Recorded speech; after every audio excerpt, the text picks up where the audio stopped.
Prest. Ricardo. Arratsaldeon, gaur urriak 27, osteguna arratsaldeko 6etan, ohiko bilkurarako deia egin dugu, eta ohiko bilkurarako deia egin genuenetik, hau da joan den ostiraletikan, asteartean bozeramaileak elkartu ginenean, osatu genuen gai zerrenda hori hainbat moziorekin. Orduan, gaur egin behar dugun lehenengo gauza da, registro sartu ditugun mozio horiek aipatu eta gai zerrendan sartzeko erabakia hartu. Beraz, alde horretatik, bai eguneko aztergaietan proposamenen atalaren ondoren, eranztea proposatzen dugu honako mozio hauek. Nolabait esateko 16. gai modura, EH Bilduren mozioa indarkeria matxistaren kontrako nazioarteko egunaz. 17. mozio modura gai bera dela ikusita, EAJaren erantzun mozioa gai berari buruz. 18. puntu gisara, bai Agotxanitz, PS eta EH Bilduk egindako gizarte zerbitzuetako langilei buruzko mozioa. 19.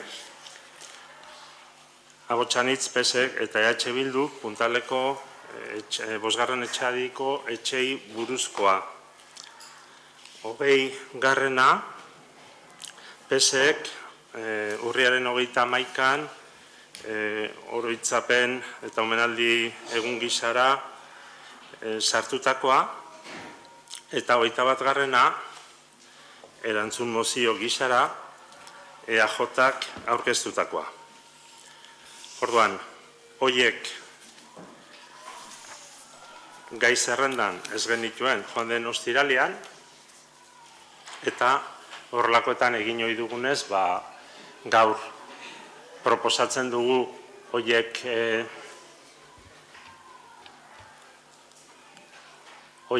barne hartuko dituen gai zerrenda hemen berrestea. Argibideren bat behar da? Ez, orduan, gai zerrenda berrestearen alde, hau batez, onartua.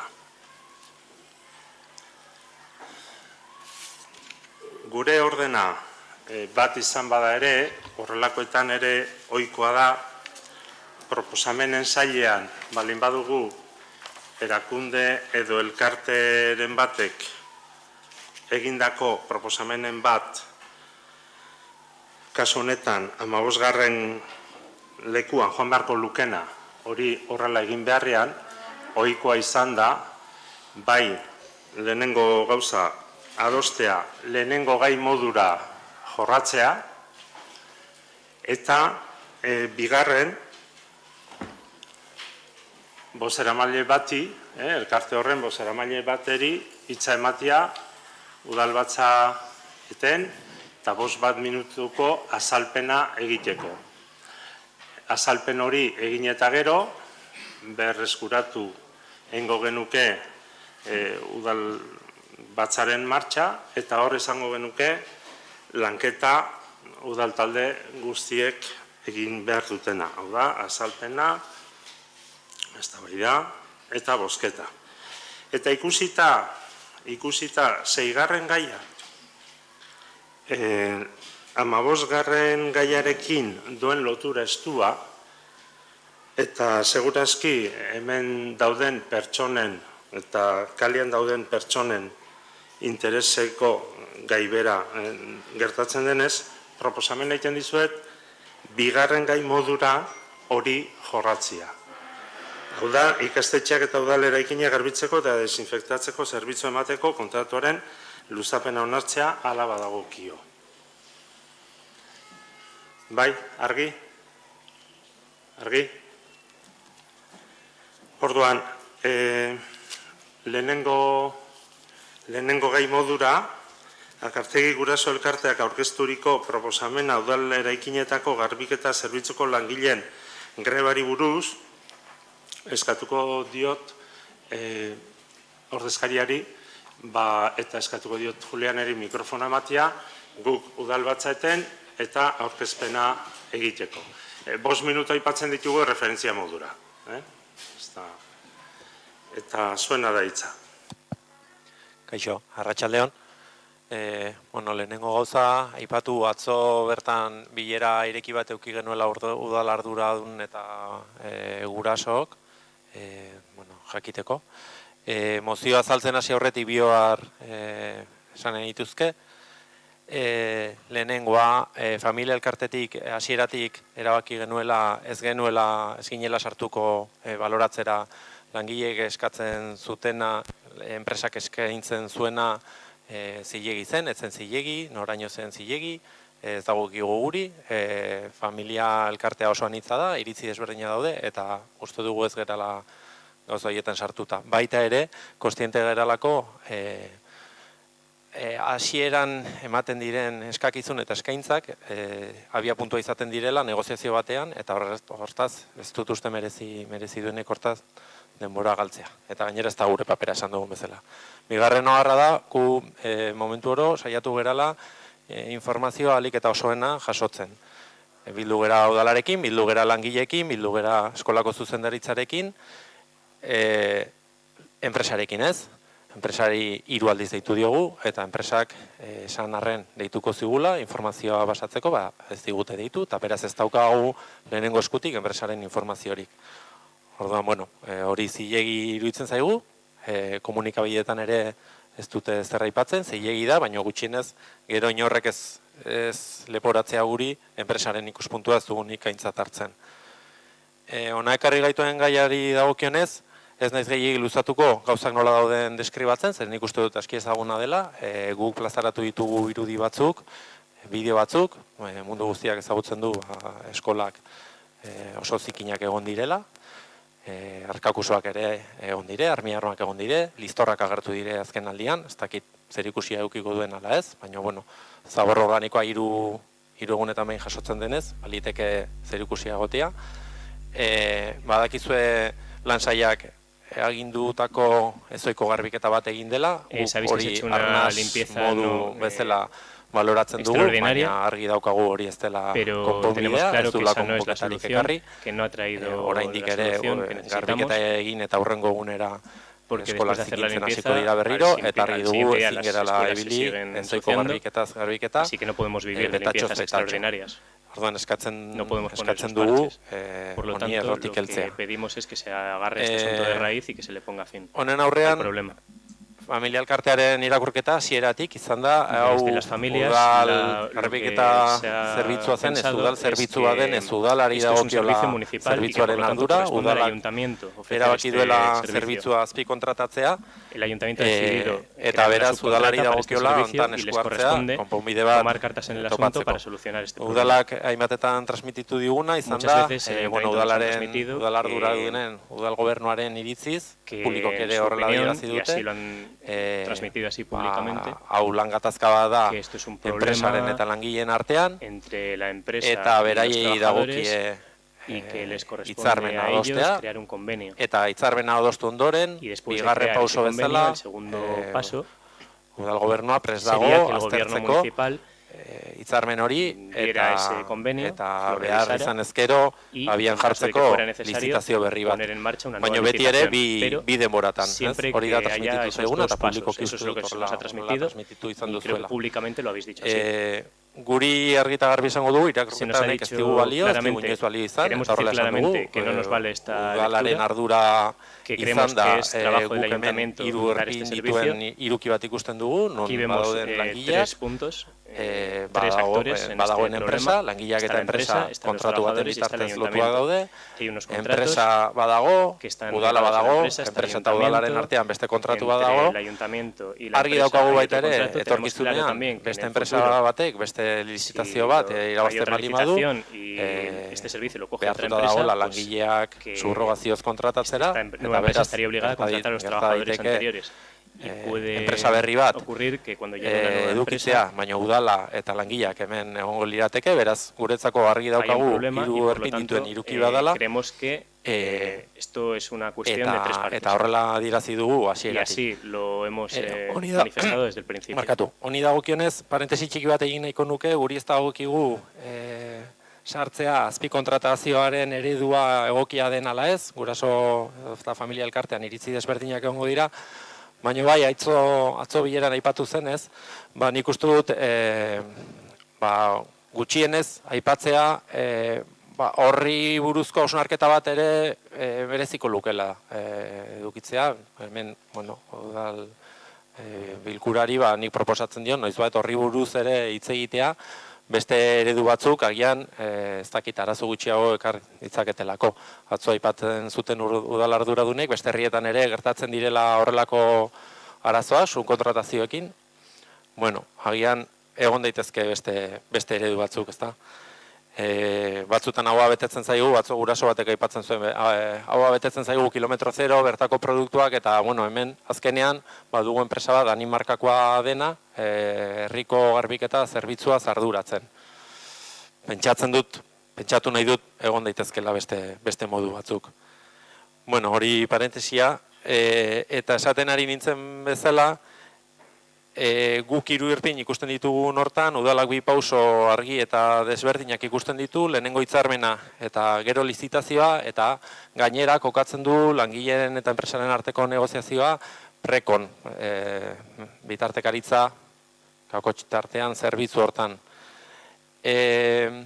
Guk hasieran, atzo komentatu genuen baita ere, horri buruz jakin genuenean, logikoa ikusten genuen, badago hor marko bat, nun elkartu daitezke, egian hor bitartekaritza egongo da. Ikusi dugu ez dela horrela, ez dagoela bitartekaritzarik, eta horrela adierazi genuen atzo, eta hemen ere hori esatera gatoz. Azkenean konturatu bera, prekoko aktak irakurrita, prekoa dela gutxi gora bera, notaritza lan bat egiten duen zerbitzu bat, non ez den bitartekaritzarik egiten, ez da formetan ere, ja edukietan ez nahi sartuko, baina ez da formetan ere. Jakin dugu enpresa sartzen dela telematikoki bileretan, guri erabat harrigarria eta sinesgaitza egiten zitzaiguna, baina barkatu nago. Zure informaziorako 7 minutu hartu dituzu, esaten dizu. Bale, barkatu. Pixka bat mozioa. Ohitura falta lotzeko. Bai, noa. Bueno, ez nahi sartuko prekoko anekdotatan, naiz eta nahiko esanguratxoak izan. Orduan, aipatzen dugun bezala, iruditzen zaigu udalak badituela tresnak hau konpontzeko. Guk ikusten dugun, adibidez, eta ez nahi sartuko, naiz eta prestatuta neukan, baina enpresak dituen mozkinei buruzko zenbakiak egina ditugu gutxi gora bera, eta iruditzen zaigu hor badagola nondikan hartu langileen baldintzak hobetzeko.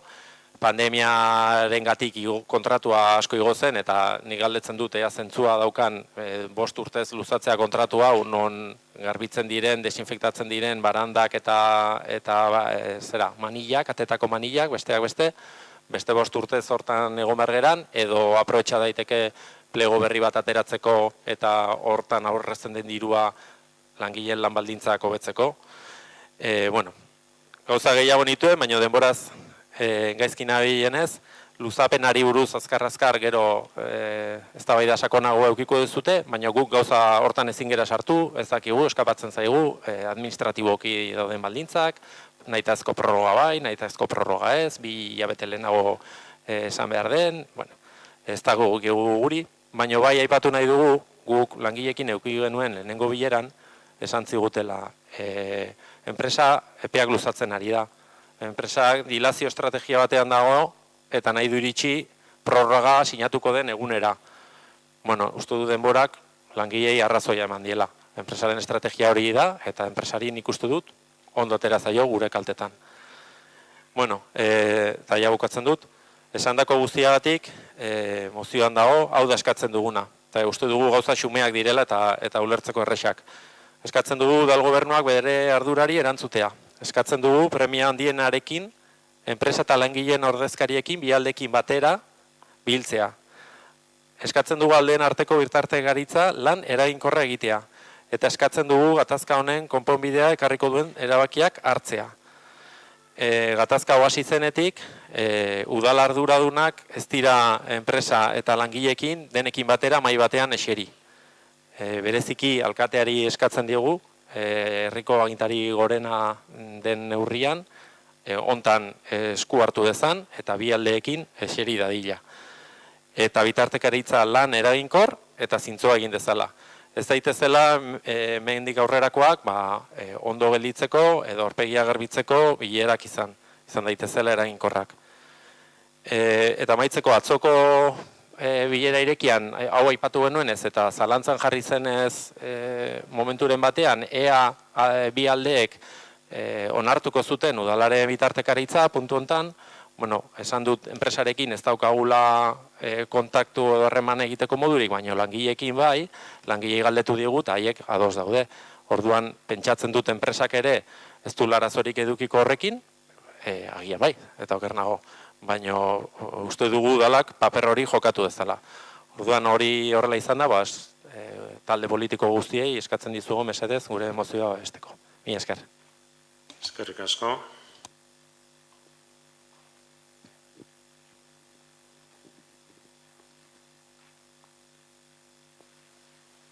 Orduan orain,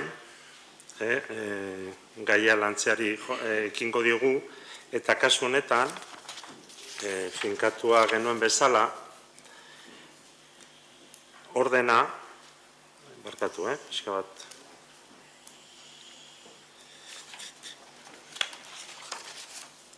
Hori da, ordena izango dugu ohikoa. Gure aurkezpena, talde bakoitzaren hitzartzia, eta gero bozketa. Orduan, gaizki irutzen espaldin bat zaizue, handitik ikira hasiko gara. Eta... Ohar batek udalbatzari, dakizuen bezala mozioak, proposamenak eta diktamenak udal taldeek egiten dituzue. Orduan, ordezkaritza duen talde batek edo boskatu egin behar baldin bada, udal talde batek bereganatu beharko du mozioa. Bai, egia esan, bozeramale bileran aipatu genuen, eta alderdi horretatik lau taldeak ados gaude. Egia esan hori dizut adierazi. Bai. Orduan, ondo iduritzen baldin bazaizue, hasiko gara, udal talde bakoitzaren hitzartzearekin, eta alde horretatik eskatuko dut Kalixa, azalpena egitea. Bai, arratsalde on guztioi. Eskerrik asko Akartegi Guraso Elkarteko ordezkariei proposamen udalbatzan aurkezteagatik. Axola handia ematen diogu komunikazioari, eta horretan saiatu gera pandemia garaian eta azkeneko hilabeteotan bereziki. Azkeneko hilabeteotan Talaiako ikasle, irakasle eta familiek jasandako eragozpenak deitoratzen ditugula ere esan nahi dizuegu. Udal gobernuaren bidea azkeneko hilabeteotan. Bi aldeekin elkartu gara eta elkartzen ari gara. Bai langileen ordezkariekin eta baita enpresako ordezkariekin. Hezkuntza sailarekin, Talaiako zuzendaritzarekin, Akartegi Guraso Elkarteko ordezkariekin, irakasleekin eta gurasoekin elkartu gara eta elkartzen ari gara. Lan sailari alegazioak eta helegitea aurkeztu dizkiogu oinarrizko zerbitzuak eskatzeko. Bitartekaritza publikoa duen negoziazio prozesuaren emaitza adostua aztertu eta eman beharreko pausoak lizitazio berri barne emateko prest gaude. Kontratua luzatzeko erabakiaren alde gaude, ziurgabetasun egoerari aurre egiteko marko egokia eskatzen duela uste dugulako. Legezko aukera da, joan den urtean egindako prozesu luzeak berme guztiak ditu. Administrazioak zerbitzuak kontratupean eskaini behar ditu. Zerbitzuari eta prozesuari babes handiagoa ematen dio. Beste aukerak ziurgabetasun handiagoa eragiten duela uste dugulako, alegia.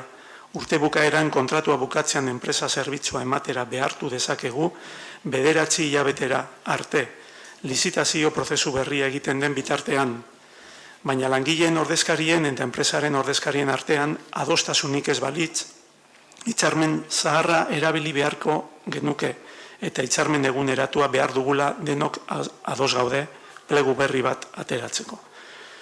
Udal gobernuaren ikuspegia garbiketa zerbitzuaz. Udalaren helburua garbiketa zerbitzu egokia ematea da.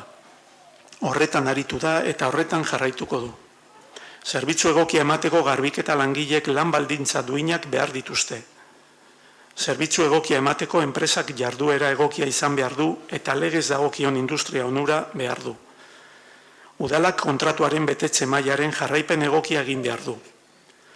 Proposamen testuari buruz, zioen azalpena. Prekoren bitartekaritza ez dela nahikoa. Orain arte egindako prozesua luzeegia eta batzuetan motelegia egin bazaigu ere, uste dugu honetan beste martxa bat hartu duela. Aste honetan 2 bilera, urriak 24 eta urriak 28. Edukiei dagokienez berriz, horrelako negoziazio prozesuetan gertatu ohi den moduan, ez dira proposamen guztiak publikoak izan. Horrek ekarri du bilera horiei buruz besteok dugun ezaguera mugatua izatea eta normalean alde bakarrekoa. Udal arduradunek ezarritako markoa, erabateko oztopoa iruditzen zaigu. Tankera honetako negoziazio sailak bideratzeko lan harremanetarako zerbitzu publikoaren bidez, negoziazio zerbitzu publiko eta berezituaren bidez egin ohi dira. Ez da udal gobernuak asmatutako prozedura, eragileak erabiltzen ari diren prozedura da. Bakoitzak duen egitekoari erantzuteko modua da eta bizi dugun egoeran ezinbestekotzat jotzen dugu erakunde hori erabiltzea. Horrek ez du esan nahi udal gobernuak geldirik dagoenik, hizketan ari da eragileekin lehen esan den bezala. Hungaren esaldia, orain arte udal gobernuak egin duen gauza bakarra zerbitzu minimoak igotzeko eskaria egitea izan da. Aurretik adierazi dugunaz dator bat baieztapen honekin. Udal gobernuak baditu tresnak arazo honi irtenbide bat emateko, borondatea eta lanerako gogoa baldin badago. Badu udal gobernuak borondatea eta badu udal gobernuak lanerako gogoa. Hasierako azalpenean esan dugun bezala eta bide horria hasieratik adierazi du jende aurrean. Ebazpen proposamena. Hondarribiko udalbatzak udal gobernuari bere ardurari erantzuteko. Premia handienarekin enpresa eta langileen ordezkariekin, bi aldeekin batera biltzeko. Aldeen arteko biterkaritza lan eraginkorra egiteko eta gatazka honen konponbidea ekarriko duten erabakiak hartzeko eskarea egiten dio. Ez gatoz bat udal gobernuak aurretik esandakoagatik, bere ardurari erantzun diolako eta erantzuten ari delako. Proposamen den bitartekaritza modu horixe dela, eraginkorrena dela esatearekin ez gatoz bat. Orain arteko negoziazio prozesuak halako baieztapenik egiteko daturik eman ez digulako. Hala ere, eragileekin etengabeko harremanetan ari garela eta aritzeko prest gaudela ere adierazi nahi dugu. Hortaz, aurreko guztia kontuan hartuz, ezezkoa emango diogu proposamenari. Bi aldeekin ari eta ariko gera, baina udala ezin da bitartekaria izan. Eskerrik asko. Bai, besteko altaldeak, Gagotxanitz.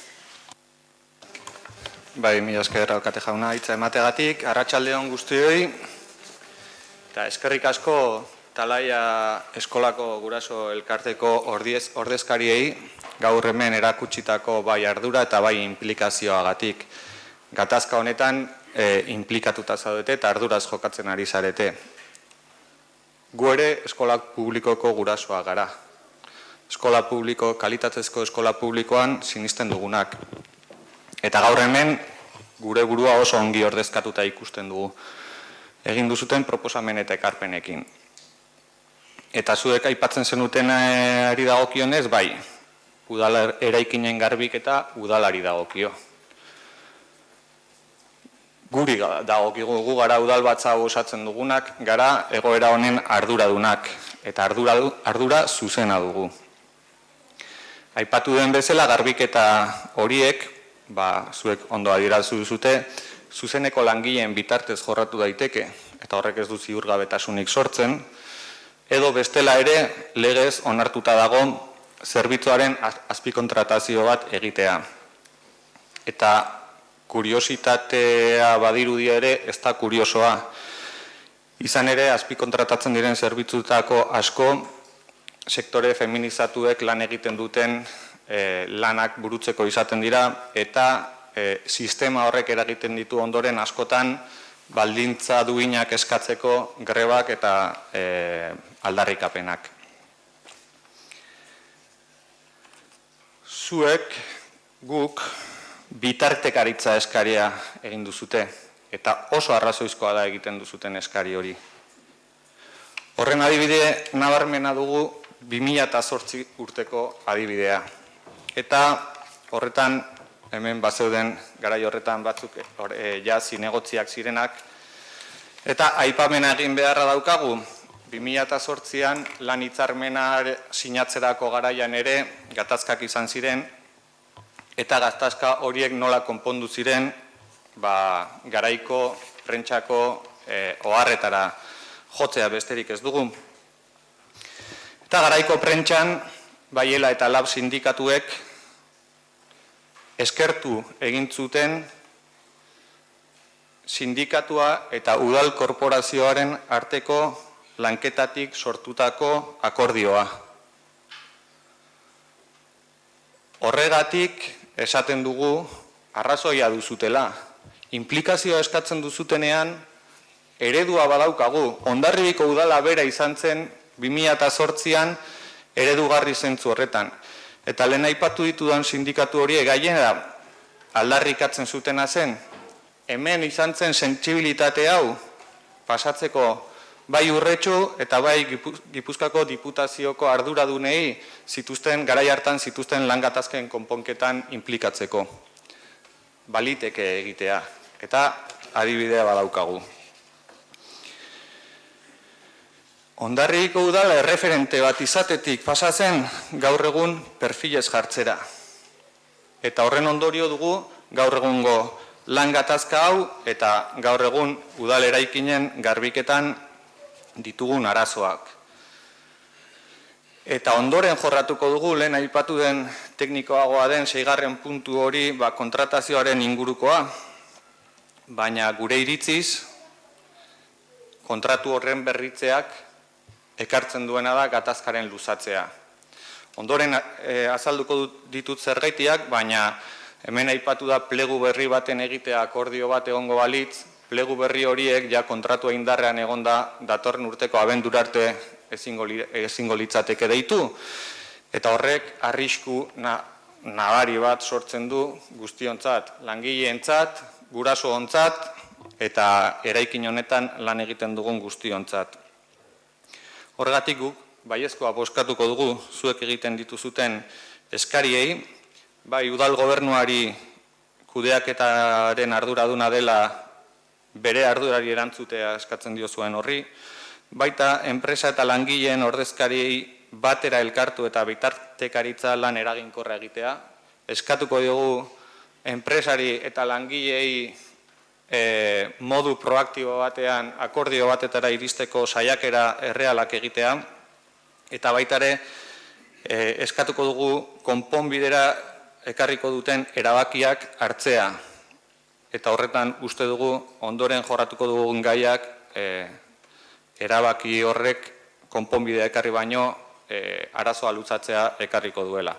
Horregatik berriz ere mila esker eta guk aldeko bozka emango diogu zuen proposamenari. Eskerrik asko, Igor. Bai, orain, Sí. Hola, buenas tardes. Nosotros también vamos...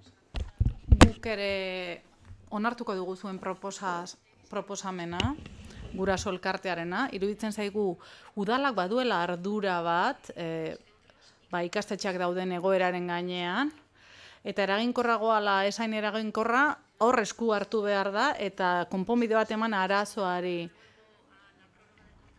Kontratuaren luzapenari dagokionez guk kontra bozkatuko dugu. Iruditzen zaigu kontratua bai luzatu behar dela, baina denbora tarte bat dago, epe bat dago, eta espero dugu benetan 2 hilabeteko epean adostasun batera iristea alderdiak eta denak konpondu ahal izatea. eskerrik asko, Xabier.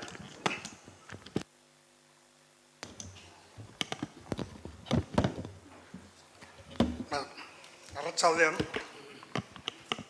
eta eskerrik asko aurrenik eta bain akartegi gurasoen elkarteak aurkeztutako mozioagatik, ez dut errepikatuko Igorrek esandako hitzak, baina erantzukizunek eta parte hartzea gu beti EH Bildu moduan sustatu izan dugun prozesua eta eskertzekoa da, zuen parte hartzea.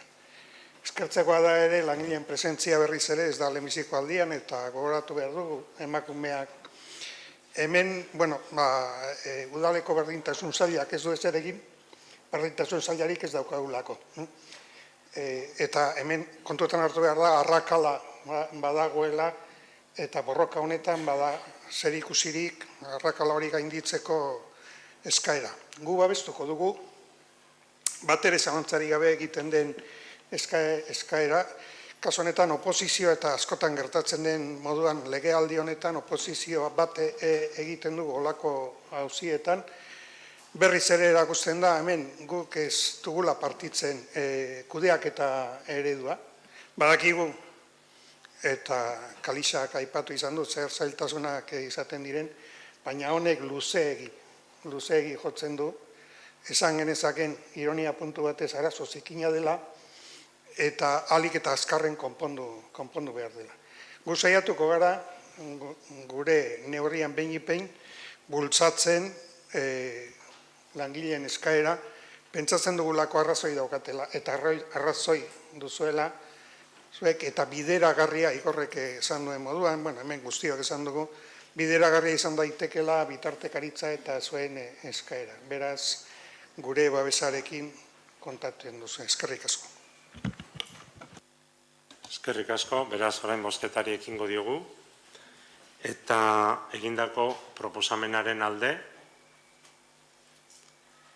egindako proposamenaren kontra,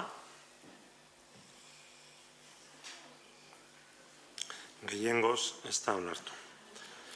Bigarren puntu modura, aipatu dugun bezala, 6. jarria genuen gaia landuko dugu, eta gaiak honela dio. Ikastetxeak eta udal eraikinak garbitzeko eta desinfektatzeko zerbitzua emateko kontratuaren luzapena onartzea hala badagokio. Hemen prozedurari buruzko ohar bat egin behar dut, eta oharra da, Abotxanitz udaltaldearen aldetik, botu partikularra aurkeztu denez, batzordean ezezkoa eman eta gero, hor egia da denboretan ez du ibili garela, eta orduan horretan uste dut ari garela denak ikasten, eta fintzen, eta beraz, iruditu zitzaigun, lehengo gunean bozera mailak elkartu ginenean, hori izan zitekela prozedura egokiena. Beraz, proposamena minen gehiago, gaia udal gobernutik aurkeztuko da, eta proposamena aurkeztuko da, 10 minutu izan daiteke. Abotxanitzek botu partikularra aurkeztu duenez 5 minutu, beti ere denborak erabiltzen ditugun bezala. Ez gera zehatz-mehatz aritzen.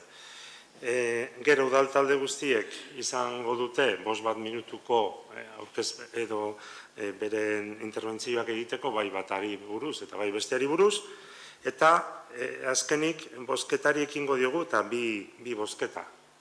Erekin, bata botu partikularra bozkatzea, izango da lehenengo, eta gero egin den batzordetikan eraman den proposamena bozkatzea.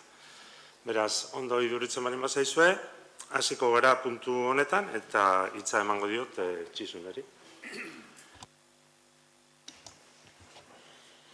Bai, eskerrik asko Txomin. Iruditzen zait, lehenengo puntuakin lotura dagola, aipatu direla zenbait hitz eta alde batetikan espedientia bai bilera desberdinetan, bai batzordetan eta bai implikatu guziekin hitz egin den bezala, alde batetikan iaz onartu zen kontratu berria, lanketa luze bat ondoren, hilabetetako lanketa, eta azkenian Uztailako udalbatzan oinarriak konkurtsorako onartu ziren, esleipena udalbatzatik abenduan onartu zen ere bai, eta kontratua azkenik urte bukaieran abenduak 29an sinatu zen. Kontratua dakigun bezala urte batekoa da, eta aukera dago urteko 4 prorroga desberdin egitea. Alde batetikan 2022 indarrian dago, eta egin daiteke 4 luzapen 2026 bitarte. Hemen dugu kontutan izan esaten dela nolatan ekartzen da udalbatza honetara egungo egoera honekin Urriako udalbatzara, kontutan izan Uztailan egin genula gure herrian izaerangatik beste urtetan gertatzen dela Uztailan egiten da udalbatza, eta normalian ez bada ezoiko udalbatzarik edo zerbait gertatzen, urrian egiten dugu ohiko udalbatza gaur tokatzen den bezala. Eta orduan badaude alde batetikan txosten teknikoak, alde batetikan jarraituko dut administratiboki espedientia nola dagon azaltzeko, naiz eta dena jakin, eta bestalde batetikan, egungo egoeran, lehen aipatu den bezala lehenengo puntuan, berriro zenbait puntu errepikatuko ditut. Orduan, kontratua urte batez jarraitzeko, beharrezkoa ikusten da, zeren azken finean ikusten duguna dela, da, bai edo bai, marko legal bat eduki behar dugu, legezko aukera da, kontratua luzatzeko argi gelditu da lehengo puntuen ere alde gaudela, xurgabetasun egoerari aurre egiteko marko egokia eskontzen duela uste dugulako. Berriro diot, legezko aukera da, joan den urtean egindako prozesu batei luzeak berme guztia ditu, luzapen honek, eta iruditzen zaigu lehen esan den bezala, ikusten da prorroga hori ez badugu egiten, gertatzen dena da bat egun dugun gatazka hau berdin jarraitzen dula, espero dut lehenbailen konpontzia, eta gero administratiboki ere beste gatazka bat dugu. Eta orduan gerta daiteke prorroga egitea, legez bai edo bai, 9 hilabete enpresa jarraitu beharko luke bai edo bai, derrigorrez, eta bitartian pliego berria ateratzea. Pliego berria ateratzeko orduan dena badakigu subrogazioa dagola, eta subrogazioari egiteko konkurtso berria ateratzen bada, hitzarmenik ez badago langileguan, garbitzaileen eta enpresen artean berriz ere baldintza berdinekin atera beharko genuke, eta iruditzen zaigu inungo babesarik ez genukela egukiko administratiboki eta juridikoki, eta gertal zitekena da konkurtso hori bertan bera inorrez aurkeztea. Orduan, bestalde batetik esan den bezala, naiz eta prorroga egin, lehen kalixak eraipatu du, lankidetzan irtenbidean alde jarraituko dugu lan egiten, eta zentzu hortan guri iruditzen zaigu administratiboki eta juridikoki derrigorrez saiatu behar gerela prorroga hori egiten. Kontutan izan, bai edo bai, 2 hilabete urtia bukatu, baino 2 hilabete lehenago dugula epea, zeren bestela gerta daiteke ere bai, guk epez kanpo egotia eta enpresak nahi ez izatea prorroga egitea.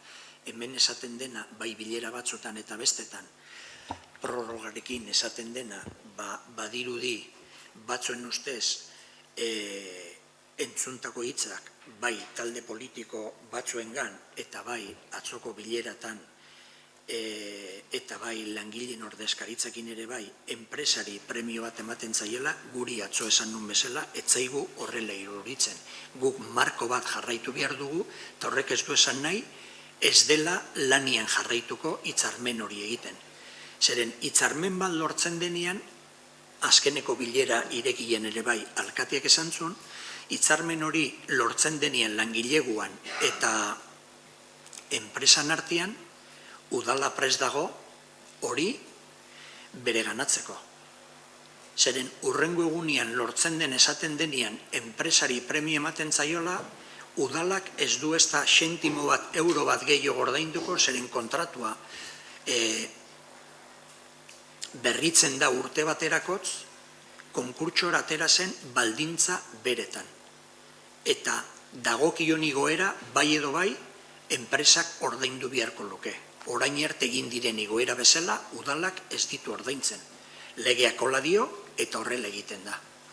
Eta zileratik esan denean, udala prest dagola, lortzen denean akordi hori, pliego berri bat ateratzeko, hortan pentsatzen dugu eta jarraitzen dugu.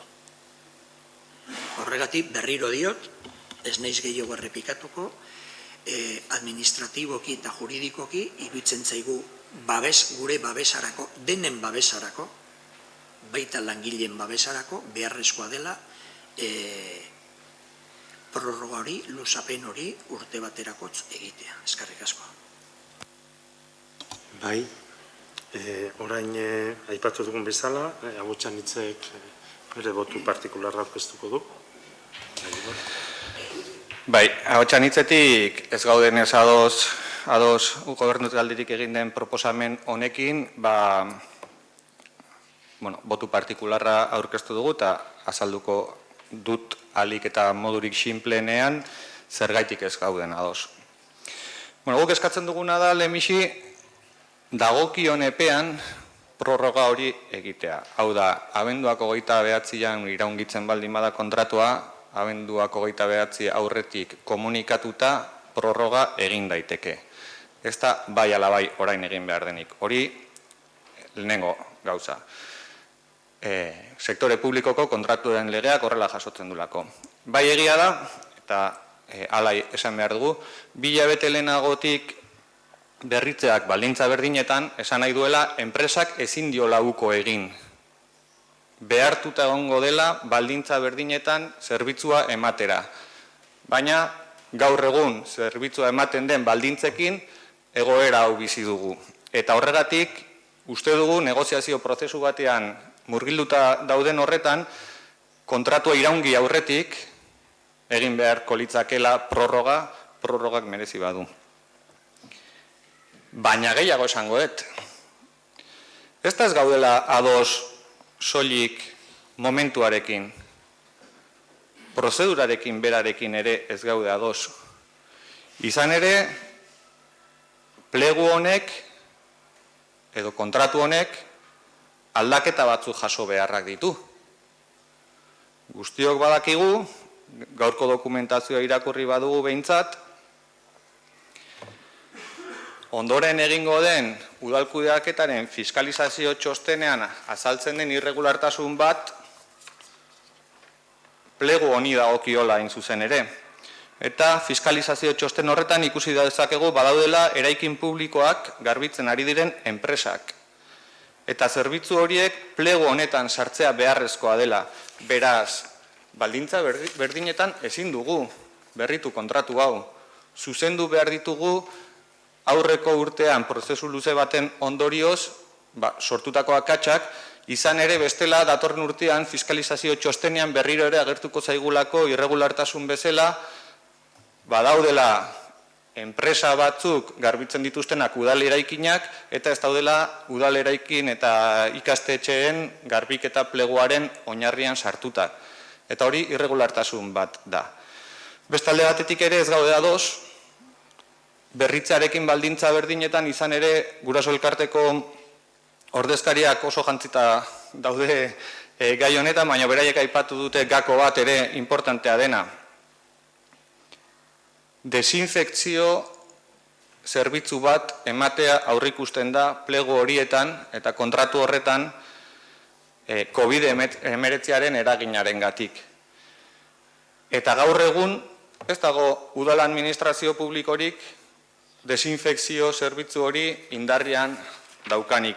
Mundu guztiak gargero zerbitzu hori bertan bera utzi du beste fase batean gaudelako. Honegatik guztiagatik eta iruditzen zaigu kontratua baldintza berdinetan luzatzeak lehen aipatu dudan bezala gatazkaren luzatzea ekarriko duela, izan ere kontratu horretan egin beharreko aldaketak sortuko balira, ezingo liratekelako datorren urteko abendura arte egin. Eta plegu berri bat egitea beharrezkoa balitz, datorren urteko abendua baino lehenagotik ezingo litzateke egin. Beraz, gauden negoziazio prozesu honetan eta udalak aipatu badu, edo nik horrela ulertu dut, prest leudekela bitartekaritza bat egiteko enpresa eta langileekin, mantendu dezagun azken momentura arte zu hori piztuta. Eta azken momentu hori litzateke abendu amaiera. Eta abendu amaiera aurretik adostasuna udalbatzan hartu behar baldin bada, gure aurrikusitako egutegian udalbatza honetaz gain, azaroan beste udalbatza ezoiko bat aurre ikusten da, eta abenduan gabonak aurretik beste ohiko udalbatza bat. Beraz, prorrogaren komunikazio hori egiteko aukerak badaude. Honegatik gure proposamena da, arkitektu tekniko jaunari txosten bat eskatzea, kontratuaren betetze maila egungo egoerara definituko duena. Izan ere, kontratua gaur egun ez da betetzen ari enpresa. Horrek ondorio batzuk ditu. Bestalde batetik ere eskatzen diogu desinfekzioaren beharraren analisi bat egitea gaur egungo egoerara egokitutakoa. ISS Facility Services enpresari jakinaraziko zaio kontratua ez dela betetzen ari, eta horren ondorioak zeintzuk izan daitezken jakinaraziko diogu. Bestalde batetik, ISS Facility Services enpresari jakinaraziko zaio Hondarribiko udalak, udal ikastetxe eraikinak eta udal eraikinak garbitzeko zerbitzuaren kontratuaren beharra duela. Honekin batera, langileagoarekin lan baldintzen inguruko akordioa lortuz gero, kontratuaren luzapenaren asmoa erakutsiko zaio. Dagokion garaian, lehen aipatu bezala, abenduak 29 baino lehen. Azkenik, udal garbitzaileei eskatuko zaie, orain artean egin bezala, jarrai dezatela enpresarekin lehenbailen akordio bat bilatzen eta Eusko Jaurlaritzatik ezarritako gutxieneko zerbitzuak betetzen, gaur egun arte egiten duten bezala. Herritarrentzako eraginak ahalik eta txikienak izan daitezen, bereziki ume txikienei eragiten dieten eragin horietan. Baina modu proaktiboan uste dugu badagola negoziatzeko bidea, badagola aukera eta 2 hilabete egun asko dira akordio bat lortzeko eta dagokion kontratuan egin beharreko aldaketak jasotzeko. Mila esker. Eskerrik asko, orduan udal taldeek interbentzioak egingo ditugu, aurkeztutako biei buruz eta bakoitzak orain arte beren hitzartzea izan ez dutenek, beren ikuspegiare eman ahal izango dute. Orduan, hasiko gara, lehen esan dugun bezala, ahonditik txikira, eta interbentzioietarako 5 minutu ditugu bakoitzak. Beraz, Txizun. Eskerrik asko, Txomin. Aipatu bezala, hasiko naiz atzetik aurrera. Eskatutakoa igor udal aparejadoreak, arkitekto teknikoak, txosten hori egitea, udal arkitekto teknikoen txostena dago luzapenaren aldekoa. Hortikan hasi da espedientia administratibokoki. Bestalde batetikan jakin badakigu kontratua nolakoa den eta badakigu ere bai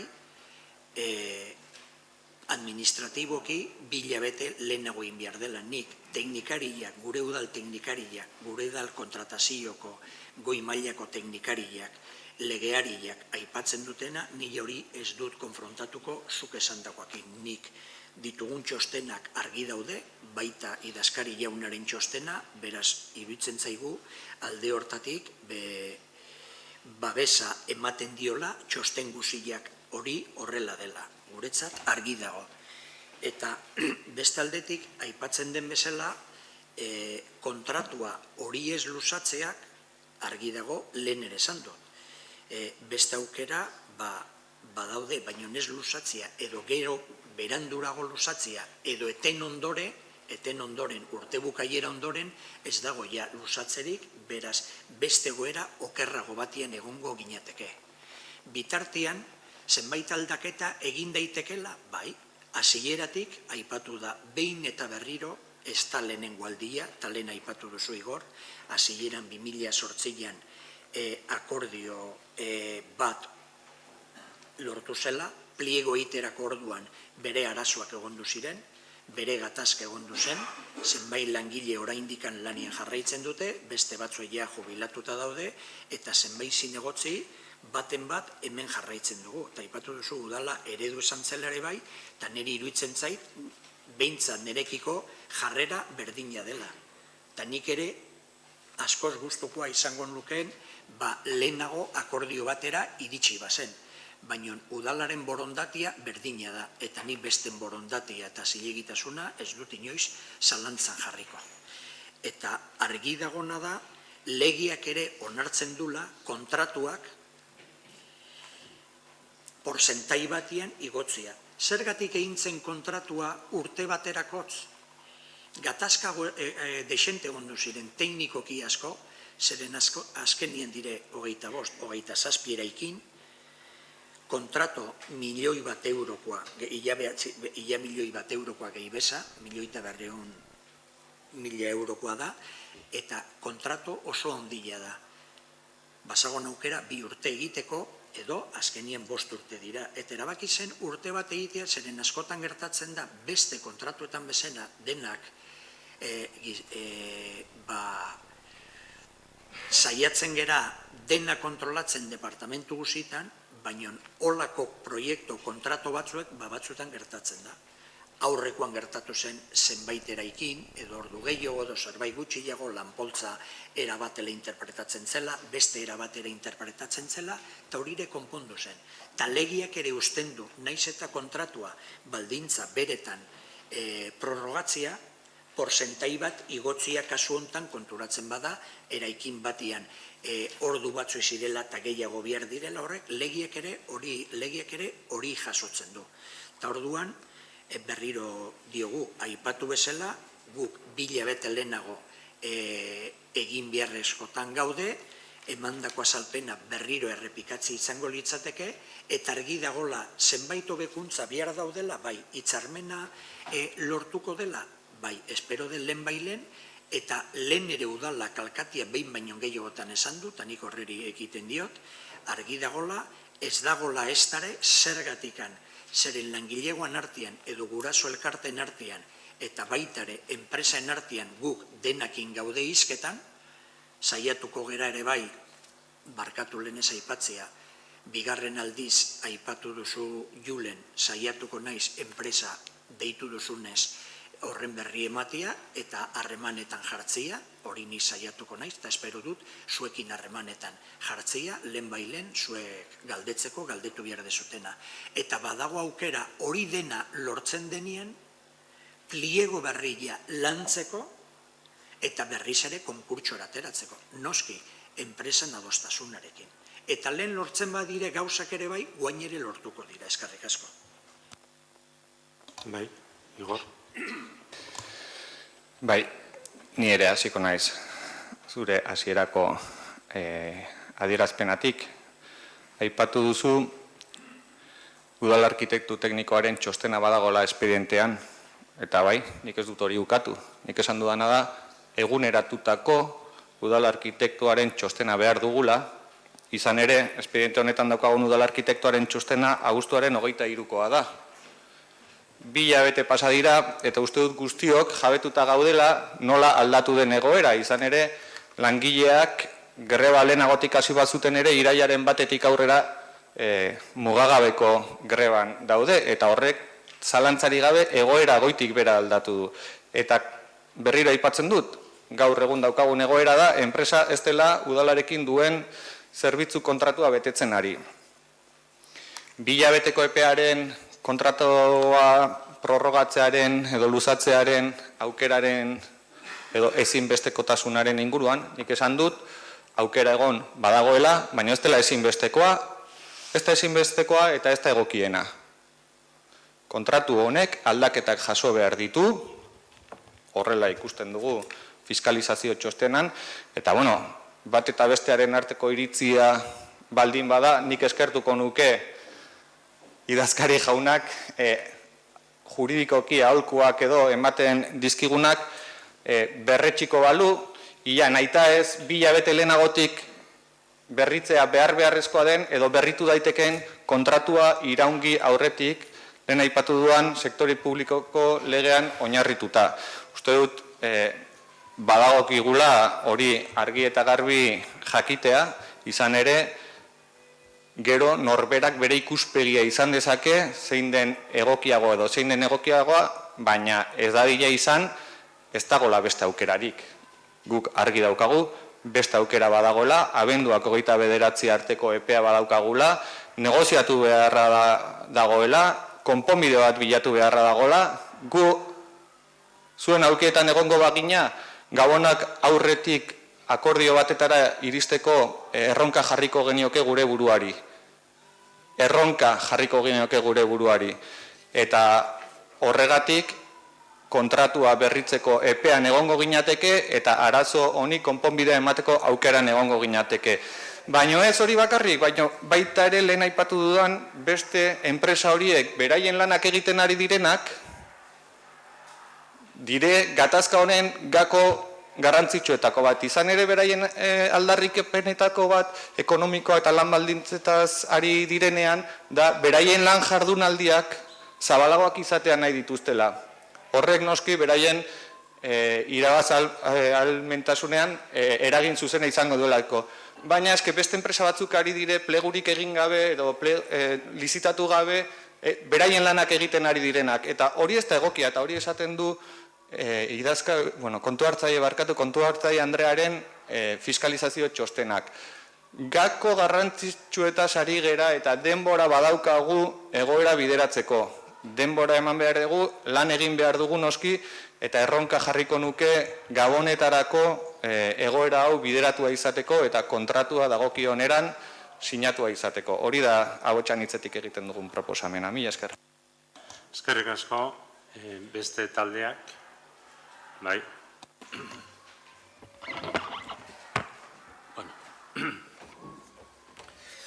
Arratsaldeon.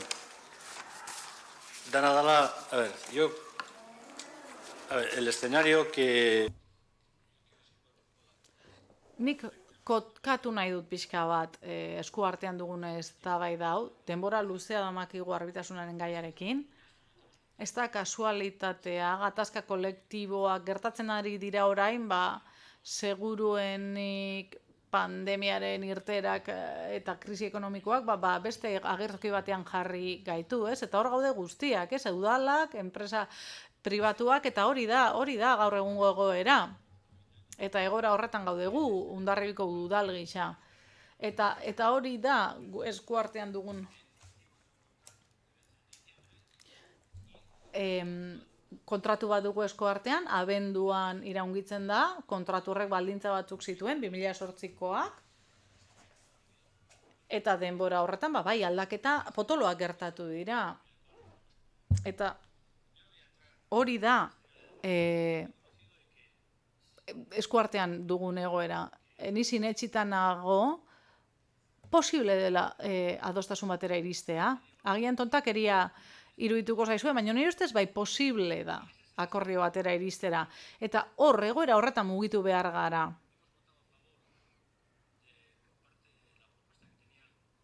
Hasiera batean alde egin dugu, Talaia zentroaren proposamenaren alde egin dugu, elkartasuna agertuz egoerarekin, batez ere familien eta aurren irakasleen egoerarekin bat eginez, ez? Eta iruditzen zaigu nolabait, guk hartu behar dugula lekuko hori eta aldeko botoa eman. Beste alde batetik kontratazioa dugu hor, ezta? Eta kontratazioa, negoziazio batean, luzapen bat baldin dago, beste agertoki batean egin behar da, beste egoera batean egin behar da luzapen hori. Ezin dugu orain onartu badugu denbora, 2 hilabete 3, ez dakit, esan duzu legez ez dela posible, baina iruditzen zain negoziazioaren alderditik, bai langileen aldetik, bai udalaren aldetik, baita enpresaren aldetik ere gu ez gara luzapen hori onartzearen aldeko. Seguru nik egin beharko da luzapen hori, baina nik uste dut luzapen hau luzatu egin behar dela eta bitartean negoziatu. Ahalegin hori egin behar dugu guk, sindikatuok, eta eraginpeko jendeak ere bai. Eta hori da egoera. Ez dakit beste egoerarik dagoen edo ez, baina nik uste hori dela eskuartean dugun egoera, eta gainera posible dela. Ez dute perik jarriko egu berria, baina lehen egu berriak eta gero, baina bai posible da. Eta horregatik eskatu nahi diot udaloni, ez naiz ari esaten alkatea edo gobernu taldea ez denik ari ahaleginik egiten, baina agian beste indar bat jarri behartzaio, baita enpresarekin ere, eta nolabait akordio bat ezarri, eta batez ere, orain negoziazio horren ordezkari den sindikatuarekin. Baina negoziazioaren parametro normaletan, ez? Kontuan izanik, egoera arraro batean gaudela mundu osoan, ezoiko egoera batean. Esaten dut berriz, nire ustez posible da, eta horixe eskatu nahi diot gobernu taldeari. Guk kontra, luzapenaren kontra bozkatuko dugu eta arrazoiak azaldu ditut. Hori, iruditzen zaigulako, epea luzatu behar dela negoziazio batera iristeko. Hori da, besterik ez. Josu, Xabier. Eskerrik asko. Jendea askotan zaila izaten da. Niri pixkat kanpotik jartzen naizenean zaila izaten da ulertzea zertaz ari garen. Hau izan daiteke problema sindikala, izan daiteke problema ekonomikoa, izan daiteke osasun arazoa, izan daiteke berdintasun aldeko borroka, baina azken buru hemen problema politikoa da. Horrela ulertzen dugu guk EH Bildutik. Guk ez daukagu konponbide teknikorik. Ez daukagu ahalmenik proposatzeko konponbide teknikoa. Bozkatu egin dugu Akartegi Guraso Elkarteak ekarritako proposamena, pentsatzen dugulako bide hortatik jo behar dela, eta pentsatzen dugulako hemen sakonean dagoena problema politikoa dela. Eta udal honetan oso zaila dira problema politikoa bideratzea, erabateko gehiengo bat dalako. Eta erabateko gehiengo horrek askotan gaur ikusi izan da hemen lehenbiziko bozketa blokeatu egiten du, eta interbentzioak guk aldarrikapenak eta Igorrek Ahotxanitzek aurkeztutako boto partikularrean uler dezakegu planteamentua, baina gure ustez ez da problema teknikoak edo zirrikituak kontratuan hundik egon daiteken ze epe dagoen eda. Guretzat da problema politikoa eta gehiengoak duenak erantzun egin behar du errealitate sozial honi. Orduan, guk boto partikularren aldeko botoa eman dugulako, eskertzen dugulako alegina hori, baina iruditzen zaigu alperrikakoa dela, parkatu. Gehiengoa delako, eta ezezkoa emango diogu probari eta Josuke aipatutako arrazoiengatik. Guk deia egiten dugu benetan bitartekaritza gehiengoa duen taldeak eta gobernuak eta alkatea buru bideratzeko gatazka. Nik uste eta ezagututa langileek ez dute amore emango. Eta ez dute amore emango ez bakarrik arrazoi daukatelako, ez dute amore emango beste biderik ez daukatelako, grebari eutsi egin behar diote. Eta orduan bilakatu da problema politikoa, eta ikuspe horretatik erantzunkizun politikoa denez, erantzuna politikatik eman behar zaie. Eta gu berretsi egiten dugu, bai lehen esandako proposamenalatik, negoziazioaren bidetik konpondu egin behar da, eta udalak egin behar du aleginak bitartekaritza sendo bat jartzeko. Hori da gure posizioa, eskerrik asko. Bueno, orduan aipatu dugun bezala, bozkatzeari ekingo diogu. Ez dakit. Zaigu, erantzun zaigunetan. Bueno, ez dakit.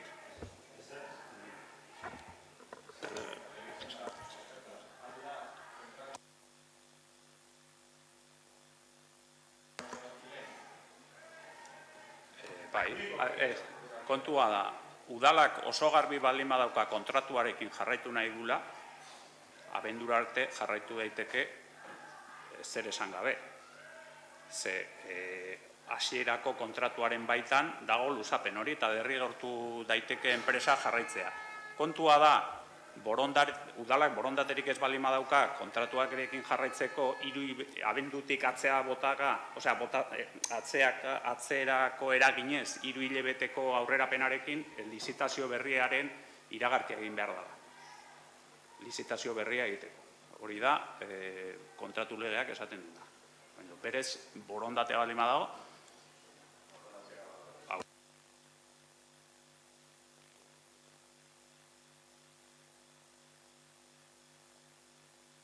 Orduan, bozkatzeari ekingo diogu, Ahotxanitzek egindako botu partikularraren alde, kontra, abstentzioa, eta orain batzordetik ekarritako diktaminatutako proposamenaren alde, kontra, onartu egin da. Nik azken konsiderazio bat egin nahi dut. Eta azken konsiderazio hori gustatuko litzaidake zuk erentzutea, minon, bueno, zuen esku dago.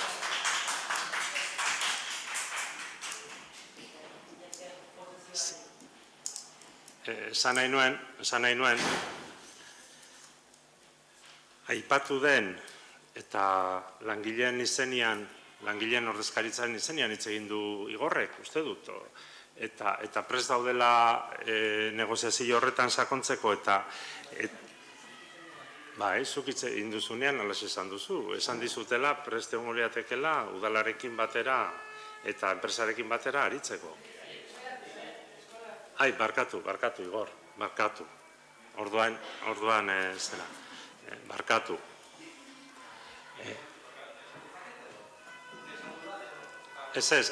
Orain konturatu naiz, uste nuen Igorrek esan azula. Bueno, eta gainera hemen dagoen giroarekin esan nahi dut, oraintxe izan diren azkeneko interbentzioekin, guk bat egiten dugu, eta guk gaur proposamena egin diegu, nio handik ez dugu erantzunik izan, lehen bai enpresarekin eta bai langileen ordezkarekin elkartzeko.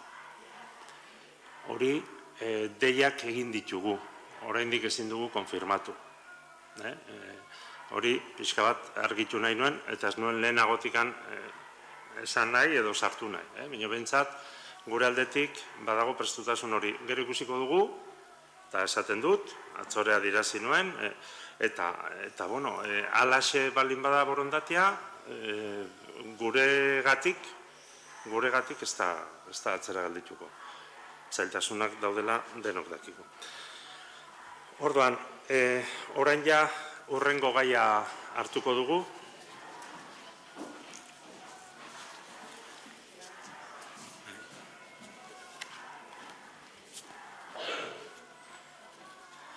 Eta hirugarren gai modura lehenengo gaitzat geneukana hartuko dugu.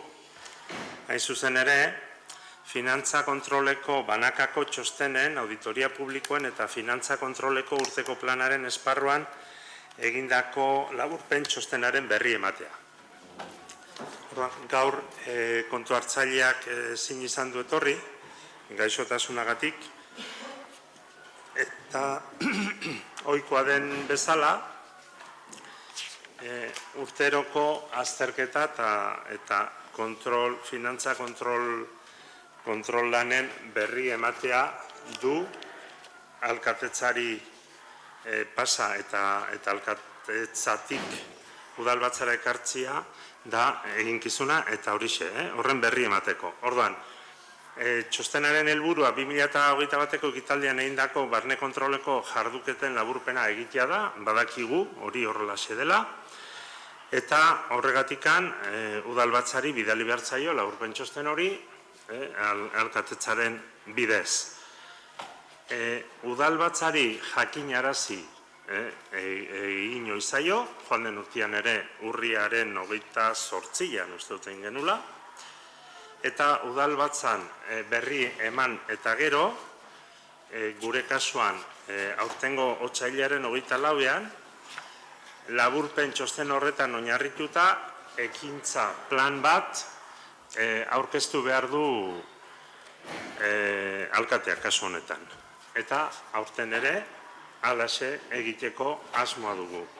Aurten, orain da momentua laburpen horren berri emateko, laburpen berri horren ematearekin batera neurri zuzentzaileen proposamena eskatzen da kontu hartzailearen aldetik, eta hori landuko dugu datozen hilabetetan, datorren urteko otsaileko udalbatzan aurkezteko. Eta eraberian, aurreko urtean egindakoa ere baloratu ingo dugu. Horixe da, aurkezpen modura esan dezakedana, eta ez dakit hitzartzerik baute dagoen, nik gogoraraziko nuke, gainera, kontu hartzaileak egiten duen txostena izan da, berak hemen zuen egoteko asmoa, nion gaur ezin izan du, eta horrelako galderari baldin bada, zuzenean berari egin beharko dizkiogula. Esan nahi dute, ni ez naiz, kasu honetan, bitartekaria naiz, nion ez naiz txosten egilea. Ez dakit hitzartu nahi duen baten batek. Bai, hor. Bai, bueno, ez dakit oso ondo ulertu duan datorren urteko otsailean egingo dela ekitaldi honetako fiskalizazio txostena edo beste urtetan bezala urri aldera izango da hori? Ez. Joan den urtean, gaurko egunakin aurkeztu zen 2000, aukeres palimanago, 20ko egindako finantza kontrola, ez? Eta orduan, ematen da epe bat, ekintza plan bat aurkezteko. Ekintza plan hori aurkeztu genuen, aurtengo otsailea.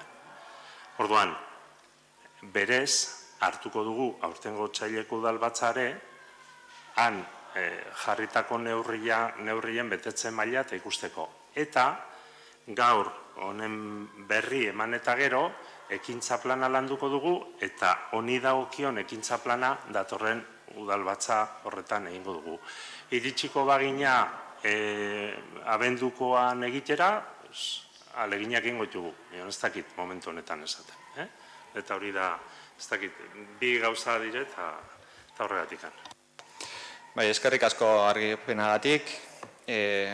Txomin, iruditzen zait orduan, Hondarribiko udalean zure agintaldipean jasoko dugun azken kudeaketa fiskalizazio txostena izango dugula hau. Urrengoa ja, datorrenari etorriko zaio. Eta esan beharra dugu lehengo lepotik burua, ez? Izan ere, jaso izan dugunetan kudeaketa fiskalizazio txostenak 11 araua uste aditzera eman ditu eta oraingo honek 11 araua uste aditzera emate ditu eta datorren urtekoak beste 11 urraketa aditzera emango ditu izan ere ikusten dugun ibilbidean horrela gertatuko dela ziurra delako. Hau da, ondoren ezartzen diren zuzenketa neurriak aurreko urteetakoak ez dira zuzendu eta aurtengoak ere ez daude zuzenduak datorren urtean berriro izango dugulako fiskalizazio txosten bat, irregulartasun edo arau urraketa ugarirekin. Balorazio bezala, aipatu nahi genuke, pena ematen digula, udalbatza izan aurretik ez aurkezpen bat egin izana, izan ere txosteren mardula dugu, berri emate honetan aztertzekoa daukaguna, eta txosten honetan gai asko jorratzen dira, eta guri ere gustatuko litzaiguke txosten hau egin duen teknikariak bere azalpena ematea. Gu saiatu gera, xehetasun batzuk ateratzen, eta, lau puntutan edo, nolabait, lau 5 puntutan hobeto esan da, egingo dugu irakurketa. Alde batetik esan beharra daukagu, ez dela fiskalizazio oso bat egiten, baizik muestreo edo baten gaineko fiskalizazioa egiten dela. Beraz, gutxi gora bera, hemen egiten den muestreo horretatik atera ditzakegu ondorio nagusiak orokortasunerako urratsa egiten baldin badugu. Eta hasiko naiz, ez txostena jasotzen duen orden berdina, baina bai guretzat edo talde bezala garrantzizkoak diren gaientatik, eta horretan lehenengo gaia guretzat langilegoaren kontratazioari buruz egiten duen aipamena da. Eta horren aritik, bai gogoratu beharra daukagu, 2020 urtean lanpostuen deialdi publikoa egintzela, baina lanpostuen deialdi publikoa eginagatik etzen inolako lehiaketa bidezko oposaketarik burutu udaletxe honetan, ez 2021 urtean, barkatu 20garren esan dut, 2021 urtean, baina ez da 20an, ez da 19an ere. Hau da, legealdia pasako zaigu eta nekez uste dut inolako lehiaketa bidezko oposaketarik egingo denik Hondarribiko udalean. Aldiz bai aipatzen ditu, hainbat kontratazio egin direla aldi baterako. Eta behin eta berriro aipatzen dugu, aldi baterakotasunaren arazoa daukaguna Hondarribiko udalean. Eta hemen egiten duen aipamena da programetan interino gisa aritzeko kontratazio prozeduren aldetik hausnarketa bat. Eta hausnarketa hori 9 espedienteei dagokie. Eta bakar batean ere, ez da Euskal Funtzio Publikoko legearen 33. artikulua errespetatu. Hau da, aukera berdintasuna, meritua, gaitasuna eta publizitatea ez da errespetatu egin diren prozedura horietan. Ez 2021. urtean, ez da 2022. ere. Hau da, datorren urtean, aztertzen diren espedienteetatik, aipamen berbera egingo da. Bestalde batetik, bigarren gai bezala garrantzitsua deritzoguna da zerbitzuen kontratazioari dagokionean. Lehen, aipatzen aritu gara zerbitzu kontratazio bat, udaleraikinen eta ikastetxeen garbiketarena, eta hemen bi aldetatik egiten du desberdinketa. Alde batetik kontratu handiak eta bestetik kontratu txikiak. Kontratu handiei dagokienean ez dut gauza handirik topatu, baina badira zenbait kontratu iraungita daudenak eta modu irregularrean zerbitzua eskaintzen jarraitzen dutenak. Hilero izaten ditugu kontu hartzailearen eragozpen etengarriak dituzten txostenak eta alkate jaunak eragozpen txosten horiek altxatu beharrean aurkitzen dena. 2021. urteari dagozkionak eta baita 2022. urteari dagozkionak ere. Irregulartasunean baditugu hainbat zerbitzu eskaintzen ari gerenak eta ez atzotik. 2008. urteaz geroztik ere baditugu kontratuak iraungita daudenak. 100.000 euro eragiten duten kostuak dituzten zerbitzuak dira. Eta zuzendu beharrean egoera berdinean jarraitzen dugu agintaldi osoan zehar. Kontratu txikiei dagokienean ere, ahotsan itzudal taldetik, makina bat aldiz esan izan dugu, udaletxe honetan abusua egiten dela kontratu txikiei dagokienean, eta egiten den azterketa honetan 22 zerbitzuren kontratazioa aztertu da, eta nahiz horiek beste prozedura baten bitartez esleituak izan behar zuten, kontratu txiki bezala kontratatuak izan dira. Urterokoa da. Errepikatzen den hau. 22 zerbitzu aztertu direnak. Uste dugu nahikoa larria badela egoera. Diru laguntzei dagokionean izango litzateke 3. atala. Eta hemen bi gai atera ditugu nolabait deigarriak egin zaizkigunak.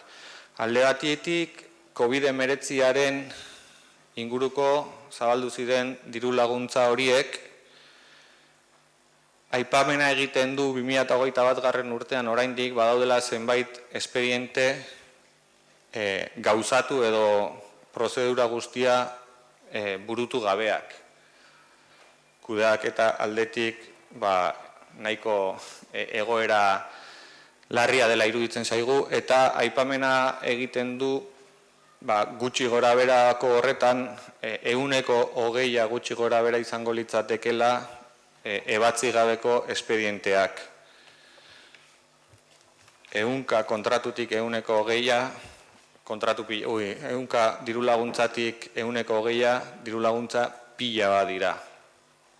Bestalde batetik, bonodenda eta bonoturismoaren diru laguntzen inguruko aipamena ere egiten du, eta deigarria iruditu zaigu, beti entzun izan baitugu, bonodenda eta bonoturismoen eskaera oso ongi funtzionatu izan dutela eta bono guztiak salduak izan direla. Bada bonodendan 61.800 euro erabili gabeak izan ziren eta bonoturismoan 126.800 euro erabili gabeak izan zirela aipatzen du txosten honek. Baina ez hori bakarrik, gogoratuko dugu nola komertzio ganbararen esku utzi genuen kudeak eta guztia eta horren baitan hitzarmen bat sinatu genuen. Hitzarmena bera ere ez dela bete aipatzen du. Izan ere, jarraipen batzorde bat osatu behartzela aipatzen da eta ez dagoela aktarik inolako espedientean batzorde horren bilerarik egin denik. Eta baita ere aipatzen du, diru laguntza hauetan, espediente gestorean ez daudela beharrezkoak lirateken dokumentu guztiak. Azkenik aipatu nahi nituzke, bai Arma Plaza Fundazioa eta bai Hondarribia Lantzeni dagozkion bi aipamen txiki. Bietan, udaleko hainbat teknikarik parte hartzen dute.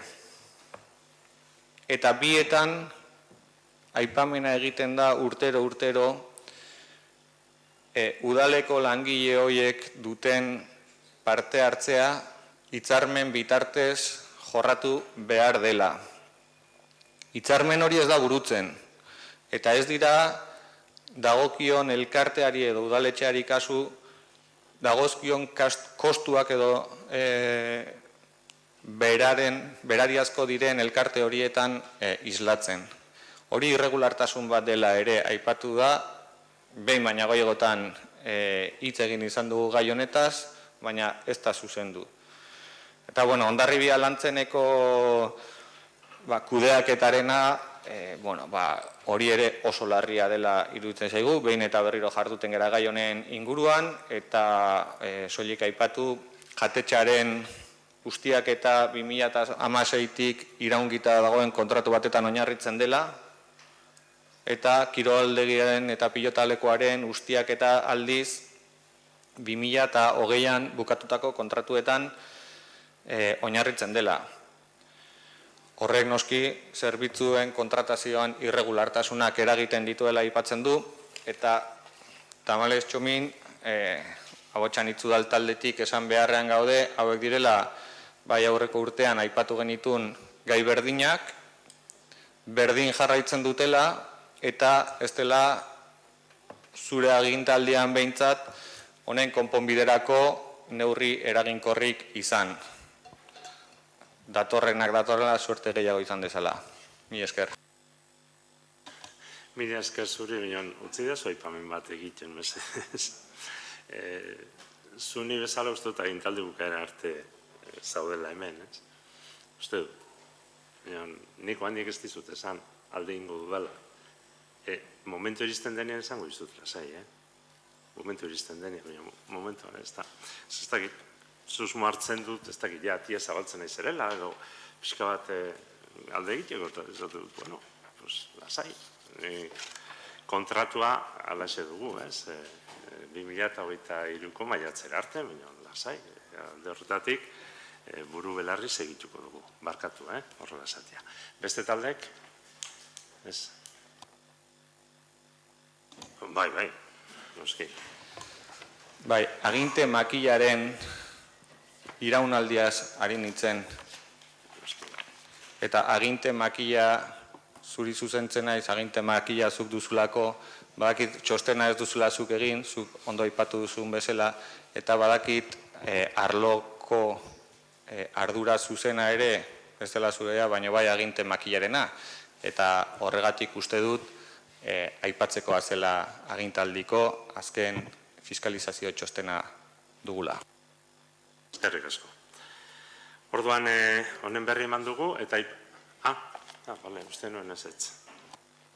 Bai, gure iritzia bakarrik plazaratzeko naiz, eta Igorrek aipatu izan duen, gu ere kezkatuta gaude, eta iruditzen zaigolako gaiei buruz aurrekontuen proiektua batez ere eztabaidatzerakoan aukera izango dugu. Ez dela gure impresioa da hori lehengo lepotik burua eta kezkatuta gaude. Bai, aipatu izan den moduan, Hondarribia lantzen EH Bilduk askotan aipatu izan du kezka iturria dela, baina hori besterik esateko. Aukera izango dugula aurrekontuaz hitz egiterakoan gai hori buruz hitz egiteko. Bai, eta aurreratu dudan bezala aurreko urteko ekintza plana eta hauei neurri zuzentzaileen proposamena otsailean egiten dugunean izango dugu aukera. Gaur berri ematea baitzen. Bueno, zuzenketa bat egin nahi dut, leheno garbiketa kontratuen inguruan esan dut, abendua bitartean aguantatu zitekeela edo, eta kontratu legea irakurtzen aritu naiz, eta esaten du, luzapena derrigorrezkoa izateko, 2 hilabeteko aurrerapenarekin abisatu behar zaiola enpresari kontratuaren ejekuzioarekin nolabait jarraitzeko. Osea, derrigorrezkoa izateko. Ez da leheno esan detena, eta 3 hilabeteko aurrerapen horrekin abisuarena da 9 hilabetez ejekuzioa derrigorrezkoa izateko kontratua iraungi behar danean edo bukatu behar danean kontratuarekin. Prorrogatu daiteke, baina 2 hilabeteko aurrerapenarekin esan behar zaio kontratua luzatu egingo dela. Eta behartuta egoteko. Legearen arabera, behaiek pres baldin badaude, bai. Baina derrigortuta egoteko 2 hilabetez. Kontua da, zuk nolabait eslipena egiten dezunean, sinatzen dezu, nolabait jatorrizko epe batekin eta luzapen batzukin. Baina luzapenak adostu edo behintzat administrazioak ahalmena dauka derrigortzeko ejekuzio horrekin. Adosteko ez, obligatzeko, derrigortzeko. Adostu daiteke, bai, noski. Gu jasotako informazioaren arabera egin dugu proposamena. Aurrera egingo dugu. Udalerria batzordetik dator laugarren gaia, gaurko laugarren gaia, gure zerrendan 2. modura agertzen zena, proposamena Euskal Autonomia Erkidegoko Administrazio Orokorraren eta Hondarribiko Udalaren arteko hitzarmena onartzekoa, Europar Batasunak finantzatutako berreskuratze eraldaketa eta resilientzia planaren barruan dagoen Guadalupeko Andre Mariaren gotorlekua, kultura intereseko ondasunaren erabilera turistiko mantentzeko eta birgaitzeko proiektu iraunkorra gauzatzeko. Aipatu dudanez batzordean landuta dago, eta horregatik ekarri da. Mariari eskatuko diot aurkeztea, eta gero interbentzioak eta bozketa. Eskerrik asko.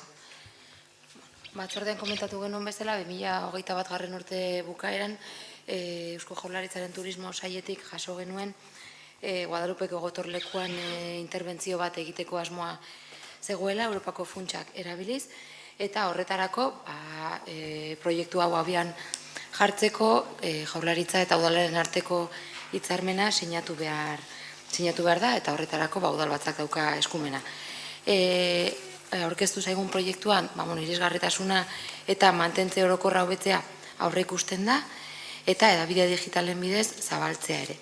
Beraz, proposatzen duguna da, Jaurlaritzaren eta Hondarribiko Udalaren arteko hitzarmena sinatzea, eta 300.000 euroko diru laguntza eta 30.000 euroko zuztekoa gertatzen badira, partida bat gehitzea, Guadalupeko gotorlekua birgaitzeko. Eskerrik asko. Bai, zartzeak. Bai, hemen behin baino gehiagotan epagai izan dugu Next Generation funts Europa horietako aukerak aztertzea eta eskatzeko egin beharreko jardunak egitea. Baina kasu honetan ikusten dugunez Eusko Jaurlaritzatik oroitu dira gurekin. Ez guk eskatu ditugulako, baizik beraiek turismo, merkataritza eta kontsumo sailetik oroitu dira Hondarribirekin Next Generation funtsak eskaintzerako garaian. uste dugu udal bezala egin genezakela gehiago, eta gu izan beharko ginakela proposamenak egin beharko genituzkenak funts horiek eskatzerako garaian. Kasu hontan, ekartzen zaigun proposamena eta Europatik datozen funtsak izanik begi honez ikusten dugu, baina zertarako erabiliko dira, ez? Eta, Guadalupeko gotorlekuaren ondarea konpontzeko, eraberritzeko eta txukuntzeko. Kezkaz ikusten duguna, eta etzaiguna gehiegi gustatzen da, ondarea turismoaren sustatzearako erabiltzea.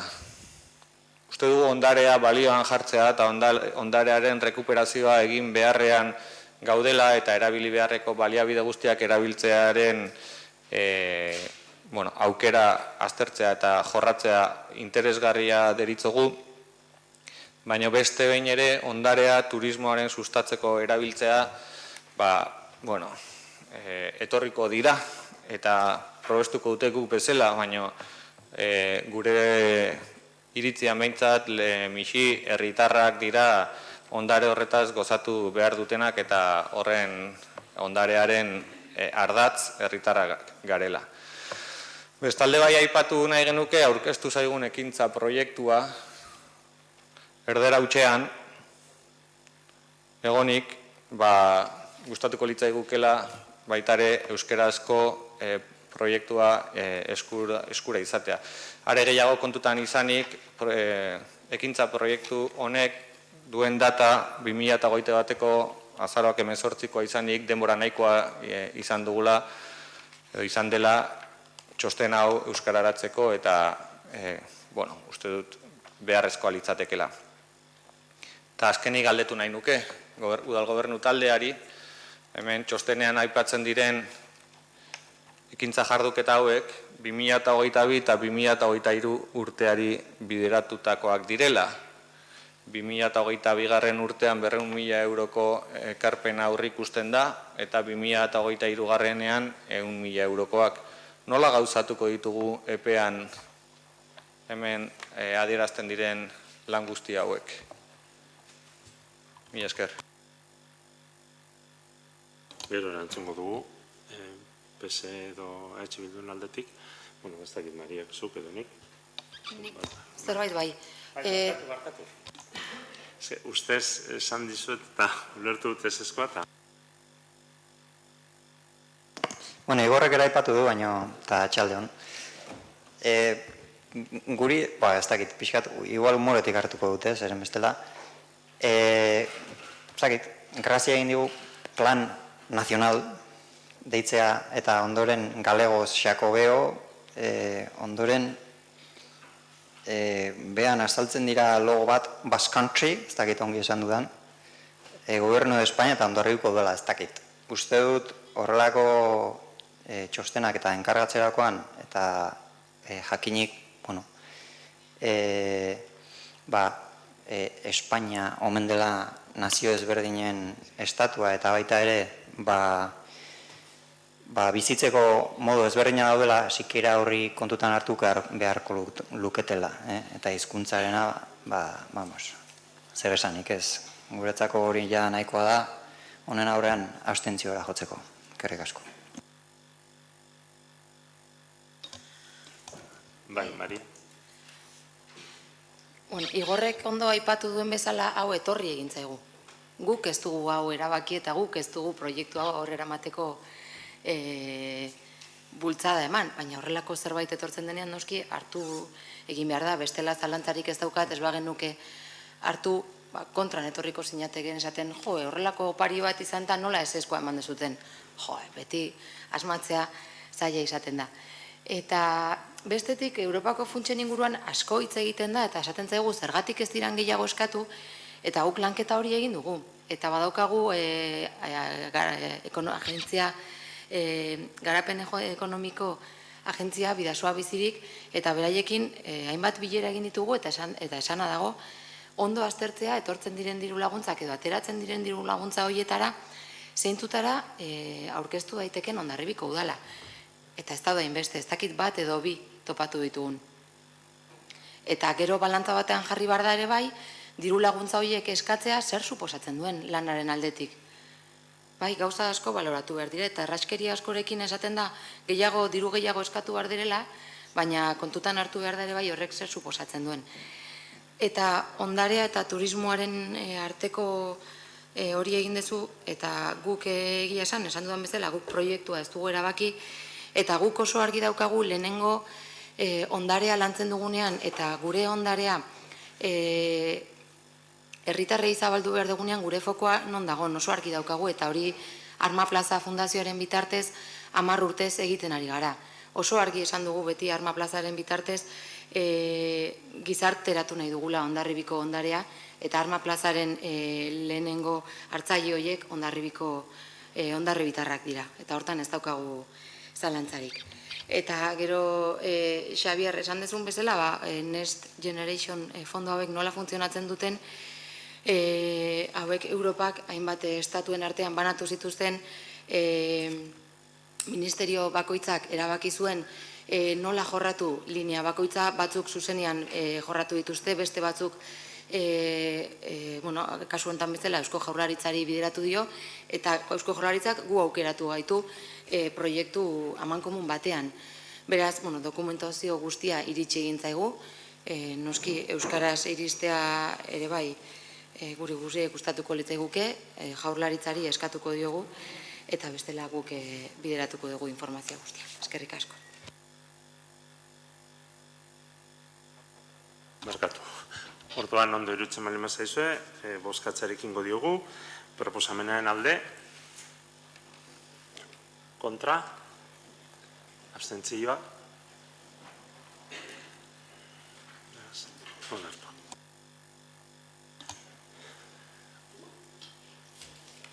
Gaurko 5. gaia, Hondarribiko 2030 agendaren ekintza plana onartzeko proposamena da. Hemen, gogorarazi behar dugu, batzordean izandako emaitzaren arabera, badagola PSeren botu partikular bat. Eta orduan, egingo dugu lehen egin dugun bezala, eta aurrekotan egin genuen bezala. Da, proposamena aurkezteko 10 minutuko referentzia bat emango dugu, PSeren botu partikular aurkezteko 5 minutukoa, udal talde guztien interbentzioak 5 minutu, ari naiz pixka bat, biderlau, 20 minutu, eta gero, botu partikularra bozkatu, eta diktaminatutako proposamena bozkatu. Orduan, ondo irutzen balin bazaizu eta lan desientia denez, ekin ingo diogu, lehen bailen, mesedez. Kalixa? Bai, eskerrik asko Txomin. 2009an Hondarribiko udalak lehenengo ekintza plana onartu zuen. Orduz geroztik, jasangarritasunerako udalerrien Euskal Sareko, udalsarea 21 kide gara. Udalsarean egonda, plan horien ezarpen maila ebaluatu genuen hainbat urteetan. Hori horrela, plan horren indarraldiaren azken urtean, 2015ean, ezarpen maila 145koa izan zela ikusi zen. Eta 2004tik 2015era 100% hazkundea lortu zuen planak. Hori horrela, 2009ko ekintza planaren indarraldia agortua zegoela ondorioztatu zen. Bien bitartean, 2015ko irailean Nazio Batuen erakundearen batzar nagusiak 17. garapen iraunkorrerako helburuak onartu eta 2030ko garapen iraunkorrerako agenda deritzon dokumentuan integratu zituen. Batzar nagusiak adostutako 17 helburu horiei Euskadik 18 bat gehitzea adostu zuen, hizkuntza eta kultura aniztasuna. Gogoratu behar dugu, 2030 agendak sistema integratutzat hartzen dituela ingurumena, ekonomia eta gizartea. Horren bestez, 2017an, Hondarribiko iraunkortasuneko lehenengo ekintza plana berrikusteko prozesua abiararazi zuen udalak. Lehenengo urratsa, udalerriaren egoera aztertzea izan zen. Horrela, Hondarribiko diagnostikoa osatu genuen. Ondoren, diagnostiko hori oinarri hartuta eta garatutako parte hartze prozesuaren jasotako ekarpenak aintzat hartuta, Hondarribiko bigarren ekintza plana osatu dugu. Azpimarratzekoa da, herritarrekin antolatuko bileran, Hondarribiko Agenda 2030 ekintza planerako 2030 urtera begirako ikuspegia adostu zela. Bertan, herritarrek Hondarribia inguratzen duen natura eremuaren zaintzailea izanik, klimaren aldeko erronkari erantzuteko prestatutako hiria eta irisgarria eta lagunkoia den hiria eskatu zuten, besteak beste. Hain zuzen, bilera horietan adostutako ikuspuntu horretan, oinarrituta idatzi eta udalbatzara ekartzen dugun Hondarribiko Agenda 2030 ekintza plana. Ekintza plan honek Hondarribira iraunkorra eraikitzeko duen garrantzia kontuan hartuta, ekintza plana alderdi politiko guztiekin elkar banatu genuen uztailean euskaraz eta abuztuan euskaraz eta gazteleraz. Planari ekarpenak egin nahi izan ez gero, ekarpenak helarazteko. Ekarpenik jaso ez genuenez, urriko batzordean plana udalbatzatik pasatzea proposatu genuen. Hondarribiko Agenda 2030 ekintza plana 5 helburu estrategikoetan antolatzen da. Lehenengo, ingurunearen zaintza eta hiri osasuntsurako garapen iraunkorra bultzatzea. 2. Pertsonen oinarrizko beharrak eta ongizatea bermatzen dituen hiri lagunkoia. 3. Herritarren heziketan laguntzen duen eta parte hartzea zein bizikidetza bultzatzen duen kultura hiri berritzailea. 4. Ekonomia eredu iraunkor eta lehiakorra. Eta 5. Natur baliabideen konsumo eta erabilera arduratsuaren alde egitea. Helburu estrategiko bakoitza programetan banatzen da. Programak helburu estrategiko bakoitzera, lortzera, zuzendutako helburuak zehatzak ditu. Adibidez, bigarren helburu estrategikoa, pertsonen oinarrizko beharrak eta ongizatea bermatzen dituen herri lagunkoia. 2.2, jarduera programa, herritar guztientzako hiriaren irisgarritasuna bermatu. 2.1, udalerriko eremu ezberdinak irisgarritasunaren ikuspuntutik egokitzen joateko asmoz, esku hartze ezberdinetan mugikortasun iraunkorrerako planean jasotako bete beharrak eta irizpideak aplikatu. Ekintza, zebrabideen pareko espaloietan itxuentzako ukipen zoruak jarri, taktila deitzen duguna. 2.2.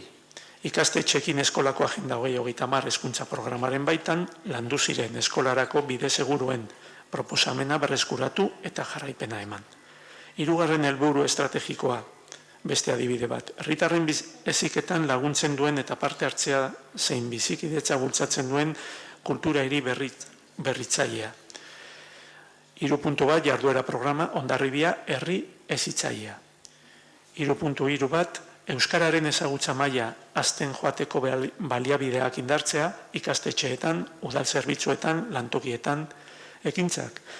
Herrira kanpotik etorritako biztanlei euskara ikasteko errestasun gehiago eman eta dauden errestasunen berri emateko esfortzua indartzea. Gure papera berebizikoa da Nazio Batuen erakundearen batzar nagusiak onartutako garapen iraunkorrerako helburu horiek lortzeko. Udaletxeen ardura baita gure Agenda 2030 bidez mundu mailan erabakitako helburu horiek lortzeko lokalki jardutea. Eskerrik asko. Eskerrik asko, Kalixa. Orain, PSren aldetik, botu partikularra aurkeztuko da. Noemi.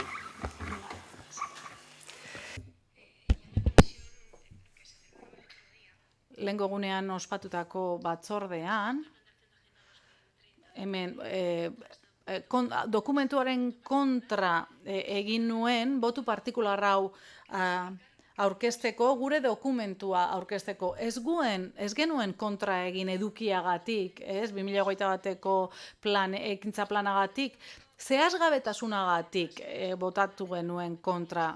Guretzat dokumentua lan egitura bada eta garapen handia behar du. Sarreran, orain arte udalerrian emandako urratsez hitz egiten da, gutxi gora bera Kalixak esan duena. Sarreratik zuzenean ildo estrategikoetara pasatzen da. Eta ekintzak, aurkeztutako ekintzak oso orokorrak dira, baten batek zehaztzago deskribatzen du, adibidez, aisia erregulatzea, ingurumenean duen eraikina, Jaizu behatoko ibaia, hiri autobus zerbitzu berria esartzeare aurre ikutzen du, baina bai, aipatu egiten du, ez dut kasualidadez esan hitz hori, aipatu egiten da, baina ez da garatzen.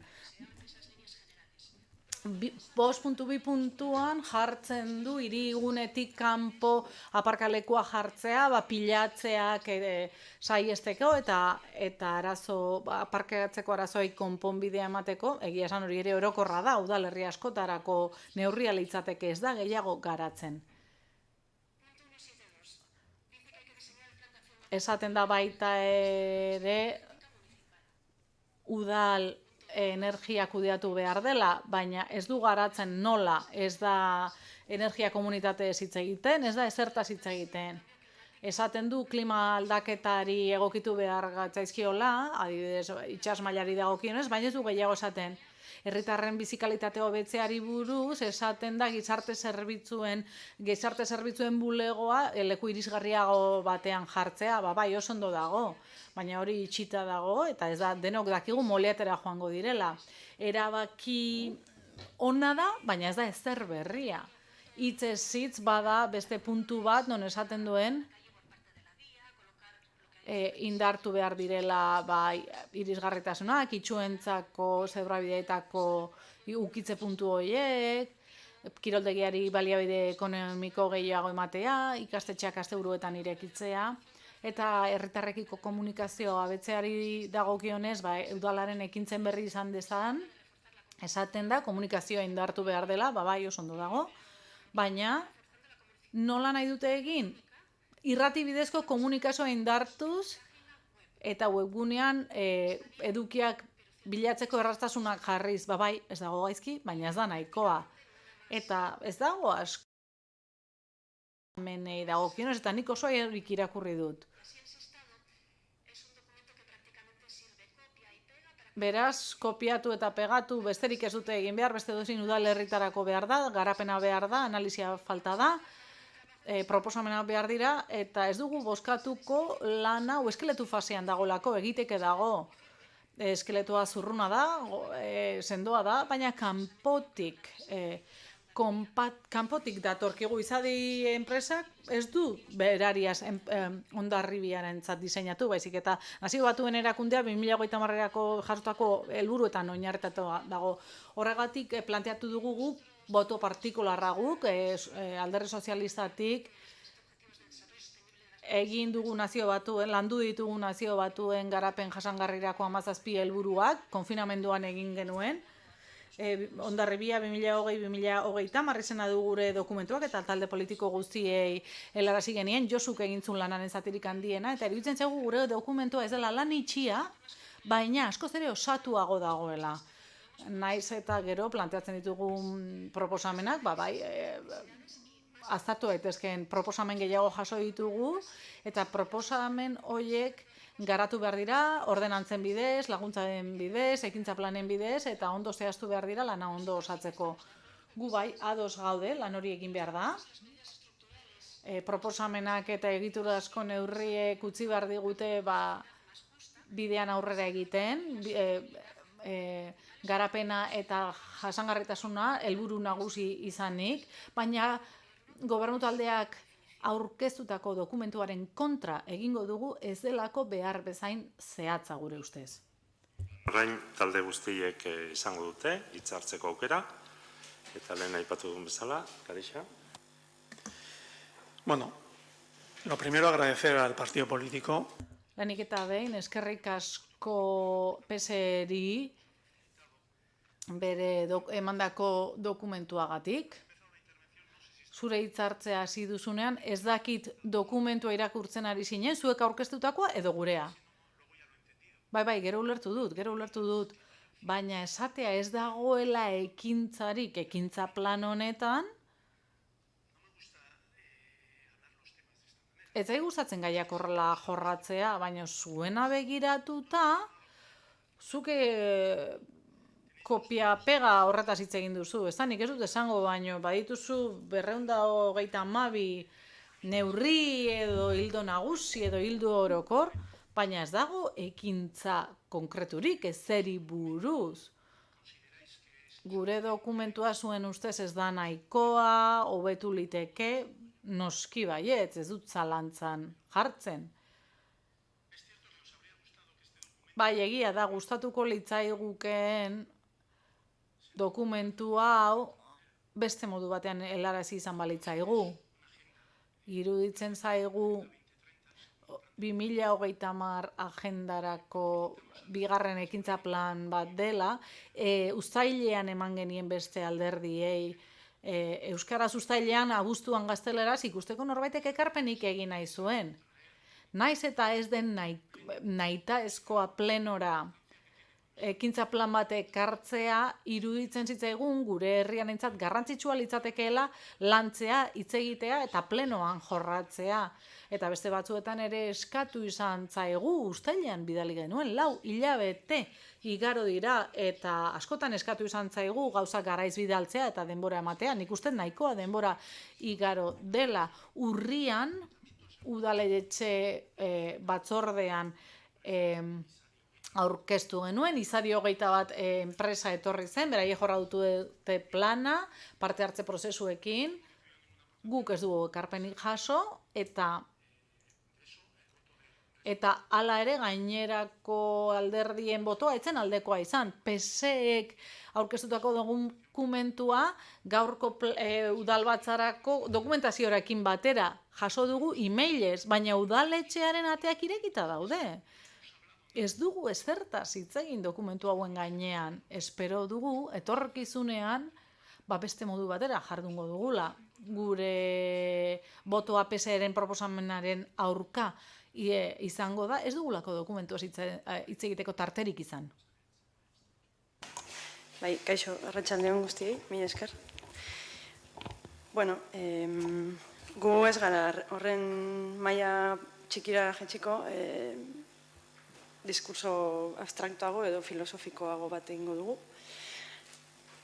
Eta hasiko gara esaten, ahots askok esaten dutela, nazio batuek huts egin dutela giza eskubideak bermatzeko mekanismoak praktiketan jartzen. Eta garapen jasangarrirako helburuen porrotaz ere hitz egiten dela, ez direlako gai izan enpresa transnazionalei erregulatzeko mekanismoak jartzeko, ezta. Orduan, testuinguru horretan, makro testuinguru horretan, gurera jaisten baldin bagera eta aurkeztutako dokumentua ikusita gero, galderak sortzen zaizkigu, asko, baina galderen erroa beti da berdina, eta galdera da zertarako. Zertarako Agenda 2030, ez badugu, esaten dugun horretan sinesten. Zertarako Agenda 2030, ez badiogu edukirik ematen, gu ados gaude, eta gero zabalduko naiz honetan. Zertarako Agenda 2030 bete gabeko beste plan batzuk ditugunean indarrean. Agenda 21, komentatu duzu Kalixa, plan horrek 145 bete zuen. Ez dut uste egokilegi denik. Zertarako Agenda 2030 ez badizkiogu egikaritzeko baliabideak jarriko. Zertarako Agenda 2030 ez bagaude gure kontsumitzeko joerak aldatzeko prest. Zertarako Agenda 2030 ez badugu aberastasun banaketaz hitz egin ere nahi. Ez baditugu lortutako privilegioak askatu nahi. Zertarako Agenda 2030 ez badiogu Bidasoa ibaiako dramari arduraz erantzuten. Pakto soziala hau batez onartu genuen. Zertarako Agenda 2030 kalean bizi direnak Irunera bidaltzen baditugu. Zertarako Agenda 2030 ez badiogu kapitalari frenorik jartzen. Nola funtzionatuko du agenda honek? 2030 agenda honek kapitalismo heteropatriarkalak sortutako arazoei, hau da, gozeteari, pobreziari, etxe bizitzaren krisiari, kontaminazioari, urkutsatuei, gaur bertan izan ditugu, genero arrakalarei, energia privatizazioari, guzti honi frenorik jartzen. Zertarako Agenda 2030. Kalixak, zuk aipatu duzu, ez dala beharrezkoa, ez gaude behartuta plan hau egiten. Orduan, zertarako? Zuritze aldera? Planean ez ditugu galdera guztia hori erantzunik topatu batzordean komentatu genuen, eta nik uste dut alderdi sozialistarekin nahiko ados gaudela horretan, ez diogula edukia ikusten.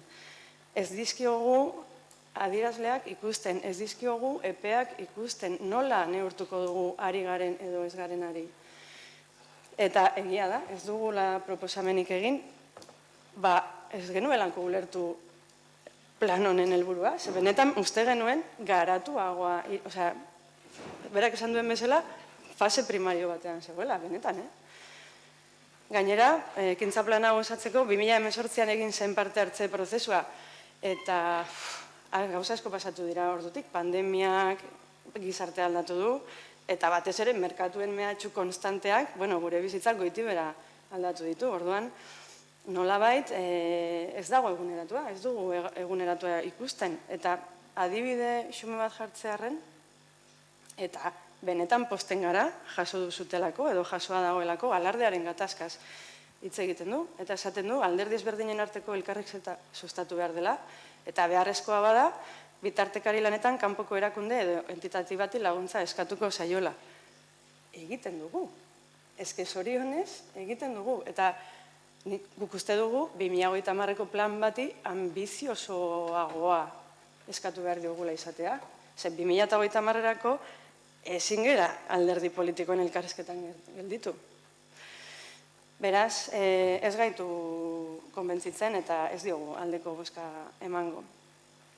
Alderdi sozialistak egindako lanari, lana errekonozitu nahi dugu. Beraien lanean bai ikusten dugu proposamen zehatzagoak daudela, bai daudela doituagoak Hondarribiko errealidadera. Neurri handi batean Noemik egindako diagnostikoarekin bat natoz. Eta egia da, proposatzen dituzuen asko eta askorekin ados gaudela, baina beste batzurekin, ez gaituzte konbentzitzen eta ez gaude ados, ez? Precisamente, aipatu dudan alardearen gaia ez da jasotzen. Eta hitz egin behar dugu, gai hori abordatu behar da, bestela berdintasun politiketan ez dugu aurrera egingo, beraz, ausentzia hori nabarmena egiten zaigu, gero badago hilbizti eta saldun bordarako proposatzen duzuen proiektuarekin badakizue lehendik ere, ez gaudela ados. Eta azkenik, euskararen arloan, Kalisa komentatu du, guk Euskal Herrian 18. helburu bat daukagula, hizkuntza aniztasuna eta kultura aniztasuna babesteko, eta zuen lanean ez dugu euskara babesteko mekanismorik ikusi, de hecho, badago proposamen batean, esaten dezutena, lanposturen baterako hizkuntza irizpide proportzionala eskatu behar dela. Beraz, arrazoi hauengatik abstentziora joko dugu. Mila esker. Mila esker zuri, bai, pesek.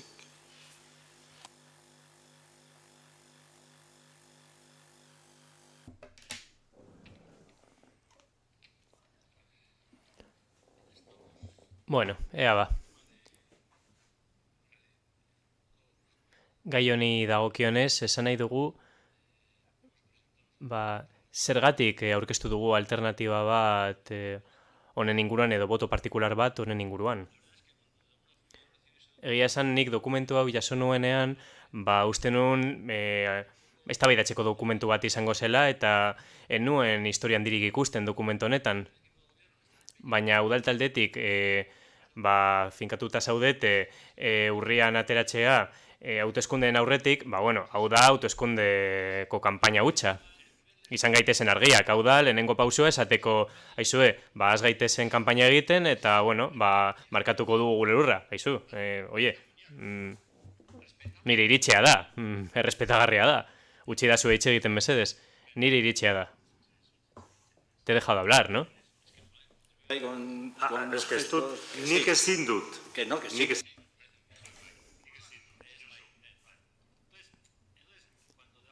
Orduan, nolabait, duela 2 urte, pandemiarekin eta lan bat egin genuen. 232 puntu hauei dagokionez, eta Kalisa zuk esaten duzu. Hau nolabait ez da konkretua. Hemen hitz egiten ari gara 300 neurriei buruz. Hitz egiten dugu alokairu etxe bizitzei buruz, hitz egiten dugu enpresei buruz, karmelitasei buruz, hitz egiten dugu alokairu etxe bizitzei buruz, gauza oso konkretuei buruz hitz egiten dugu. Hau ez da paperrutxa, hau dira gauza konkretuak, eta esan nahi baduzu beste gauza batzuetaz hitz egiten nahi bazara, dokumentuak nolabait politikaren aldetik egiten duguna da orientazio bat markatu eta araubide eta irizpide batzuk finkatu udaletxe batetik, eta hori agenda bat bihurtzen da, hori hemen garrantzitsuena. Jakin behar da zeretaz ari garen hitz egiten, orientazio politika norabide honetatik joateko, baina konkretua bada. Bai, bada konkretua, ez egin horrela buruarekin, hau konkretua da.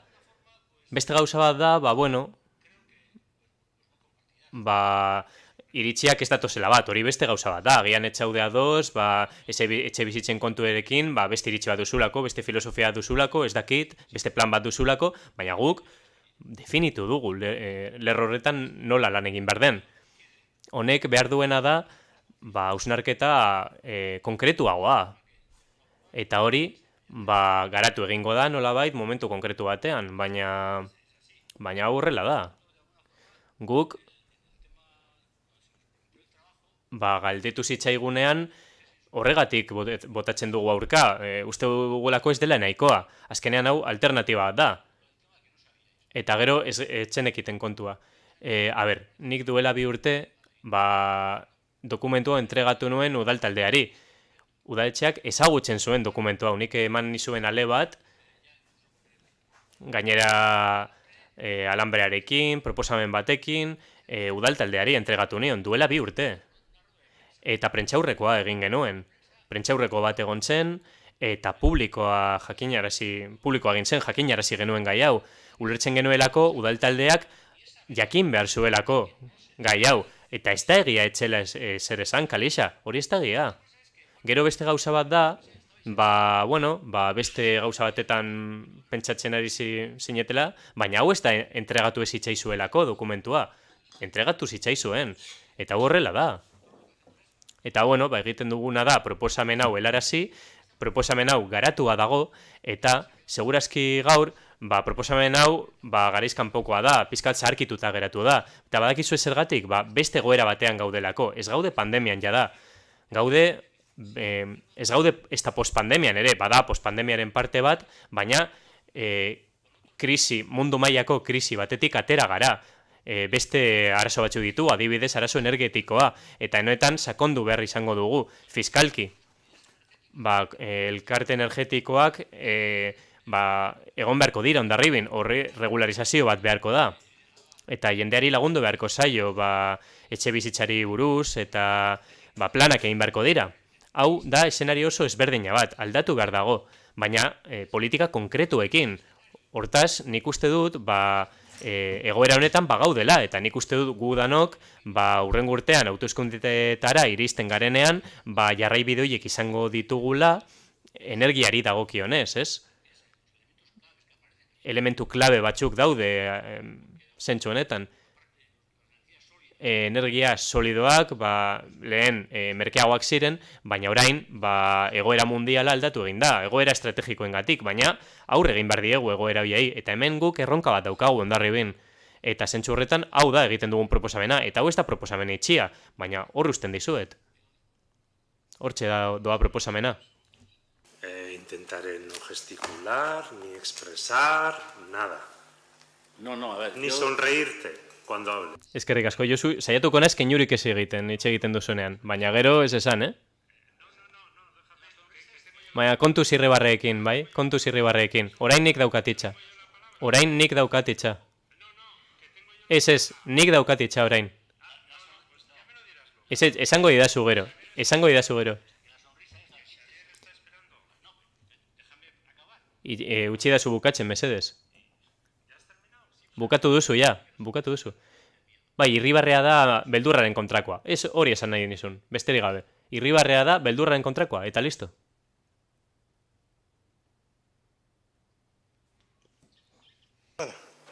Beldurraren antitesia edo sintesia.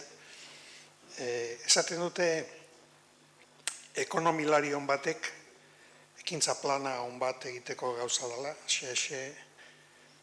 egindako ekintza plana eta abian jartzeko eta gauzatze bidean jartzeko gauza dela, eta azkenik ekintza plana horren porrota saltzeko ere kapaza dela.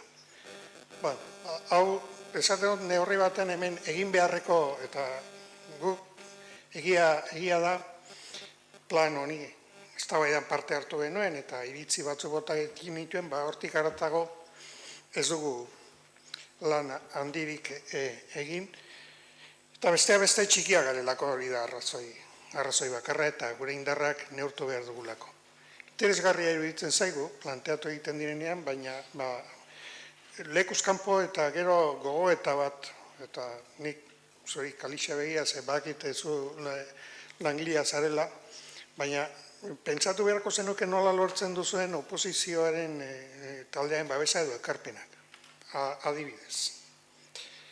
Hemen ez da aipatzen, Santelmo Gazteluaren, eta hori izan da, segurazko legealdi honetan, deno batera egin dugun gauzarik garrantzitsuenetako, behintzat baliabide ekonomikoari begira, eta hor garatzeko, hor sortu ziren ideiak, eta hori bildu ditezke.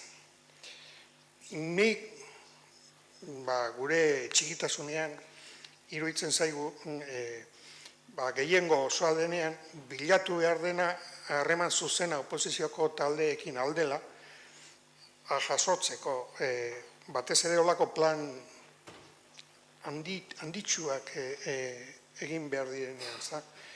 Guk bai ikusten dugu utsuneak daudela, eta berdintasuna aipatu egiten denean, egia da alardearena aipatu egiten dena, baina ez berdintasuna lorrean eta aipatzen diren berdintasunari buruzko, baina, detaile, seguru asko hemen, gehiago eskatu egiten gaituzte dauden utsuneak dagoena baino. Eta dauden utsuneak, adibidez, legealdi honetan izan ditugun eztabaidak, ezta?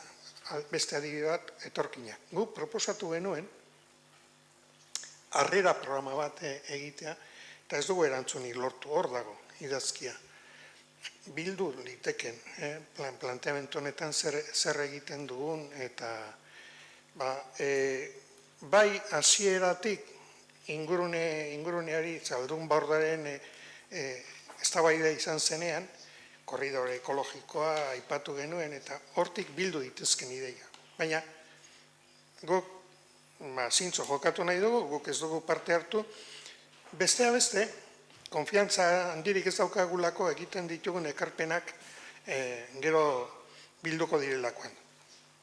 Demagun, guk berriz ere proposak genezaken, eta ez dugu egin kasu honetan, berdintasun zaila, eta ez da, baina motiboa soberan dauzkago olako proposamena berriz ere ez egiteko. Eta egia da, uldadea, baina egin beharko genuke. Eta gustatuko zitzaiguken hori ekintza planen, hau da, 2030 bitarteko ekintza planen baitan bilduta egotea. Hori dira arrazoiak guk abstentziora joko genuen, iruditzen zaigu importantea dela, baina gero konfiantzarik ez daukagu. Gure abstentzioa gehien bada, konfiantzarik ez daukagulako ekintza plan honek,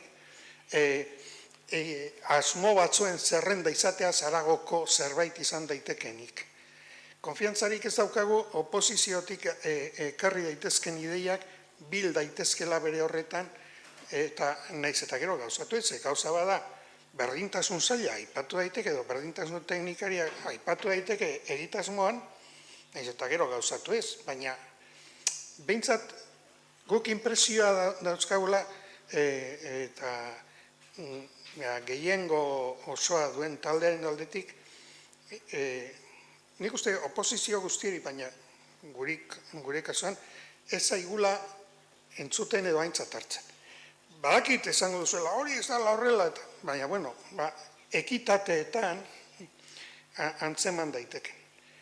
Eta, berezik kaliza badakizue, gure jarrera beti ireki izan dela eta parte hartzeko aldetik. Egia da, gure parte hartzea txikiena izan da, eta ze baliabidea dauzkagun parte hartzeko, agian, ez dakit, erakarpen handiagoa beharko genukela parte hartzeko. Konfiantzari galdu indugu. Eta motiboa dauzkagu, ez dut errepikatuko zergatik. Abstentzioa, nola nahi ere abstentzioa aldera joko du, eta pentsatzen dugu aurrera begira, eta modu positiboan planteatuta, hemen muga aipatu egiten da, baina gehiago aipatu beharko litzateken kulturaren ikuspegitik sartu beharko litzateken, eta nik uste sartu behar dela Santelmo gazteloaren eta ikuspegiat zer egin behartetik, hondakinen kudeaketaren aldetik zerbait zehatzago planteatu egin behar da, etorkinena aipatu behar da, bidazoa ere gurea da, Hondarribikoa da, zer gertatzen den horrelako pertsonekin aipatu egin behar da. Elkartasun sareak eraiki behar ditugolako hoiekin. Eta gero, emakumeen berdintasunaren alborrean ez dut errepikatuko. Nola eskertu nahi du, nik uste zintzo planteatu izan dela eta ekonomilari on moduan plana egina dago. Ikusi, nahi genuken, gauzatzeko moduan nola egiten den, eta gauzak nola izan diren ikusita, espero dut egunen batean plan honen porrota batean batek azalduko duela. Baina bestela, eskerrik asko egindako lanengatik.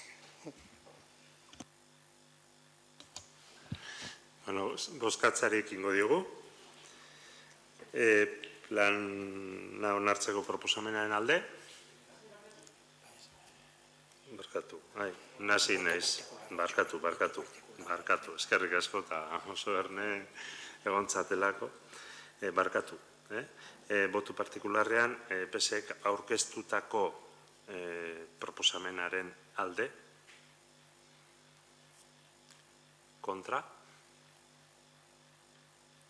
abstentzioak,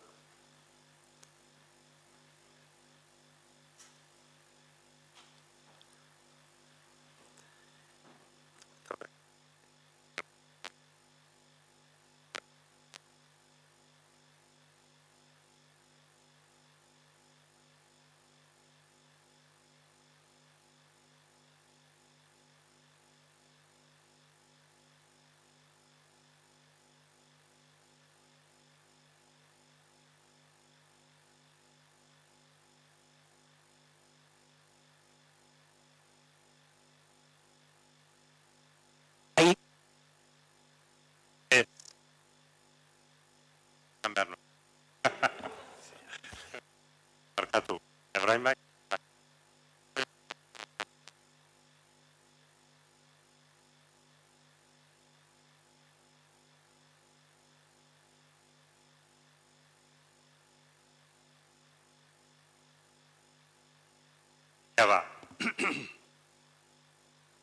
Egin dugu bozketa, ez? Bi bozketak egin ditugu, eta puntua bukatutzat emango dugu. Eta barkatu, nik uste dut, zoi bezala nahi behintzat gertatzen nahi zeit, eta luzatze hau sumatu dut.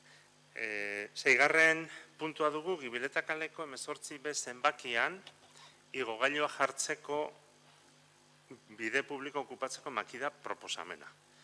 Eta Txalori emango diot, Gonzalori emango diot, hitza. Arratsaldeon denekri. Beste batzuetan egiten dugun moduan, osoki batzuk eskatu digute lur lajapen bat, 75 urteko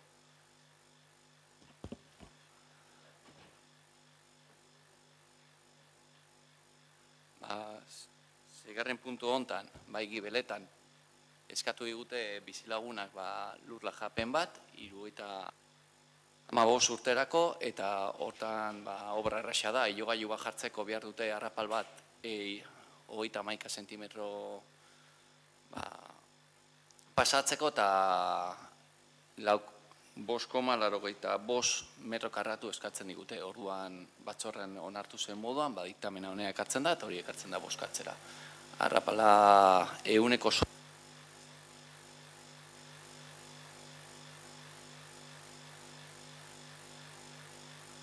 Ez dakit norbaitek hitzartu nahi duen, ez? Beraz, bozkatzearik ingo diogu, proposamenaren alde, hau batez, onartua.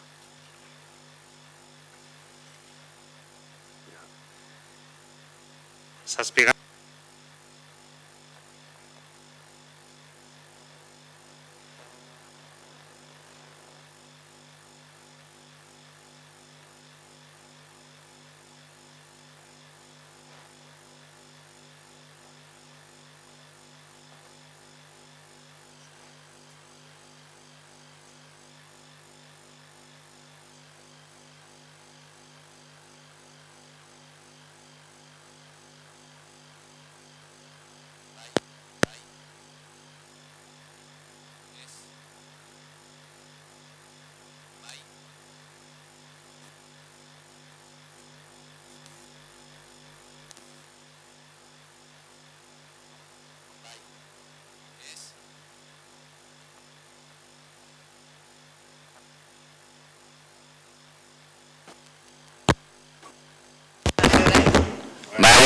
Hostia.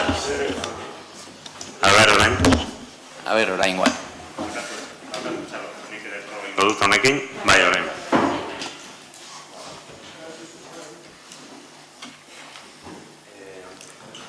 Barkatu etena, Txalo, orain bai.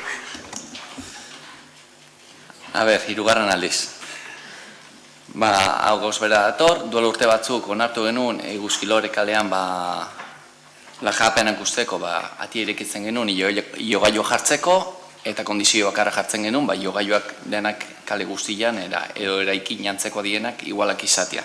Eta kasu honetan 4 metro karratu lajapen moduan udaletxeak komunitatea aljatzen dio 75 urtekoa.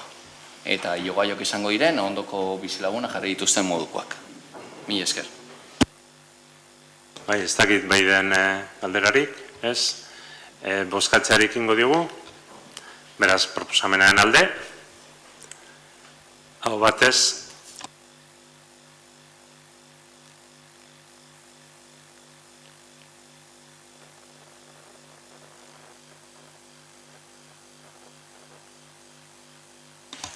oraingo gaien atala, Ogasun ondare eta kontuetarako batzorde berezitik datorkigu, baditugu 4-5 gai. Beraz, gaurko 8. gaia. Udal euskaltegian zerbitzuak ematearen ondoriozko tasa arautzen duen ordenantza fiskala aldatzeko proposamena. Mariari emango diotitza. Bai, azkeneko urtetan ikusi da ordenantza fiskalak udal euskaltegiaren zerbitzuak emateko atal horretan ordenantza egokitzeko beharra zegoela eta aldatzeko proposamena eginda euskaltegitik. Gauza bat kendu eginda, beste obarien atala ere bai ezabatu egingo da eta gehien bat arrazoia da gauza hauek euskarako diru laguntzetan kontutan hartzen direla gauza hauek eta ez ordenantza fiskalean.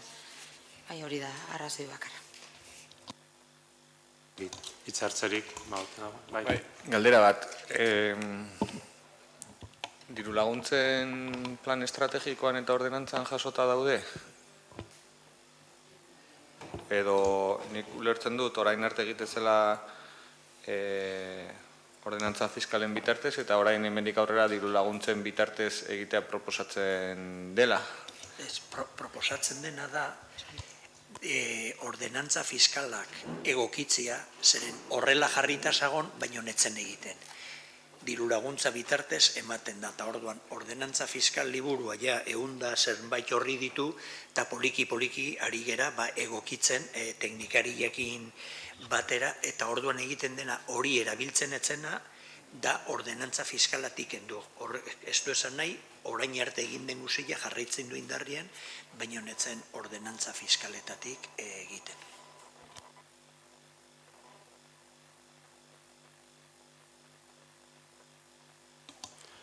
Orduan, aldeko botoak, kontra, abstentzioak, gehiengoz onartu. 9. gaia, trakzio mekanikozko ibilgailuen gaineko zer garautzen duen ordenantza fiskala aldatzeko proposamena, Ogasun zinegotziari emango diotitza.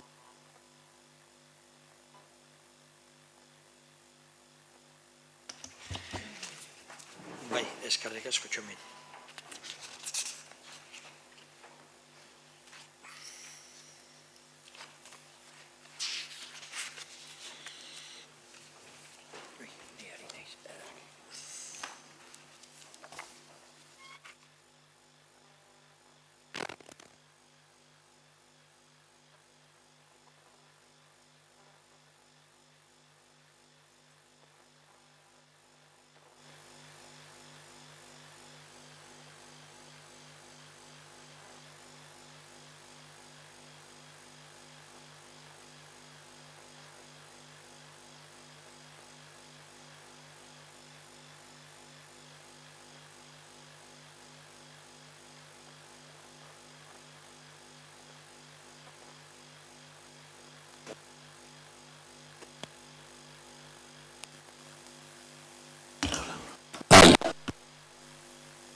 Bai? Ara. Jude, hostia.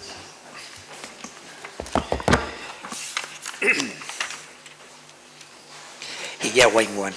Orduan, proposatzen den trakzio mekanikozko ibilgailuen gaineko zerga arautzen duen ordenantza fiskala aldatzeko proposamena, eta aldatzen dena da aldaketa hau da zuzenian kategoria berezia bat ezartzea TMIZ-etan familia ugarientzako obarian, horrela 150% obaria aurreikusiko litzateke kategoria orokorrean dauden familie ugarientzat, eta bigarren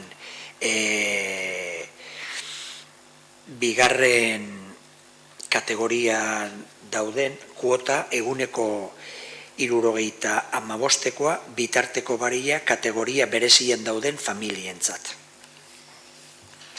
Orduan, geldituko litzateke proposamena orain arte erabatien zagon, eta orain bi eratara bat famili ugarientzat alde batetikan 150%ko obaria kategori orokorrean, eta kategori berezian 175%. Eskerrik asko. Bai, hitzartu nahi da? Bai. Bai, ulertzeko, hau da, 3 seme-alaba dituzten familia horietan 150%ko obaria, eta 4tik gorakoetan 175%ko obaria da proposatzen dena, ezta? Bai. Eskerrik asko. Beraz, proposamenaren alde, hau batez onartua.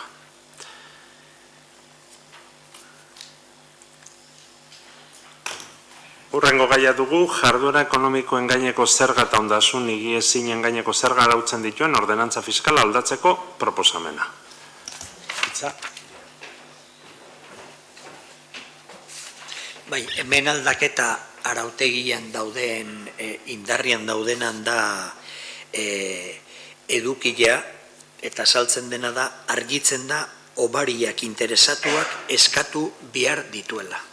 Hori da aldaketa, zeren eduki genuen luze eztabaida bai batzordean eta horretikan ere bai oneri buruz hitz egin da dugu, baina arautegi aldetikan urtero interesdunak eskatu behar du, eta horregatikan obariak argitzen da, obariak interesatuak eskatu behar ditula.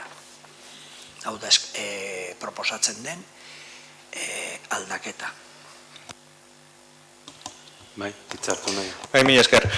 Bueno, guk batzordean ere aipatu genuen, iruditzen zaigula udal edo dozein administrazio publikoak obari hauetarako eskubidea sortzen duen edozein tramitetan informazio hori badaukala udalak ja edo dagokion administrazioak.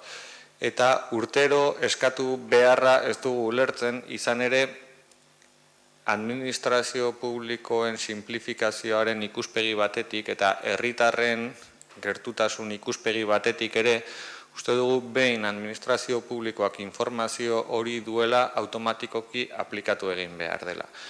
Hori da bai tokiko erakunde legean jartzen diogun helburuetako bat gure buruari, eta hori betetzeko bidean urratsa jarri behar direla uste dugu. Orain, aipatzen bari da legez horrela behartuta dagoela, gu ez gaude alde, kontra ez dugu bozkatuko, baina abstentziora joko dugu uste dugulako. Lege horrela balin badago, legea ere aldatu beharra dagoela, izan ere herritarrek administrazioarekiko egin beharreko tramitetan simplifikazioa beharrezkoa dugula lantzea. Eskerrik asko, proposamenen alde, kontra, abstentzioak, ondo, gehiengoz onartuak. 14/2022 zenbakiko kreditu gehigarrien aldaketa onartzeko proposamena.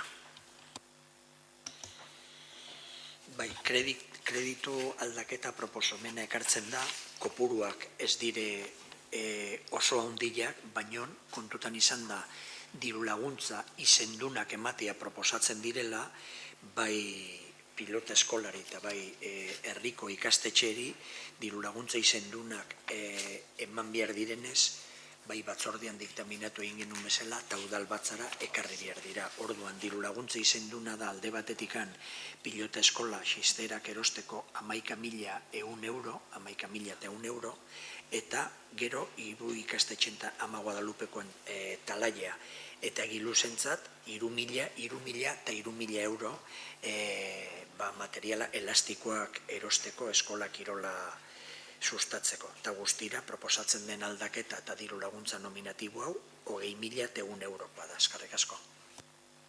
Bai, hitzartzerik. Bozkatzerik ingo diogu, proposamenaren alde, hau batez onartua. Ogasun batzordeko azkeneko gaia, diru sarreren arazketa onartzeko proposamena.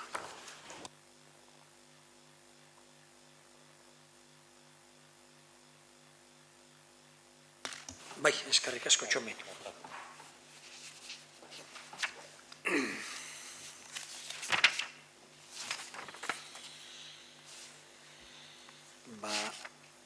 Kontutan izan da, ohartu gerela, diruzainak antzeman duen bezala, badaudela kobratzeko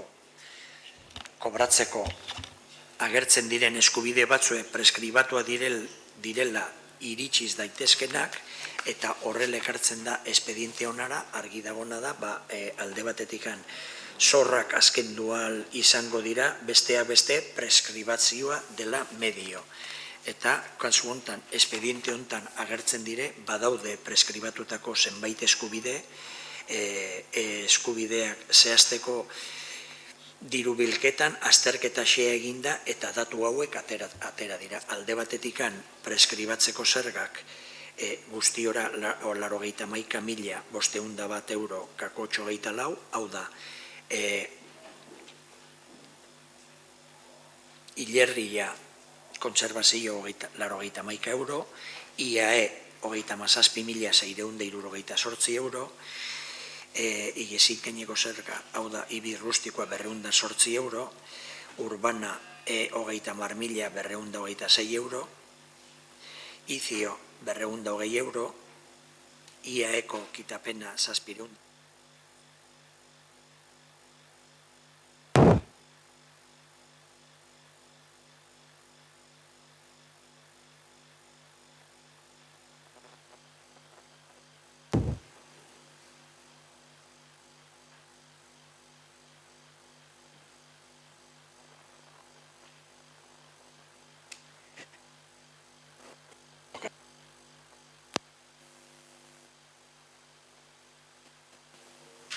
Bai, bueno.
Bai.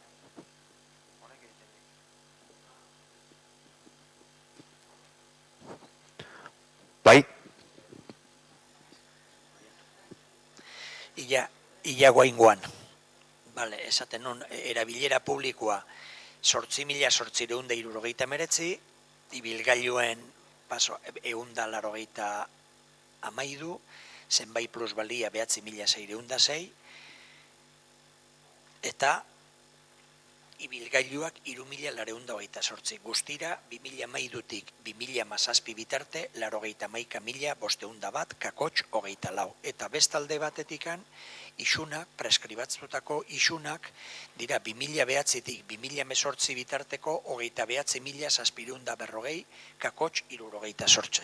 Kontutan izan, alde batetikan kopuru hauek saiakera guziak egin direla kobratzeke, eta kasu hontan ezinezkoa izan da. Kontutan izan, isunak hemen baditugula espedientiak urtean 6.000 baino 6.000 espediente baino gehiago egiten direla, eta kasu hontan, naiz eta 29.000 euroko kopuru izan, espediente hortan zenbait isun gelditzen dire beti, prozedura aldetikan, naiz eta saiakerak egin, naiz eta baiketak eta egin, batzuek gelditzen dira, ordaindu gabe. Eta hau egin behar dena da, preskribatuko eskubidea, zehazteko egin behar direna arakatze hori. Eta bestalde batetikan ere bai, kontutan izan, 91.500 euro horiek esan detena preskribatutako beste zerga guziak, kopurua hori dela, hilegun milakoa, baina bestalde batetikan, zergan bidez, udalak urteko aurrekontuetan jasotzen ditun diruak, 23 milioi eurokoak, 21 kopurun arabera kontutan izan ere bai den esango dut, foro funtsa udaletxeko aurrekontuaren erdia dela, baina beste guziak batzen juten dira ere bai, eta naiz eta 91.000 euro izan, 22 milioi eurokoa edo foro funtsak entzen badugu 11 milioi eurokorik enduta beste diru sarrera direla eta porzentaia hor dagola. Baina, naiz eta saiakera guziak egin, beti gelditzen dire batzuek, kobratzeke ezinezkoa delako kobratzeko, nahi eta saiakera guziak egin, eta orduan eskatzen dena deklaratzea, proposatzen dena udalbatzari deklaratzea preskribatuak dutela lehenengo eta bigarren erazkinean azaldutako kobratzeko dauden eskubideak, 121.241 kakotx 82 eurokoak, eta bigarrena baja ematea aipatutako eskubide bai kontabilitatean eta baita udal diru bilketan dokumentazio guzia zuzen egoteko. Eskerrik asko.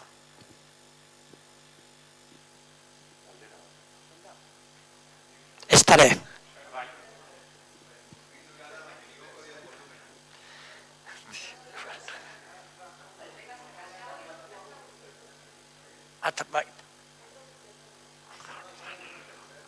Vale.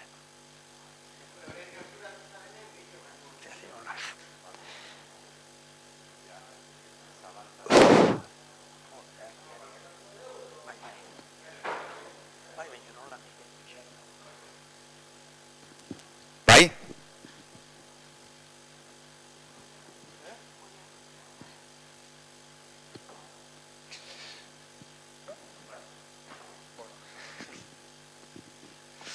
Bueno, ahotsan itzudal taldetikan, behin baino gehiagotan adierazi izan dugu prozedura honekin ez gaudela ados, ez gatoz bat alden guztia egiten denikan.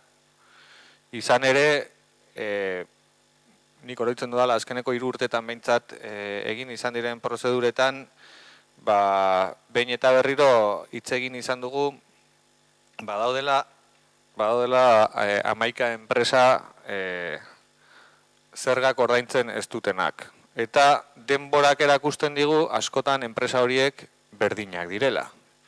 Adibide gisa jarriko dut Madrilgo enpresa bat igezinen gaineko zergako 11.340 euro ordaintzen ez dituena. hori ezin du izan saiakera guztiak egin ditugu eta ezin dugu kobratu. Ezin bada kobratu, ezingo zaio pasa, zerbaiteatik izango da, baina eta ezingo zaio pasa resiboa gehiago, baina ezin duna izan da resiboa pasatzea eta ez ordaintzea.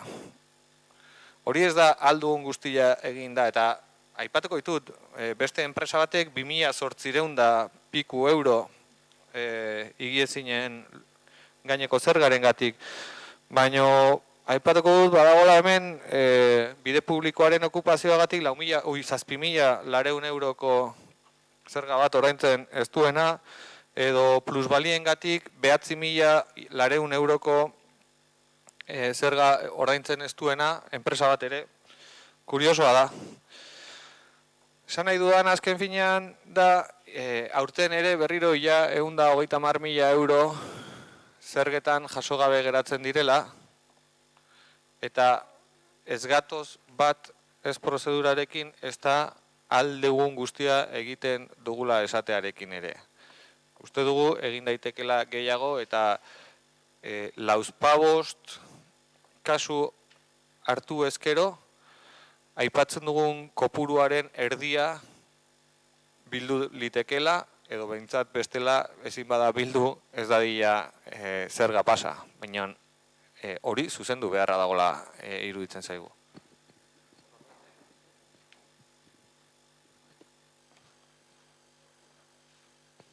Eskerrik asko Igor, Txomin zure baimenarekin.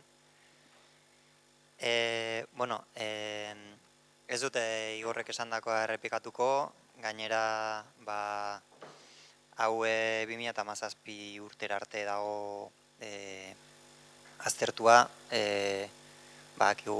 orain gure herrian turismoaren funts putroiek inguruan ditugula bueltaka, eta seguru aski urte hauetan ere horrelako trukoak, iruzurrak egingo dituzte, eta hori ere galdetu genuen batzordean, eta egia da ez dela gai erraza. Hala ere aurreko urtetan ere esan bezala, bai gustatuko litzaiguke behintzat proposamen bat egitea, eta da, ikusten dugulako hemen lanean dauden langileak alduten egiten dutela, baina seguru aski ez dutela nahikoa beste baliabide. Beraz, horri iruditzen zaigu interesgarria izango litzatekela, inbertitzen dena inbertituta seguru segituan amortizatuko dela inbertsio hori. Eskerrik asko.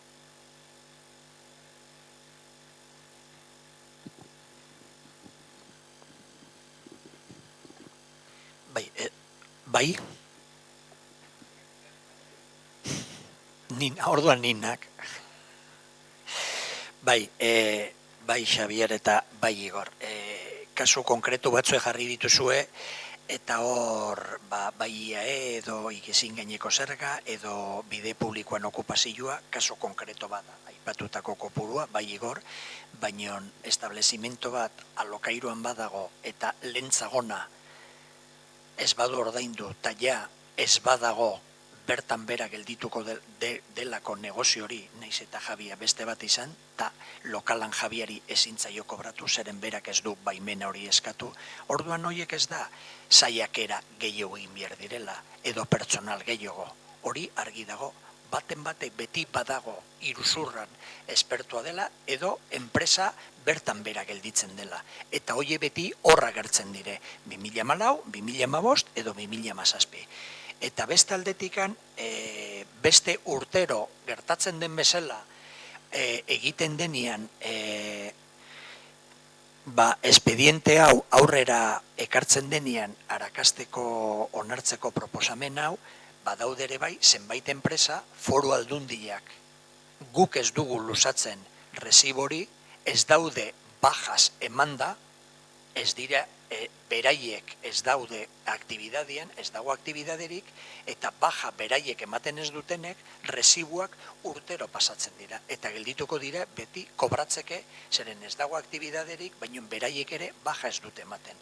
eta batzu da prozedura aldetikan horrela delako badakigu gu beti, eta hori eskertzekoa da beti, akuili hori egukitzea ja ohituta gaude gehiago egin behar dugula eta hobetu behar dugula, baina, bueno, noiz behinka ere izpiluan irudia ere bai beste batzuk ere, ni beti saiatzen naiz hobetzen, baina naiz eta baliabide guzia jarri Xabier, edo naiz igor egin beharrekoa batzuek geldituko dire. Eta ni ez naiz hartuko kobratzen den guziakin porzentai horiek haundia diren edo txikia diren. Guri iruditzen zaigu ez direla proportzioan, porcentaian ez dira haundiak, baina diru kopuruan beti gehiago kobratzea, hobetogo da, gero gastatzea herritarren hobekuntzarako zerbitzu hobeak emateko argi dago. Baina dagonare hemen dena pasako gera, eta pasako dira urtiak eta hemendik 15 urtera hemen dagon ere bai, gertatuko da berdina. Bale, eskerrik asko. Bueno, ia, ez, bai. Bueno, ondo iduritzen bali mazaizue gai honekin bozkatzarik ingo diogu. Beraz, diru-sarreren erazketa onartzeko proposamenaren alde? Kontra? Abstentzioak? Beraz, onartuak. Bueno, uste dut mikrofono bakarrarekin hitz gutxien egingo duena ni izango naizela. Ordan, ondo iduritzen bali mazaizue, urrengo gaietan badugu abotsanitzen 3 proposamen, orduan zuzenian, zuek hasi mesedez, bestela honetorrian erotu ingo gera, eta gero mozioen atalarik ingo digu. Minon, 3 hogetan, abotsanitz talde hor dagonez, berak hartuko du hitza, eta gero bakoitzak izango du hitz hartzeko aukera.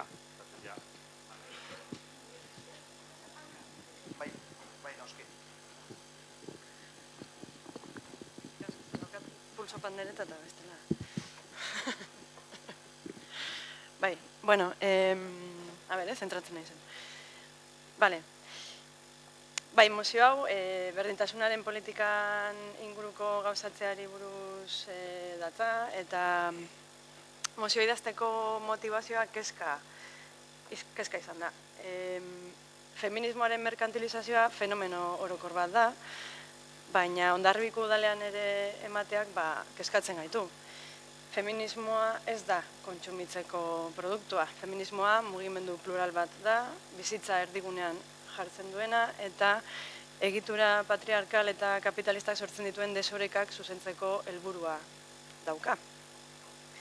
Hondarribia eremu segurua indarkeria matxistaren aurkako tresna moduan jaio zen, eta azaldu zitzaigunean oso begionez ikusi genuen proiektua, herritarren sare batetaz hitz egiten zitzaigun, eta abotsanitz beti egonda herritarrak saretzearen alde, parte hartzearen alde, eta iruditzen zitzaigun herritar sare bat sortzeak herritarrak inplikatu, hezi eta kontzientziatu egiten zituela.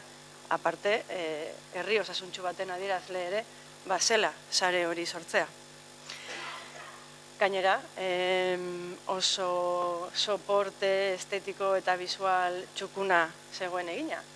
Soporte askotarako pentsatua. Eta, klaro, igual orain konturatzen gara agian marketing estrategia bat zeukala gehiago atzean eta ez horren beste irizpide teknikoak, ez?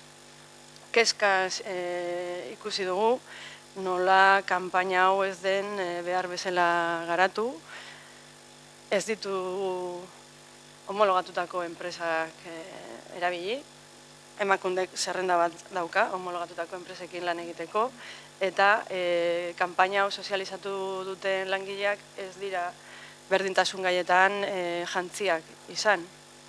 Orduan, horrek kezka sortzen digu. Behin eta berriz esango dute, baina eske gu nahiko flashatuta gelditu ginen, hau honetaz konturatu ginenean. Gainera, gerora, hainbat eta hainbat partaidek, esan nahi dut, eremu seguruko proiektuan parte hartu zutenek aitortu digute, benetan biktima bat hartatu beharko balute, ez luketela jakingo oso ondo nola egin, edo inkluso ez zirela gai ikusten biktima bat hartatzeko. Esan dut, bizitza erdigunean jartzea dela feminismoaren xedea eta desorekak zuzentzea. Desoreka hauek gehien bat emakumeok pairatzen ditugu, baina ez bakarrik. Gizarte osoak pairatzen ditu, baita gizonek ere, azkenean gizon izateko modu bakarra dago eta horrek sufrimendu asko ekartzen du. Zeharkakotasun honek, kaleak eta pertsonek bere egin dituzte errebindikazioak eta normalean gertatzen den bezala administrazioak atzetik nolabait gizarteak mugituta tresnak jarri ditu desoreka hauek zuzentzeko. Guk geuk pixka bat berandu izan bazen ere, Hondarribiko berdintasun plana onartu genuen. Baina galdera da, zein neurritaraino sinisten dugu tresna honetan. Zer esan nahi dugu desoreka dagoela esaten dugunean. Batzuek posizio privilegiatua dutela beste batzuen gainean. Beraz, desoreka horiek zuzentzeko tresna dela esaten dugunean, zer esan nahi dugu. Batzuek privilegioak galdu beharko dituztela, beste batzuk eskubideak irabaz ditzaten. Eskubide horiek irabazten direla bermatzeko, genero ikuspegia udaleko ekimen guztietan kontutan hartu behar da. Eta gaur egun ez da gertatzen, ez dugu egiten. Horren adibide dira, gaur bertan eduki ditugun eta edukiko dugun aldarrikapen batzuk. Kasu hontan, kontratazioaren eremukoak dira, baina hor daukagun garbitzaile borroka eta gero tratatuko dugun gizarte langileen aldarrikapena. Horregatik, da garrantzitsua planan agertzen den planifikazioa aterrizatzea. Urteroko plangintza dokumentu operatibo bat sortzea, urtetik urtera bete behar ditugu helburuak, nola egingo dugu jarraipena bestela, eta bete ez dugun hori zuzendu eta hurrengo plan operatiboan sartu.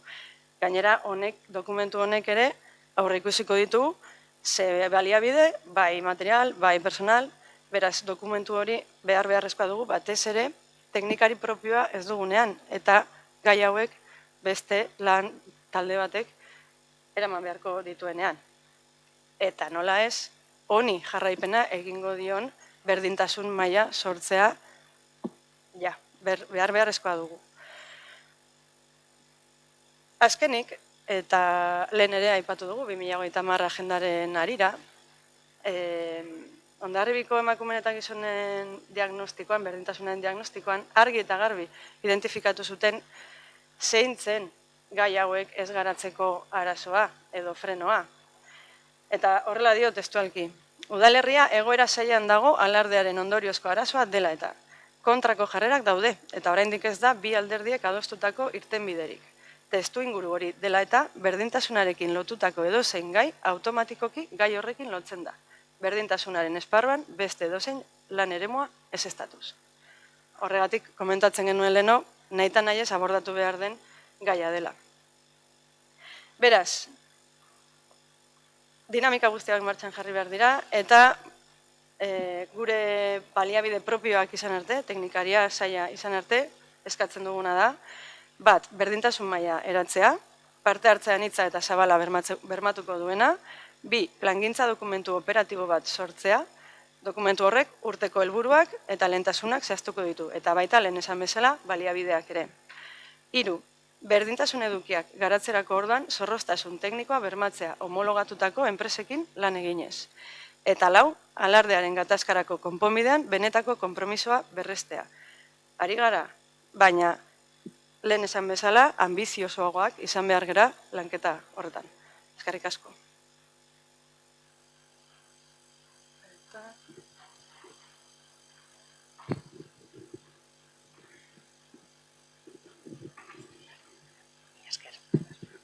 Arratsaldeon. Adierazten duzuen bezala, 2008ko martxoan emakumeen berdintasun plana onartu genuen. Udalerriko genero berdintasunaren arloko politikak sistematizatzea eta koordinatzea ahalbidetzen duen funtsezko tresna. Helburu nagusia da toki mailan garatutako diren ekintza ildoak ezartzea eta definitzea eta genero ikuspegi zabal eta kolektibo batetik txertatzeko. Gobernu taldeak plana egitaratzen duen lau ardatzak landu ditugu. Gobernu ona, herri administrazioaren barne funtzionamentua hobetzen, emakume aldutzea, ekonomiak eta gizartea antolatzen eraldaketa, eta emakumeen aurkako indarkeria gabeko bizitzak. Planean ere jasotako ekimenen bidez. Ekimenak emeki udalerriko emakumeen elkarterekin lankidetzan landu dira beti. Eta kolektibo honek aurkeztutako proposamenak ere babestu ditugu. Kanpoko enpresekin lan egin dugun bakoitzean, emakundek homologatutako enpresekin egin dugu lan. Hala egin dugu, adibidez, talde eragilea, talde politikoei eta udaltzaingoei prestakuntza eman zitzaienean. Edo urtean zehar, eskainetako sentsibilizazio eta konsientziazio gunetan, arreta ematen duten lagileekin bezala. Uztailaren amaieran, eremu segurua, kanpaina aurkeztu genuen. Hasi besterik ez da, ze epeko luzeko kanpaina da, horrela esan genuen, eta par desberdinez osatua. Eta lehenengoan, ibilita bakarrik, egiaztatu izan dugu, postasun handiz, onarpen handia jaso dugula udalerrian. Edukiak udal teknikariak landu zituen, eta komunikazioa establezimentu guztietara pertsonalki eginda horretarako gaitatutako langileen bitartez. Udalerrian eremu seguruak sortu dira eta identifikatu egin dira.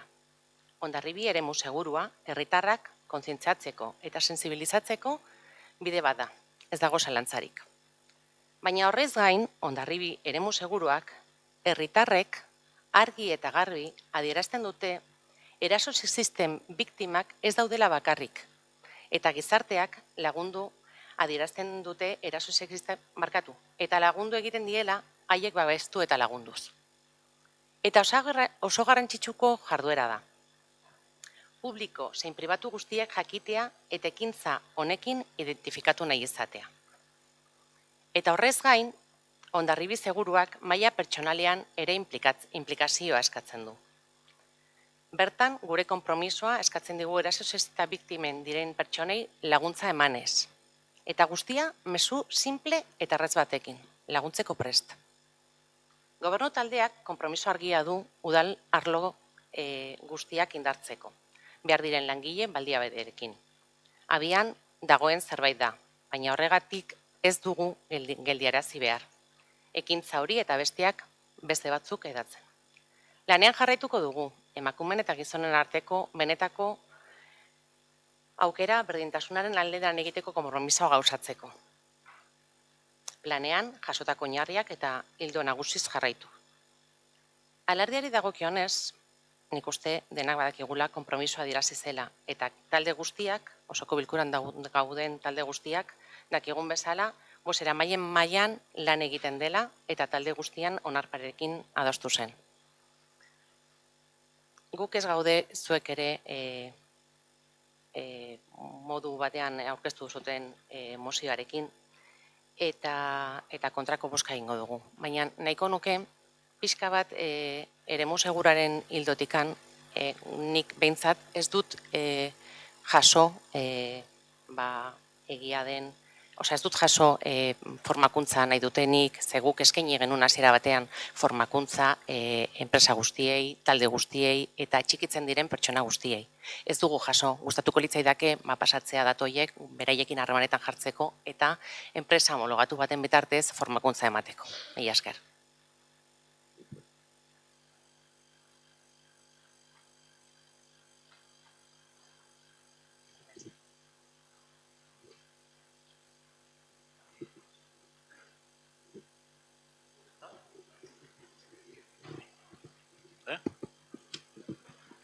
Bai, jode, tesun. Hau oso astuna da benetan.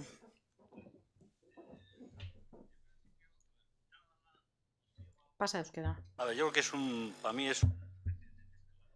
Mozio hau naste borraste bada.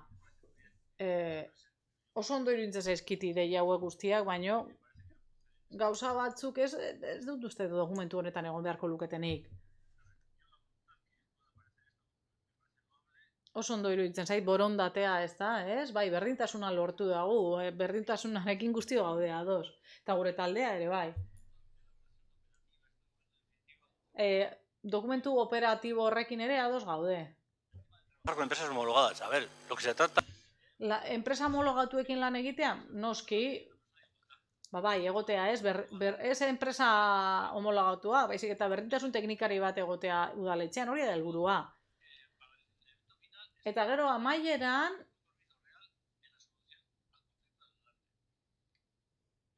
esaten da, hori, alardeari gatazka erabateko konponbidea eman martzaiola. Noski, baina alardearen gaian badago batzarde bat, ez? Bozeramaileen batzordean badago talde bat, ez dakit zertarako sartzen den gai hau, zertako txertatzen gai hau hemen. Nik uste dut puntu horrek elukela hemen egon behar, soberan dago gure ustez. Ze berdintasunaren gaia herri honetan termino batzuetan landu behar da, eta nire ustez ez da horrela landu behar. Alardearen gaiak oso potoloa da, gai potoloa da, badugu bozeramaileen batzorde bat, eta nik uste dut han landu behar dela gaia. Beraz, guk ez dugu dokumentuaren kontra egingo, ze ez gaude kontra. Ez, gai batzuen kontra ez gaude, baina bai nahi dut azpimarratu, laugarren puntua soberan dagoela dokumentu honetan. Ados gaude aurreko beste puntuekin, eta gure abstentzioa horregatik, hori da gure abstentzioaren arrazoia.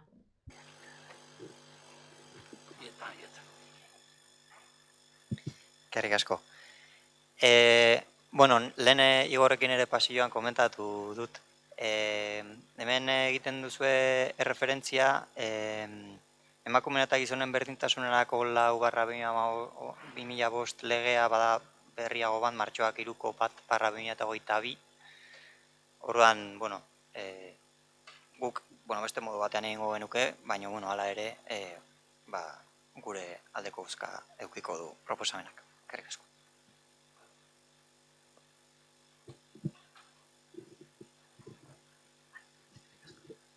Bale, atzetik hasiko naiz. Iepa.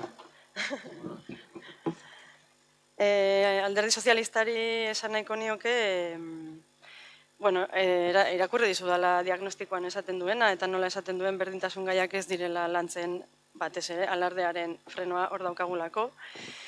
Agotxan hitz hasieratik ibili da esaten, alardearen gaia ez dala bakarrik berdintasun gaia. Ez dala bakarrik berdintasun gaia. Badaudela, beste aldagai batzuk ere afektatzen dutenak, erlijioa, hiri idiosinkrasia, baina bai da berdintasun gaia.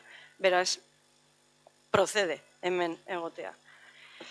Eta gotzoneri esan nahiko nioke, azkenean arrazoia eman diguzula, esan nahi dut. Nola da posible, taberna eta establezimentuetan laguntzeko prest nagoen pegatina hori jartzea, ez baldin badut formakuntzarik jaso. Nola? Eske, kriterio guztien kontra dijoa. Ez dugu eremu segurua lortzen horrela. Nik jartzen baldin badut pegatina edo txapa hori. Ez daukat oso argi nola aktuatu behar dudan. Eta datorkit emakume bat violentatua izan dena, eske, are eta min gehiago egin diezaioket ez baldin badakit nola egin behar dudan. Gotzone, eske benetan. Eta benetan esate dizut, hasieran oso begi honekin ikusi genula, esan genuen, ke guai, gainera jai eremu batean. Zeinetan, polizia sartu nahi ziguten, leku guztitan, eta esan genuen, oso ondo, poliziarik ez, herria egongo da hor emakumea zaintzen.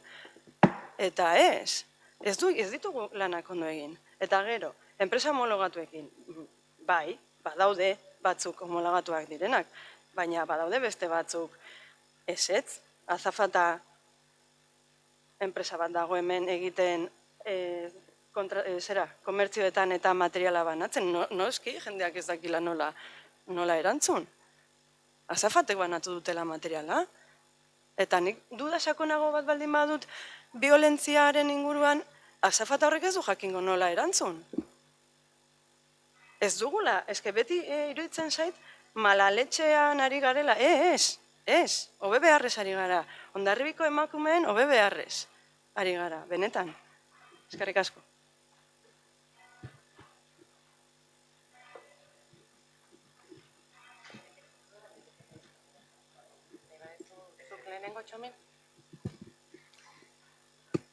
Bale, ez ditxu, nik egia esaten dizut.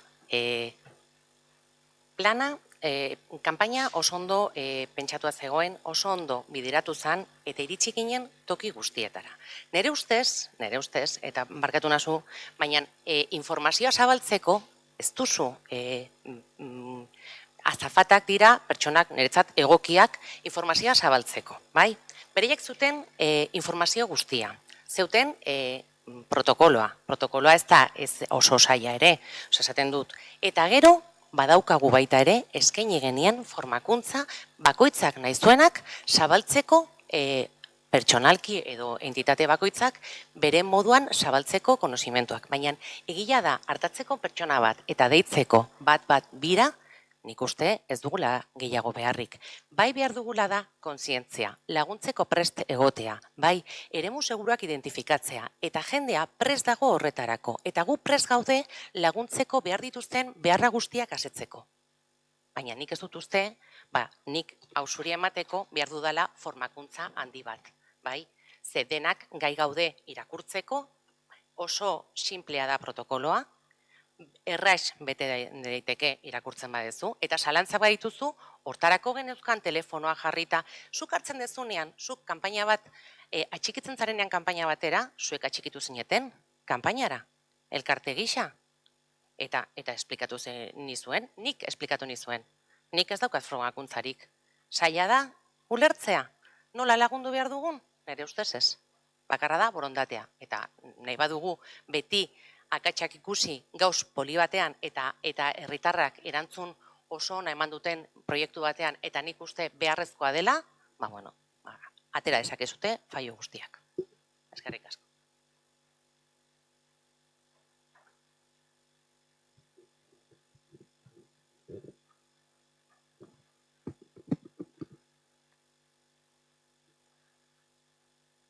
Orduan, bozkatzeari ekingo diogu. Agotxanitzek aurkeztutako proposamenaren alde, kontra, abstentzioak, eta orain hurrengo Agotxanitz udal taldeak aurkezturiko proposamena eragin linguistikoaren ebaluazioa arautzari buruz.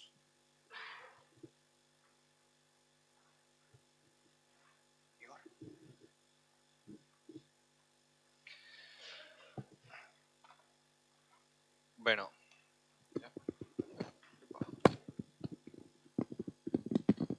Zuten da?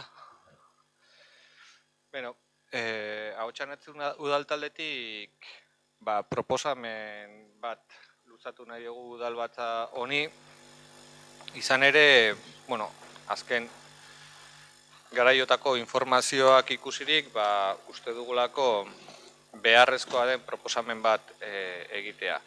Hau da, soziolinguistika klusterrak azken 5 urteratako euskararen erabileraren bilakaeraren datuak aurkeztu berri ditu Hondarribin, eta joera ezkorra nabarmena da azken 5 urte hauetako datuak aldekatu ezkero. Aldiz, Eustatek ere 2016 eta 2021 urteen artean euskararen ezagutzaren inguruko datuak plazaratu berri ditu eta ikus dezakegu bilakaera hori positiboa dela, txikia, baina positiboa dela. Ehunetik ia 73 badakite euskaraz jarduten, eta ehuneko gainerako 27ak ez dakite. Horrek esan nahi du, badagoela aldaera nabarmen bat euskararen ezagutza eta euskararen erabileraren artean. Ehuneko 73ak ezagutzen du euskara eta ehuneko 14ak erabiltzen du. 14ak edo 16ak uste dut, 16 uste dela datu zehatza. Hori horrela, datu horiek kontutan harturik, badukagu Euskadiko tokiko erakundeetan hizkuntza ofizialen erabilera instituzionala eta administratiboa normalizatzeko ehun-eta-hirurogeita-hemeretzi/2019 dekretua. Non hitz egiten duen planen eta proiektuen hizkuntza inpaktuaren ebaluatzeari buruz. Eta hori arau orokorra izanik, eta mozioan egiten da aipamena toki erakunde legi buruz eta dekretu honi buruz ere, hori arau orokorra izanik, herri mailako arau bat garatzea ezinbestekoa dela deritzogu, eta egiten dugun proposamena da Hondarbilan hizkuntzari eragingo dioten proiektu eta plan guztiak ebaluatu behar izatea. Dekretu bitartez, edo erreglamendu bitartez, eta aipatzen ditugu zenbait arlo, hirigintza arloko plan eta proiektu guztiak, bai APOa, beharrezkoa dena, baina baita plan partzialak, plan bereziak eta bar ere, merkataritza eta ostalaritza arlokoak ere, merkataritza plana jorratzen denean, edo merkataritza eta ostalaritza gune berriak planteatzen direnean, industriaren ikuspegitik ere jorratu beharko litzateke aurrera begirakoan behintzat industria gune edo parke teknologikorik eraikitzeko proiektuak gauzatzeko asmorik baldin badago, turismoaren ikuspegitik zer esanik ez, bai turismo planak, apartamentu turistikoen edatzeak, hotel berriak sortzen baldin badara, bisita gidatuen plangintzan, interpretazio zentruak sortzen baldin badira eta bar, eta kultura arloko bai plan eta ekimenetan ere uste dugu beharrezkoa dela erabilera lingustikoaren ebaluazio bat aurretik egitea, eta azkenik planteatzen dugu ere aisialdiari dagokionean ere aisialdi guneak, parkeak eta barretan eragin lingustikoaren ebaluazio bat egitea. Eragin lingustikoaren ebaluazioa egitea ordenantza bidez eta ebaluazio horretatik atera daitezken aldaera negatiboak izango direla hausnartzen baldin bada, aldaera negatibo horien aurkako neurriak ezartzea ere beharrezkoa izango dela uste dugu. Horregatik, ikusirik zein den euskararen erabileraren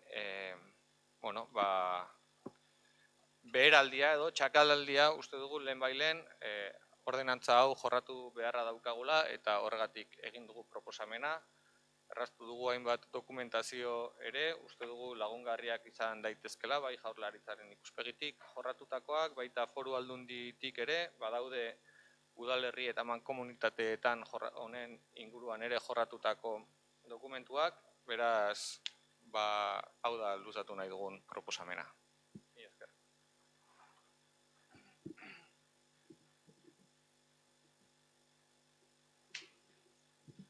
Eskerrik asko, Julian. Egia da duela aste batzuk jaso eta ezagutu genituela soziolinguistika klusterrak emandako datuak eta ez dira positiboak, eta guk pentsatzen dugu ere udalak hainbat elkarte, eragile eta herritarrekin batera hausnarketa eta bultzada eman behar diola euskararen erabilerari. Kezkatuta gaude, baina lanean ere. Eta agian ez dela nahikoa edo maitzak ez direla guk nahiko genituenak, hori ere, seguraski, egia aurrela da. Baina, aukera daukagu hurrengo aste eta hilabetetan, adibidez Euskaraldiaren 3. edizioarekin, azkeneko hilabetetan ari garen bezala, herritar elkarte eta auzo elkarte eta eragileekin lanketan aritzeko, eta ziur nago hurrengo asteetan Euskararen presentzia kalean handiagoa izango dela. Bestetik, euskara sustatzeko ekintza plana berritu behar dugu, eta horretarako beharrezkoa izango da ere bai guztien arteko lankidetza. Baina, gehiegi luzatzea ez da komenila, eta hasieran esan dudan bezala, gu ere egoerari buelta emateko pres gaude, elkarlana beharrezkoa da gai honetan ere, eta zuen proposamenari baiezkoa emango diogu, eta datorrezen asteetan, finkatuko dugu lanketaren prozedura zein izan beharko duen martxan jartzeko.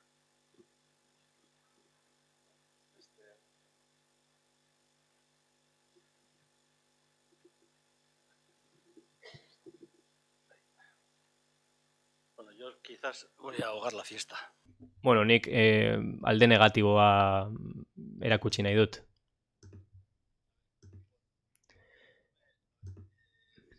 Beitu Igor, Euskararen erabilerari buruz, egin den informeari buruz, ikuspuntu estrategikoari dagokionez oso negatiboa da, argi eta garbi esan behar dizut, ez dakit zer irakurri duzun zuk, baina nik ikusten duenaren euskera, arabera hemen, Hondarriben, 75% gaztelania, 6% frantsesa, eta bestea euskara. Hori kalean, oso negatiboa da. Igo dugula pizka bat, eta, bueno, bai, nik parte hartu nuen gai honetan, eta jaitsiera bat izan genuen, 8%ko jaitsiera bat, eta datuak aztertuta, egia esan, nahiko adierazgarriak dira. Batez ere, kaleko erabilerari dagokionez, eta euskararen biziraupenari dagokionez. Nik uste dut datu hauek, familia arloan, espero dut behintzat ezberdinak izatea. Uste dut ezberdinak direla, ezagutza asko handiagoa delako, konbentzitutan nago horretaz, baina kalean dena delakoagatik hori ez da horrela. Nik uste dut, nolabait, egin duzuen planteamenduan esaldi bat dagoela oso adierazgarria. Eta zera da, hemendik daukadan. Esaten duzunean beste aldetik, hau ez da pertsonetan zentratuta, baizik eta baita, komunitate arloan. Ez da bakarrik kontuan izango ezagutza, baizik eta euskaldun izatzea, kaleak euskaldun izatzea. Nik uste dut euskararen gaia oso garrantzitsua dela, eta familiek eta gu guztiok jartzen garela pizka bat egoera batean ez guztiz zentratuta. Bere momentuan Alderdi Sozialistak proposamen bat egin zuen. 16 urteko goratik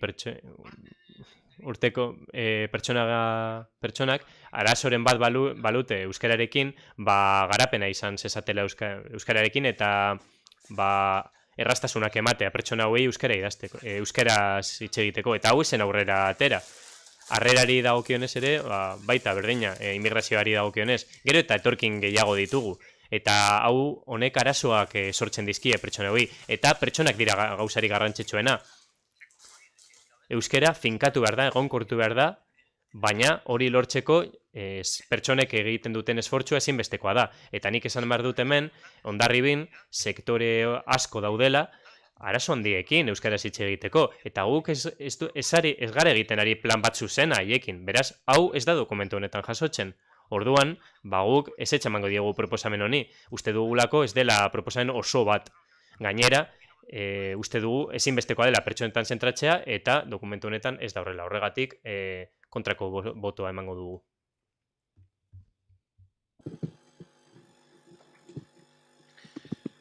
Barkatu, pentsatu nuen isilik egoteko aukera baliatzea, baina entzundakoak entzun ondoren, nik uste euskerak behar duela hitzarmen estrategiko bat guztion arazo delako. Eta adibide bat jartzearren, jarriko dute digitalizazioaren arazoa. Digitalizazioa dakizuenez, gizarte honen garapenerako beharrezkoa den guztientzako. Eta badira sektore batzuk, adibidez edadeko pertsonak, adibidez kanpotik etortzen direnak, zailtasunak dauzkatena hartara iristeko. Eta erakunde publikoen planteamentua beti proaktiboa izaten da, alegia. Iristen ez diren pertsona haienganako proposamen bideragarriak egiteko digitalizazioara iristeko. Euskara, informatika bezala, matematika bezala, hizkuntza bada. Eta euskara ez da politikatik aparte bizitzen. Ez da normalizazioa lortuko ez bada planteatzen planteamentu aktiboa hori lortzeko. Hemen gertatzen dena, herri honetan, euskararekin gertatzen dena bereziki larria da, aukera azteko etnolinguistikoki ikusita hemen euskarak asko sufritu izan du, eta bertako aldaera, eta inork baino beto nik uste alkateak berak azalduko azalduko luken, ze atzerakada bizi izan dugun, eta hor ez dugu asmatu. Eta nik uste asmatu alizateko euskera azken urteotan batez ere zerbait izan da integrazio bidea. Integrazio bidea mugen gainetik, integrazio bidea belaunaldien artean, eta integrazio bidea ere nik kanpoko jende batzuk ezagutzen ditut, eta aitortu egiten dute euskararen bidetik integrazio bizkorrago, eraginkorragoa lortu izan dutela, eta Ukrainako kasua aipatuko nuken hemen gerra, nola askotan kazetari lanak gaztetxoak ikusi izan ditu egiten euskararen bidetik sozializatu izan direlako. Gure jarrera, eta guztiontzako, nik uste, euskara ez da atzera begirako zerbait. Euskara da aurrera begirako zerbait, eta denon artean loturak sortuko dituena. Erantzukidun bereziak eta Igorrek aipatu ditu datu estatistikoak, hemen hazkuntzaren aldetik, konparaketa bat egiten denean, eta esaten baldin badugu, lautik 3 hemen euskaldunak baldin badira, eta lautik batek bakarrik erabiltzen baldin badu, baina eski kontzeptu desberdina dira. Hemen pertsonak ezagutza daukagu, baina erabilia ahal izateko euskara behar dugu mintzakidea. Orduan gutxienez, hizkuntza erabili ahal izateko 2 behar ditugu. Eta seguru asko 2 kote, 3 kote, 4 kote, eta horrela neurtzen da. Hemen planteamentu proaktibo erabiltzen baldin badugu, burutik kendu beharko genuken hemen bizigarenok hizkuntza murriztu egiten direla. Hemen hizkuntzak komunikatzeko baliabidea dira, eta euskera ez aberastasun etniko dalako ez. Euskera batez ere pertsonaren garapeneko oso tresna eraginkorra eta bitxia da, berezia da. Eta horren aldeko apostua da, pertsonen aldeko apostu egitea, garapenerako hau da, eremu guztiak irekitzen dira. Eta eremu guztiak lanerako, kulturarako edo zein ikuskizunetarako. Eta hemen kontutan hartu behar dugun, euskaldunak guztiok, gehienak, eleanitza gara. Gutxienik elebidunak eta eleanitza gara. Euskaldundu diren guztiak ez dute bere jatorriko hizkuntza galtzen. Euskaldundu egiten diren guztiak aberaztu egiten dira beren hizkuntza eremuetan alor guztietarako. Orduan, nire alorreko gaia da. Gu babestuko dugu Ahotsainitzek aurkeztutako mozioa, eta pentsatzen dugu garaia dela, eta honekin amaituko du. 82ko udal ordenantza daukagu euskararen erabilera normalizatzeko araudia. 82koa garai analogikoko udal ordenantza daukagu. Hizkuntza digitalarekin, informatikarekin behar du, hau da, internetez zegoenean egin genuen hemen udal ordenantza. Garaia da berritzeko, eta osatzeko eta planteatzeko hori guztia. Barkatu nire intensidadea, baina nik uste merezi gala saltzea.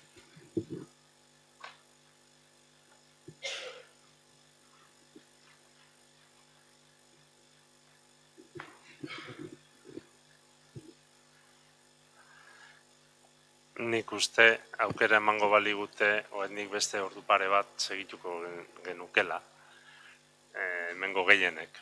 Uste dut gaurkoan gure burua pixka mugatu beharko dugula, bestela gaberdira llegatuko gara eta alegin horretan badakita ari garela. Ez da erresa izaten, baina eskertuko nuke alegin horretan irautia.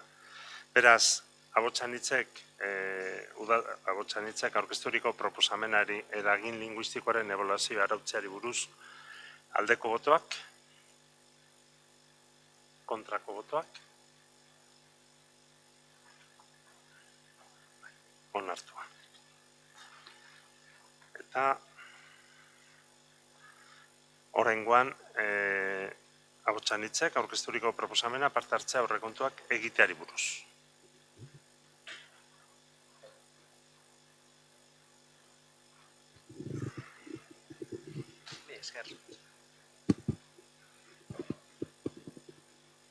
Bai, gabon guztioi. Administrazio publikoek beharrezkoa dute herritarren parte hartzea beraien eginkizunen legitimaziorako. Demokraziaren oinarrian dago lurralde bat osatzen duten herritarrek, komunitate bateko kide direlako, eskubide politikoak dituzten gizon emakumeak direlako, eta zerbitzu publikoen erabiltzaile direlako, beraiekiko eragin duten erabakietan parte hartzeko tresnak esartzeak, eragile publikoak hobetzeko balio duela. Herritarrek har ditzaketen erabakiak era askotarikoak dira, eta parte hartze hori planifikatzea edo arautzea gomendagarria litzateke. Demokrazia parte hartzaile modura uler genezakeen funtzionamenduak administrazioaren kalitate demokratikoarekin harreman zuzena du. Abotsanitz udal taldeak beti bultzatu izan du herritarrek udalbatzetan, udal batzordeetan, gai konkretuetako foroetan eta bar parte har dezaten. Behin eta berriro egin izan ditugun proposamenak hala nola, batzordeak irekiak izateko eskaerarekin, mugikortasun mahaia osatzeko proposamenarekin eta herritar eragileek udalbatzarako aurkeztutako ekimen guztiak udalbatzan eztabaidatzeko proposamena berrestuz, izan duten helburua udalkideon lanketa hobetzea eta eraginkorragoa egitea izan da. Euskadiko toki erakundeei buruzko legea eta tokiko araubidearen oinarriei buruzko legea jasotzen dute udalerrietan herritarrek parte hartzeko araubidea. Oinarri horrekin, erakunde publiko guztiek herritarrek udal kudeaketan parte hartzeko gomendioak egiten dituzte. Eta hildo honi jarraituz, eudel bezalako erakundeek herritarren parte hartzea auspotzen dute. Herritarren ahalduntzea sustatuz, udalerrien gardentasuna hobetzea eraginez eta administrazio publikoaren funtzionamendu egokiagoarekin lotuz ere. Hondarribian ez dugu norabide honetan udal araubiderik garatu. Herritarrek parte hartzeko dituzten aukera eskasak eta ordenamendurik gabeak dira. Plangintzarik gabea. Salbuespen modura aipa genezake abotsanitzek proposatuta udalbatza honek onartu zuen mugikortasun mahaia, apoa egiteko lanketa jorraturikoa. Udalerria osatzen duten herritarrek, hondarribitarrek, behin eta berriro erakutsi dute herriarekiko erabakietan parte hartzeko nahia eta asmoa. Egoera honetan, udal aurrekontu orokorrak dira urtero herriaren baliabideekin zer egin daiteken erabakitzeko tresna. Hau honetan izanik, aurrekontuak tresna eraginkorra behar luke herritarrek ekitaldi batean egikaritzeko proiektuen proposamenak aurkezteko eta ezarritako baliabideen arabera herritarren interesako proiektuak egikaritzeko. Irizpide hauek oinarri hartuta egiten dute lan gure inguruan aurkititzazkegun hainbat erakundek. Batez ere toki erakundeak dira, herritarrengandik gertuen dauden erakundeak. Urteetan aurrekontu parte hartzaileak bultzatu dituztenak. Adibidea gertuena Irungo udalarena dugu. Baina ez dira soilik toki erakundeak. Foru Aldundiko aurrekontuak osatzen dituzten erakundeek ere bultzatzen dituzte parte hartzean oinarritutako aurrekontuak. Orain dela aste pare bat, Hondarribian egon ziren herritarren proposamena jasotzen. Zenbait erakunde publikok erabilitako irizpidea aurrekontu osoaren 2% inguratzen den kopurua herritarren esku erabakitzen ustearen aldekoa agertu dira. Hondarribiaren kasuan, 250.000 eta 500.000 euroren artean izango litzateke herritarrek proposatutako proiektuen bitartez gauzatzeko aukera emango luketena. Bereziki garrantzitsua da parte hartzeko prozesu bat arautzea. Herritarrek egiten dituzten ekarpenak nola bideratu eta nola egikaritzen diren jakin dezaten. Herri administrazioaren eta herritarren arteko loturak eta konpromisoak sendotzeko balio handiko prozedura dugu proposamen hau. Herriaren kudeaketan onura eragiten du, gardentasunean aurrera pausoa egikaritzeko balio du, baita herritarrek administrazioarekiko kontrola areagotzeko ere. Horregatik, honako hau proposatzen diogu Hondarribiko udalari. 2023 urterako garatu beharreko aurrekontu orokorra abiatzeko prozeduran sar dezala herritarren parte hartzeko prozedura bat. 2. Aurrez, adierazitako ekitaldirako 450.000 euroko partida bat egon dadila herritarrek erabakitako proiektuak gauzatzeko. Eta azkenik, udalbatzak har dezala prozedura horretatik sortutako erabakiak betetzeko konpromiso sendoa. Mila esker.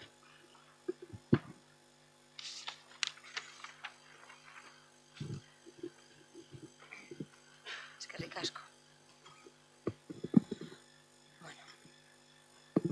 EAJaren gobernu taldeak herritarren parte hartzea sustatu egin du eta sustatzen jarraituko du. Eta adibide asko jarri daitezke mahai gainean.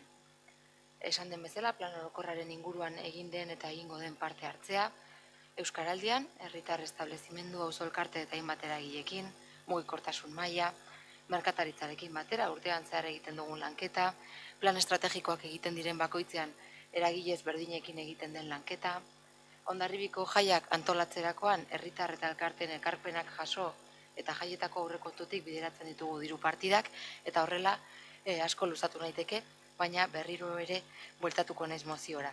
Parte hartzeko aukera gutxi daudela esaten denean, ez gaude ados.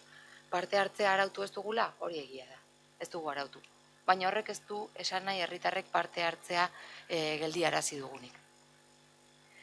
Eta aurrekontura bueltatuz, lanketan ari gara, azkeneko asteetan, eta urteetan esan dugu gobernu taldeak aurrekontuak aurkezten dituenan teknikarien ekarpenak jasotzen ditugu, baina baita ere noski elkarte eta herritarrengatik urtean zehar jasotzen ditugun eskaerak txertatzen ditugu aurrekontuetan. Beraz, argi utzi dezakegu aurrekontuak kontutan hartzen dituztela herritarren eskaerak.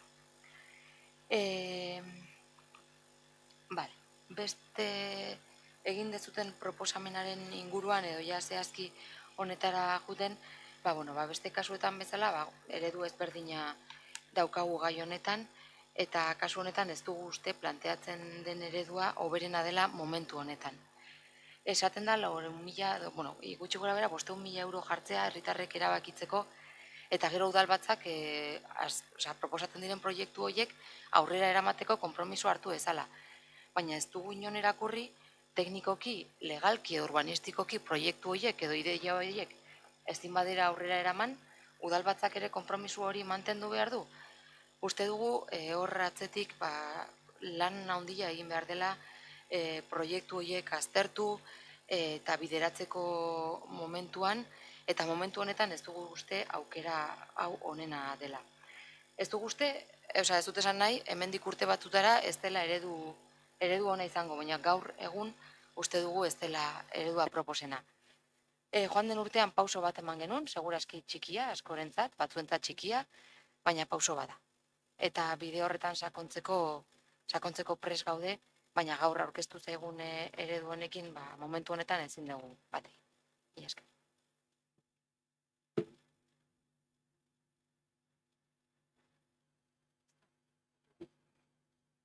Eskerrik asko. Orduan, Abotsan hitzek aurrekontuei buruzko, aurrekontu parte hartzaileak edo parte hartzea aurrekontuetan egindako proposamenaren alde, kontra, abstentzioak.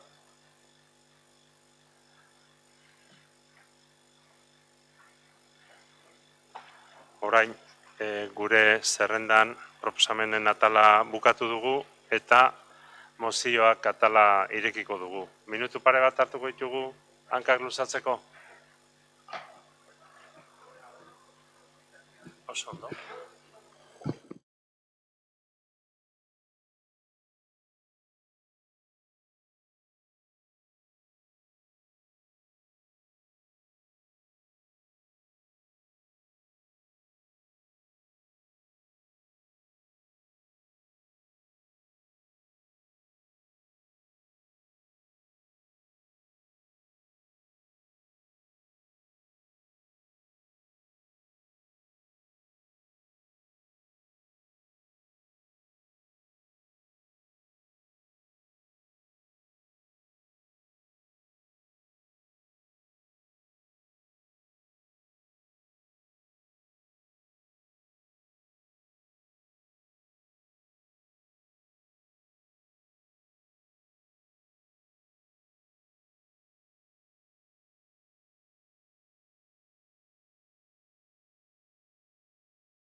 Guetan bezala txirrina joko, baina uste dut entzun egingo dela.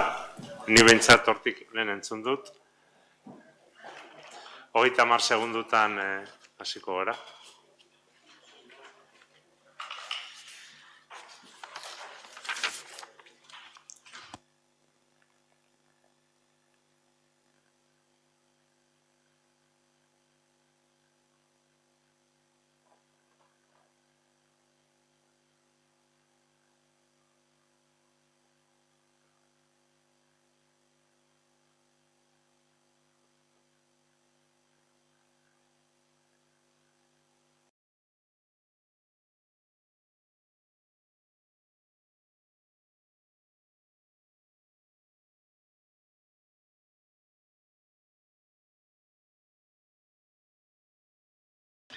Baten bat, hegazkina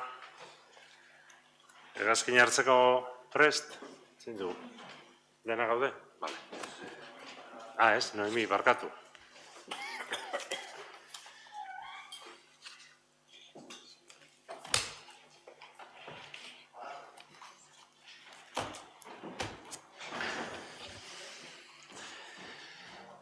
Ia, oraingoan audioak arintzen laguntzen digun. Orain mozioak, aipatu genuen bezala, bozeramaile bileran eta geroztik ere sartutakoak ditugu. Eta lehenengoa, atal honetan dugu EH Bilduren mozioa, azaroaren 25 indarkeria matxisten aurkako nazioarteko eguna. Beraz zuena da hitza. Eskerrik asko. Zehatuko naiz ahalik eta laburren, gehiago egingo ditu galderak, bai ez da pena baino galdera, ze udelen webunean ibili naiz alderdi jeltzaleak bere logoarekin aurkeztu duen kontramozioa, baina ez dut aurkitu, udelen webunean.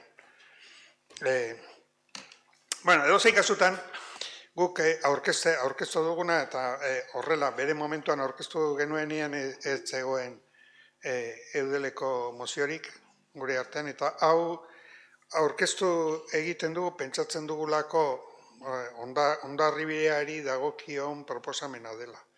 Bestea beste eta bereizteko, ze puntu bereziak egon daitezken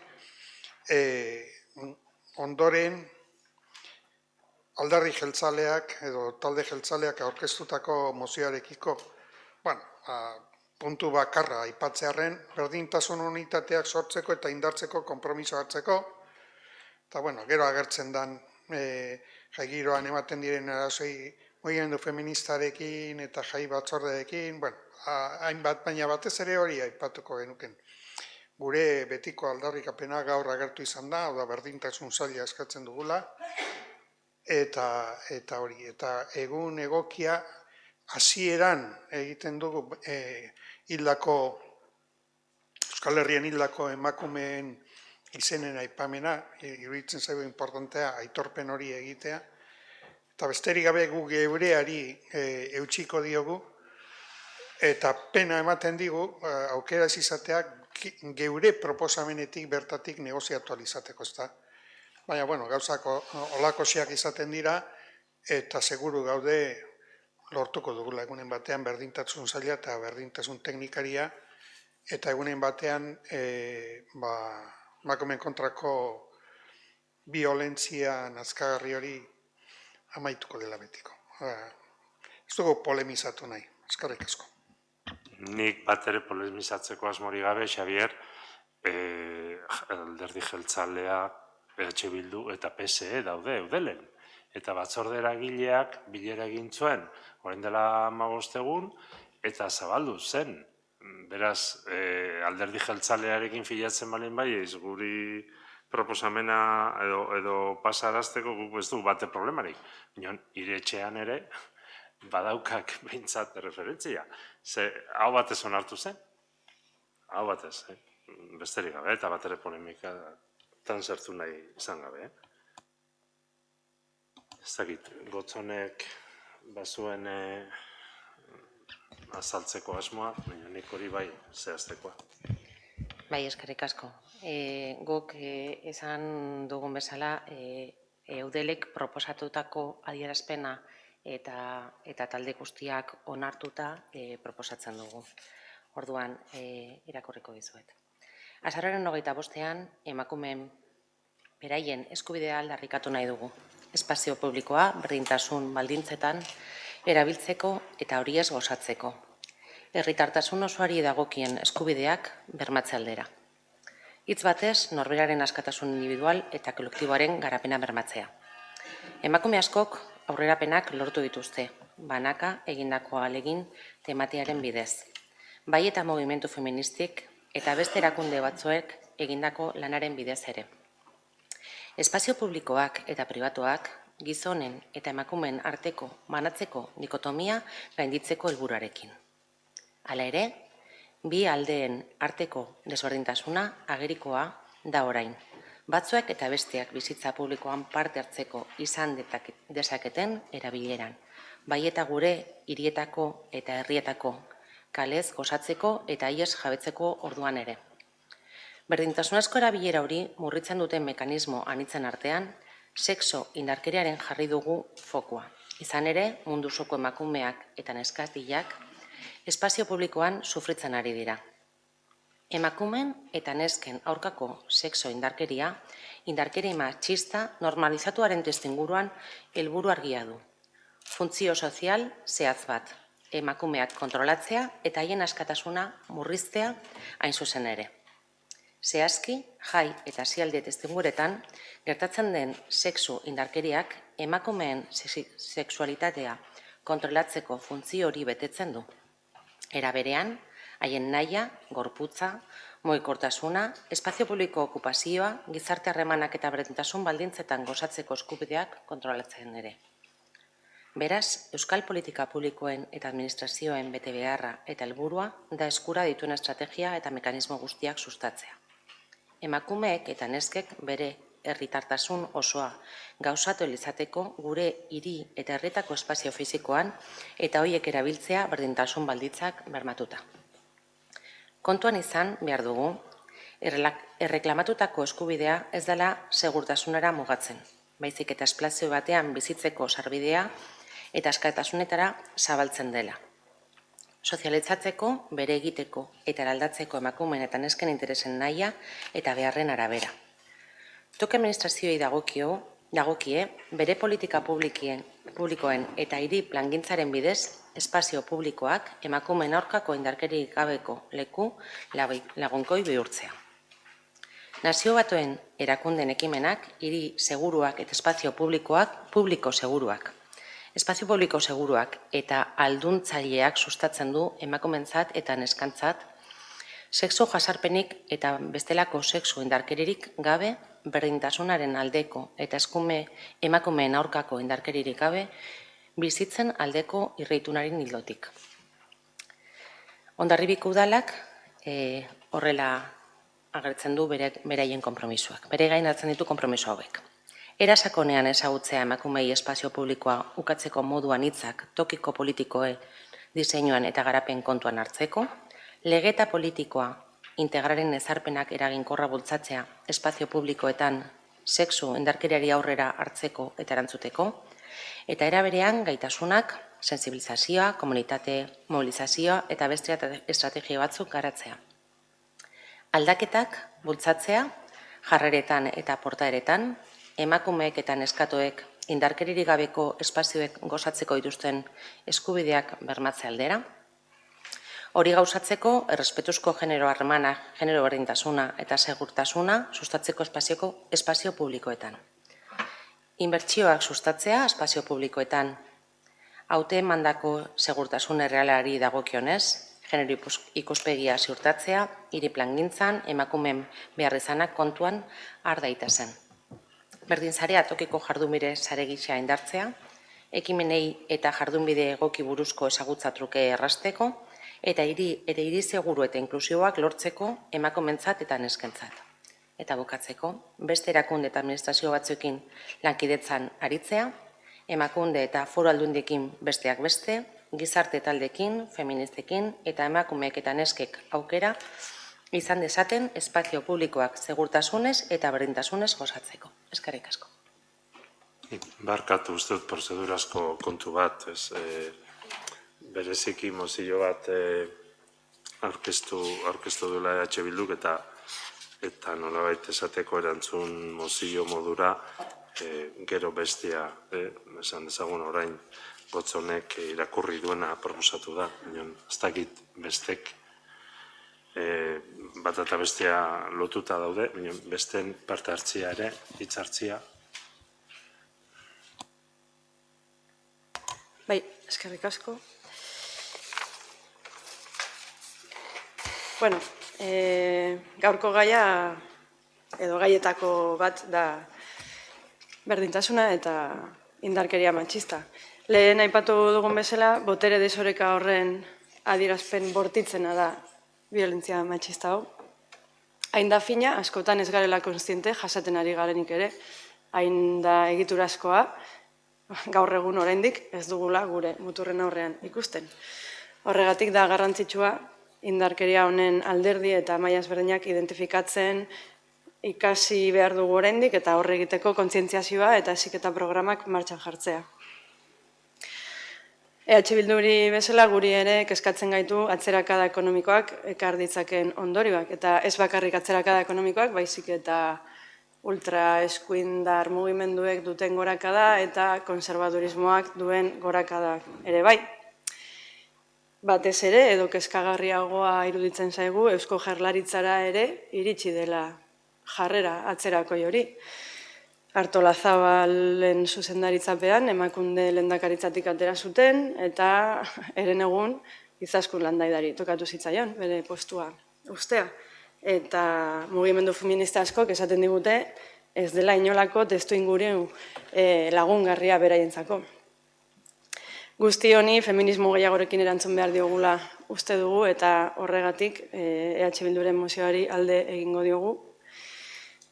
EAJak aurkeztu duenarekin nahiko harrituta, erabaiko dut hitza, berez adostasunean oinarritutako adierazpen bat izateko jaio den testua mozio gisa sartu da, gainera eudela aipatzen da, baina ez dago bere logorik, EAJaren baizik, ez zaigu txukuna iruditzen eta ez dugu bozkatuko, ez dugu parte hartuko bozketa honetan. Eskerrik asko. Bai. Bai. Gure aldetikan, niri hartzen zait gauz bat. Azaroak 25. Eta gaude urria. Eta 25 egun gehatzen dira. Hau normalian beti, ekiten endun ez bakarrik, ez mozioa bezala, baizik deklarazion instituzional. Txon. Baina, bueno, deklarazion instituzional, bai. Bueno, harriz ez zait. Eta gero harriz ez zait ere, ez dakit nun, erabakidan, hau, nik ulertu dut, bilera bat egontan laguntzala, eta hau onartu egin dela eudelen ez dakit zer. Noiz. Comisión Ejecutiva de Eudel. Comisión Ejecutiva de Eudel. Eudelen azken batzorde exekutiboan.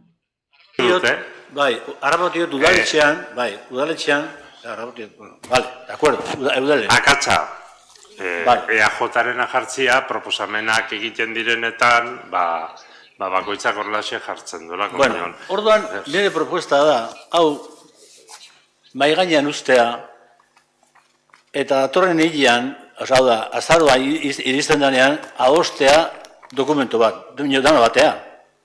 Hori da, nire propuesta. Ez que... Zein mai gainean ustea? Bi propuestak, zuenak eta zuenak. Eta udala dirazpen modura planteatzea? Noski. Hori da nire propuesta. Ez que, iruditzait, ez que, egon geha ez dakit zer gola eta bera. Eta gero, iristen da momentu bat, eta ez geha kapaz ados jartzeko, ez da hontan ere. Bueno, bale, bai ez da. Guk abstentzioa, boskatzen malima da abstentzioa jongo gara. Bai batean eta bai bestean. Punto. Baina urtero egin dugu deklarazio instituzionala. Urtero. Oain ez dut ulertzen. Bueno, nik proposta bilakat, Xabi? Eta zue ere baita. Zuen esku dago. Bozeramaleak elkartu ginenean, aipatu egin genuen. Etorri zait burura, a ber... Barkatu. Bozeramaleak elkartu ginenean, aipatu egin genuen. Eta EH Bilduk esan zuen, berak mozio modura aurkeztu nahi zuela, eta bere arrazoiak eman zituen horretarako. Eta guk ikusita hiru alderdi nagusien guneak udaletxetan adostu duela proposamen bat, hori jarri dugu mai gainean, eta nola formatua orain arte udala adierazpena izan den, baina mozio gisara planteatu den, ekarri dugu udalbatzara. Problema dugu azaroaren 25 baino lehen guk ez dugula bestela, mozio modura edo udalbatzan tratatuko. Orduan, guk ez dugu bate arazorik udala adierazpen bat lantzeko eta erretiratzeko.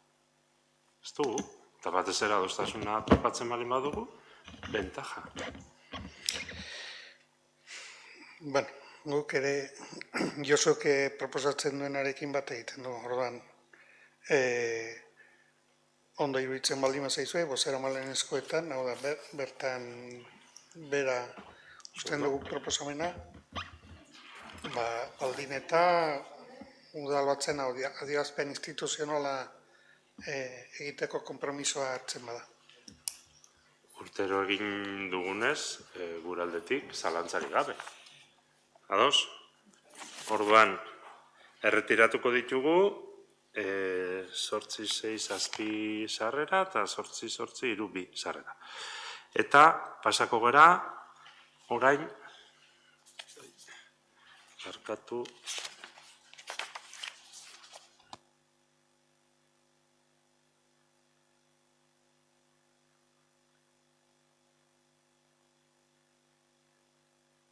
listo.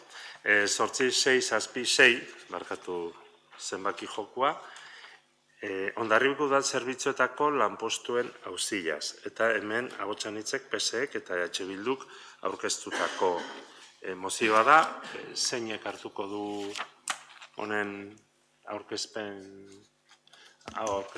ardura? Bai, oso labur.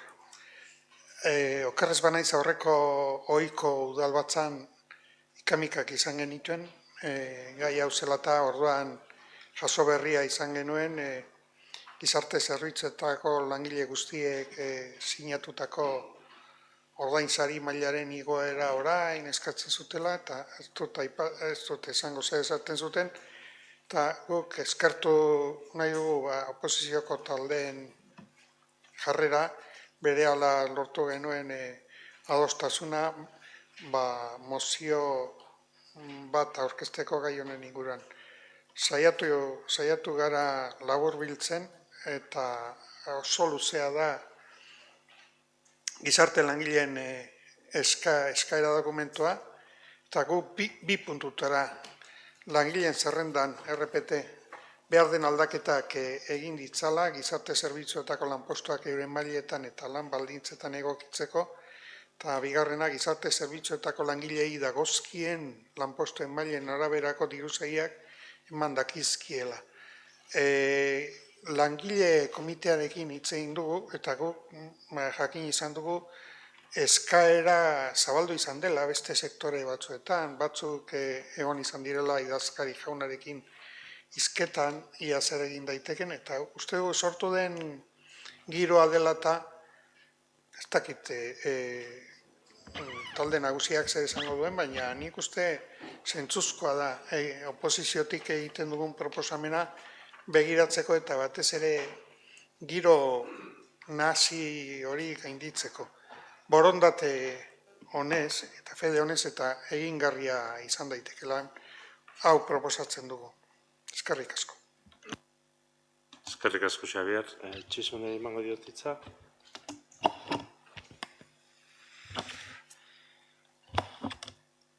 Hemen badirudi borondatea batzue bakarri dakatela edo dakasutela, eta guk badirudi behin ere ez dugula borondaterikan. Esan bezala, bai, ondo laburtu dezute, zeren eskaerak 29 horri ditu, eta alde batetikan eskatzen den bezala, langileen zerrendan errepeten behar diren aldaketak egin ditzala udalak gizarte zerbitzutako lanpostuak euren mailetan eta baldintzetan egokitzeko, eta gizarte zerbitzutako langilei dagozkion lanpostuan mailen araberako dirusariak eman daitezkela. Gauz bada, mozio bat horri alde batian jasartzea adostia denak, eta esan dezuten bezala, bai mugimendua badago, ez guaingoa aspalditikoan, eskaera horiek batzuek 29 horri horietan eskaera guzi hortan bada azkenekoa aurtengoa, eta badaude besteak aurretikan daudelare bai. Orduan, aurrekariak aipatuko ditu sailaren egitura, alde batetikan, ematen diren urratsak behin ere ez dira nahikoak eta hori ulertzen dugu, baina gizarte zerbitzuetan aurrera pauso bat ja iaz ere emantzen beste aurrera pauso bat.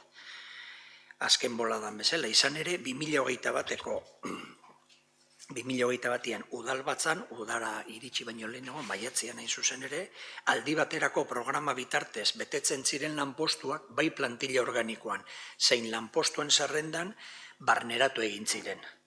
Gaur egun oinarrizko arreta eskaintzen duten gizarte langileak egiturazko lanpostuetan izendatuak daude, horrek egonkortasun handiagoa bermatzen duelarik bai langileentzat eta baita zerbitzuaren jarraikortasunentzako ere.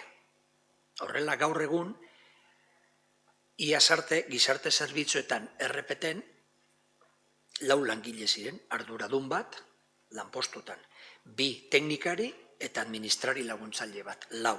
Gaur egun, gizarte zerbitzutako arduraduna, lanpostu tasari naiz, 5 gizarte langile eta 3 administrari laguntzaile, 9 langile errepeten sartuta, eta lanpostu hau ez gain beste gizarte langile bat izendatu da aldi baterako programa batean garapen komunitarioa bideratzeko. Gaur egun utzi dagoen lanpostu kontutan izan da 9 eta programa honekin 10 langile dira guztira. Hemen eskatzen dena da soldata nivelak gehitzia eta orduan kasu honetan soldata konparaketa gizarte langileak eskario dagokionez honen oinarria zera da, ordainsario osagarriak destino eta espezifikoa moldatu eta igotzea, hori da eskaera. Eskatzea dena oso erresa da. Honetarako argudio nagusia bere lanpostuak dituzten funtzioak eta udalekiko gainerako erdi mailako teknikariekin alderatuta, bere maila baxuegia dela, haien ustez, bidegabeko aldea sortuz. Kontutan izan behar dugu, gizarte langileek udalitzeko 12. maila dakatela, arduradunak 15, badaude beste zenbait udalan erdi mailako teknikari, 2 udaleko plantillan udalitzeko 12. maila dutena. Badaude batzuk ere bai. Eta hala ere, aipatuko dut ere bai, badaude beste batzuek, 14 edo 15 dutela. Badaude beste langile batzuek, beste zenbait departamentutan, beste maila bat dutena, hori horrela da. Igoeraren bideragarritasuna, juridikoki aztertzen ari da. Hemen eskatzen dena da lanpostuak mailetara egokitzea eta dagokion diru sarrera ematea. Eta guk aipatzen dugu bai juridiko aztertzen ari dela, ez orain. Denbora bat daramagu horretan, baino ez bakarrik gizarte zerbitzua, baizik eta beste udaleko departamentu guziak. Hemen badugu, ja ez nahi sartuko, soldata bakoitzak bere soldata igoera defendatze hori normala da. Eta zentzu hortan, esan bezala juridikoki aztertzen ari da soldata igoera horren bideragarritasuna, eta karo, esan bezala, azken helburua soldata igoera bada, ere honi forma emateko lanpostuen zerrenda moldatu beharra dago, bai edo bai. RPT-en tokatzen zaigun bakoitzean egokitzea, azken bolara hontan egokitzen ditugu, azkenekoa egonkortasun estabilizazio prozesu horietan, horrek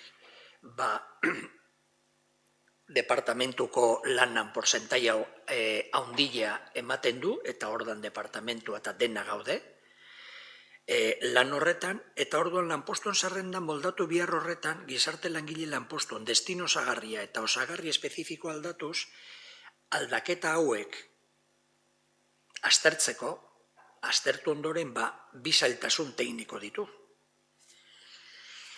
Alde batetikan, lanpostuen balorazio objektibo egiteko tresnaren gabezia. Garai batian agian erabatera ingo ziren gauzak. Udalan guain, zenbait teknikari batzu jubilatu dire, beste teknikari gaztiagoak, berriagoak etortzen dira, eta kasu hontan interpretazio berdinek egiten dire. Garai batian erabatera egiten zen, eta orain momentu hontan, lanpostuen balorazio objektibo egiteko, ez dago. Lanpostu balorazio objektiboa beharrezkoa da, funtzioen edukiaren abera, bai balio ekonomikoa ere erantzitzeko, eta horretarako tresna hori ez dago. Lehen ere udalbatza hontan aipatu da aspaldian zenbait akordiot iritsi zirela, eta niri tokatu zait behintzat aspalditikan saiatzen antolakuntza aldetik hobekuntza bat aldetzea, baino eskaera bat egitea, gero konponbide bat edo irtenbide bat lortzea baino asko errazagoa da. Aipatu duten bezala, balorazio objektibo honek, tresna honek, lanpostu guztioi puntazio bat ematen du. Nik uste dut dena badakigula nola funtzionatzen duen, baina bada espadare azalduko dut. Puntuazio bat ematen zaie, jarraibide zehatz batzuekin bere funtzioa baloratzen dituenak. Horrela, lanpostuaren erantzunkizuna, zailtasun tekniko eta fisiko eta beste zenbait adierazle kontutan izanik, lanpostu bakoitzari besteekin konparatuta balio bat ematen zaio, puntuazio bat, gero balio kidetasuna ekonomiko bat dakarrena. Ez da lehenengo aldia osotasunean udaletxe hontan saiakera hori indela. Saiakera hori urtetan nik historikoki irakurri dutena, gu gaur gauden ben aurretikan beste batzu zauden, behin ere ez da behar den edo nahi dugun bezala atera. Udala gaur egun ez du lanpostuen balorazio objektiborik eta ondorioz ez ditu lanpostu guztia modu harmonizatuan baloratzeko baliabiderik. Honek ez du esan nahi ezin dela justifikatu lanpostu baten moldaketa. Konparazioz gainerako lanpostuen egoera aztertuta egia da eta ezin dukatu lanpostuen balorazio objektibo batek segurtasun juridiko eta objektibotasun handiago emango liokela balorazio berri hori, eta ondorez espediente guztiari. Baina horrek ez du baztertzen balorazio bat eguneratzeko beharra balego edo lanpostu berri bat sortu beharra badago balorazio individualizatu bat egin alizatea. Izan ere, horrelako tresna ez izateak ezin du suposatu alde batetik lanpostu berri bat ezinezkoa dela sortzea edo ezinezkoa dela baloratzea. Eta bestetik lan baldintzak edo funtzioak aldatzen zaizkiona lanpostu bateri moldatu beharra dago ere bai. Beste aukera bat izango litzateke behin-behineko moldaketa bat egitea lanpostuen balorazio objektibo bat martxan jarri bitartean. Hartzen den bidea hartuta ere, agerian gertatzen da, alde batetik behar dela balorazio bat,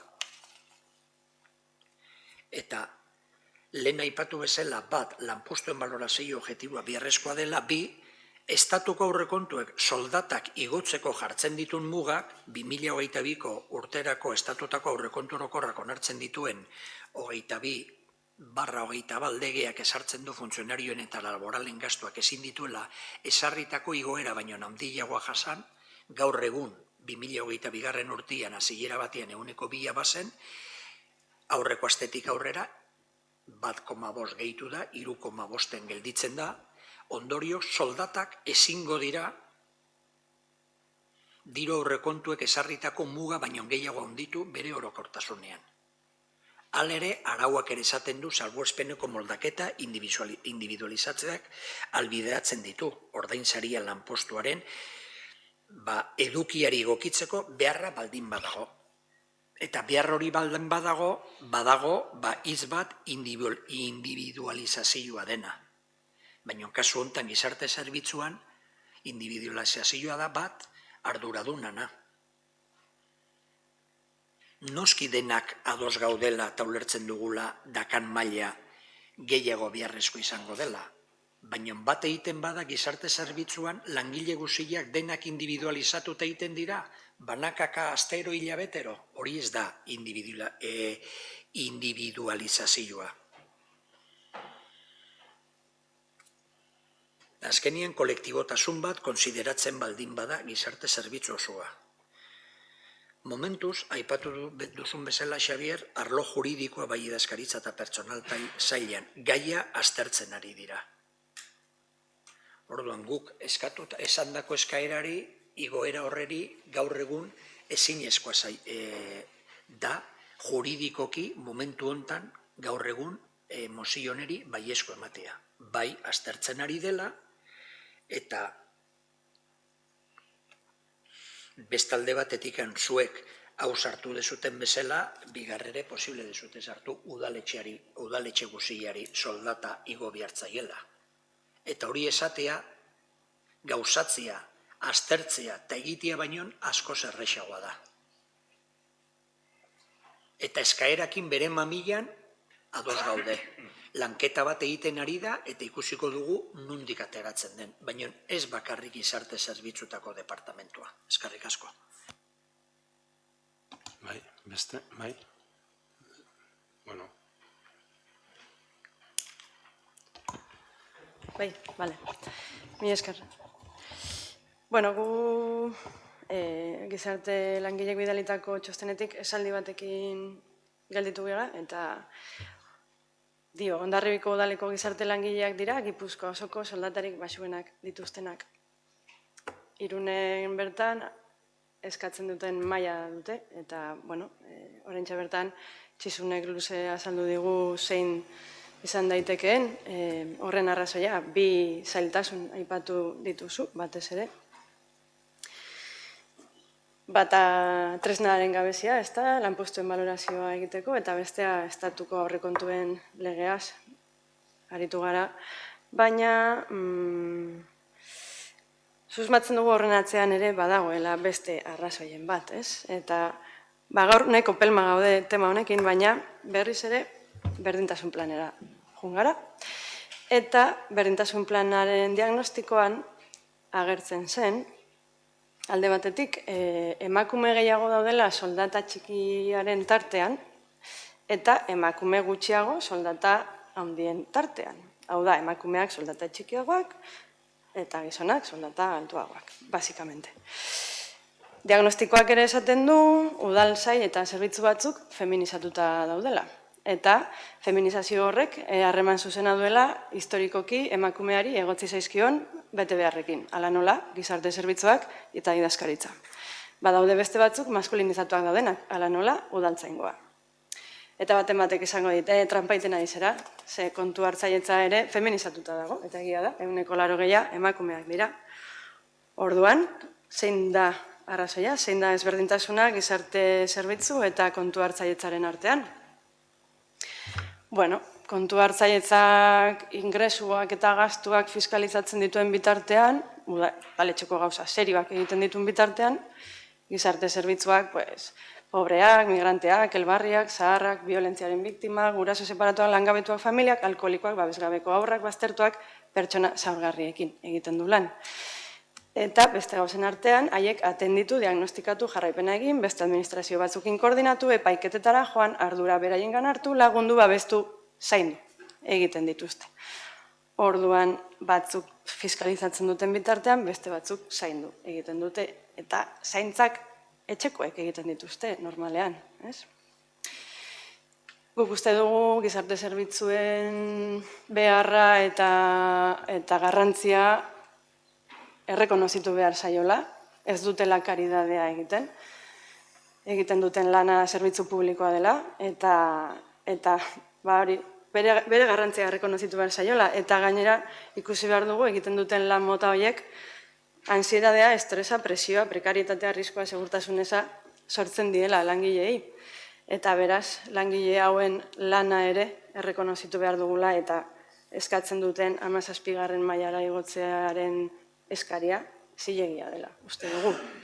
Egia da, Txisunek komentatu duen bezala, azken egun hauetan aldaketak egin direla, eta ikusi dugu nola langile hauen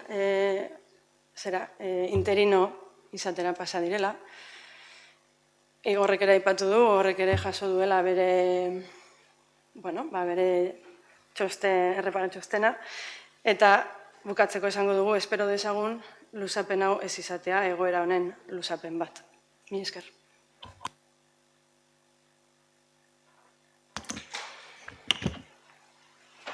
Ez da posible akordio bat. Hau da, aurreko mozioan kontramozio bat aurkeztu izan da, eta bintzat irtenbide bat. Eta orain, Txisuni ondo ulertu baldin badia, honi, hau da, oposizioak egiten duen proposamenari, ezezko baten bidez erantzungo dio gehiengo osoak. Ez da posible. Bidaltzen den mezua da, ez dagoela negozio. Ez da posible orain adostea, adibidez, eta lanpostuen balorazio objektiboetan saiatuko garela, denok hau batez, kondenatuta gaude gatazkara, zergatik ez da aurkeztu kontraproposamen bat, kasu honetan, edo planteamendu bat egin zan da adostasunen bila. Ez dut ulertzen. Uler ditzaket eta Txisunek emandako azalpen guztiak baina azkenean esateko balorazioa egin, bitartekorik ez dauka udalak lanpostuen balorazio objektiboa egiteko. Ezin daiteke izan, baina balorazio objektiboa egingo balira, automatikoki aurre ikusita dago errepetea aldatu beharra dagoela egokitzeko egindako balorazioaren arabera. Udal bat zonek erantzun behar dio oposizioak aurkeztutako mozioari ezetz bozkatzen zaiola, beste azalpenik eman gabe?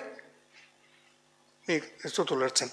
Nik uste aleginik egin behar da, gero bat nator Stitxuk egindako intervenzioarekin, baina bai azalpena eskatuko nuken ia posible ote den adostasunen bat bilatzea kasu honetan. Eta guztio badakigu, hau ez dela bakarrik gizarte zerbitzuen alorretako langileen, hau da, udal langile askok eskatzen duen gauza bada. Gu saiatu gara bideratzen, ez da posible adostasuna. Erantzungo dizut. Dena posible da. Zue beti gurekin harrituta gelditzen zerate. Guk ez dugu harridura margenarik.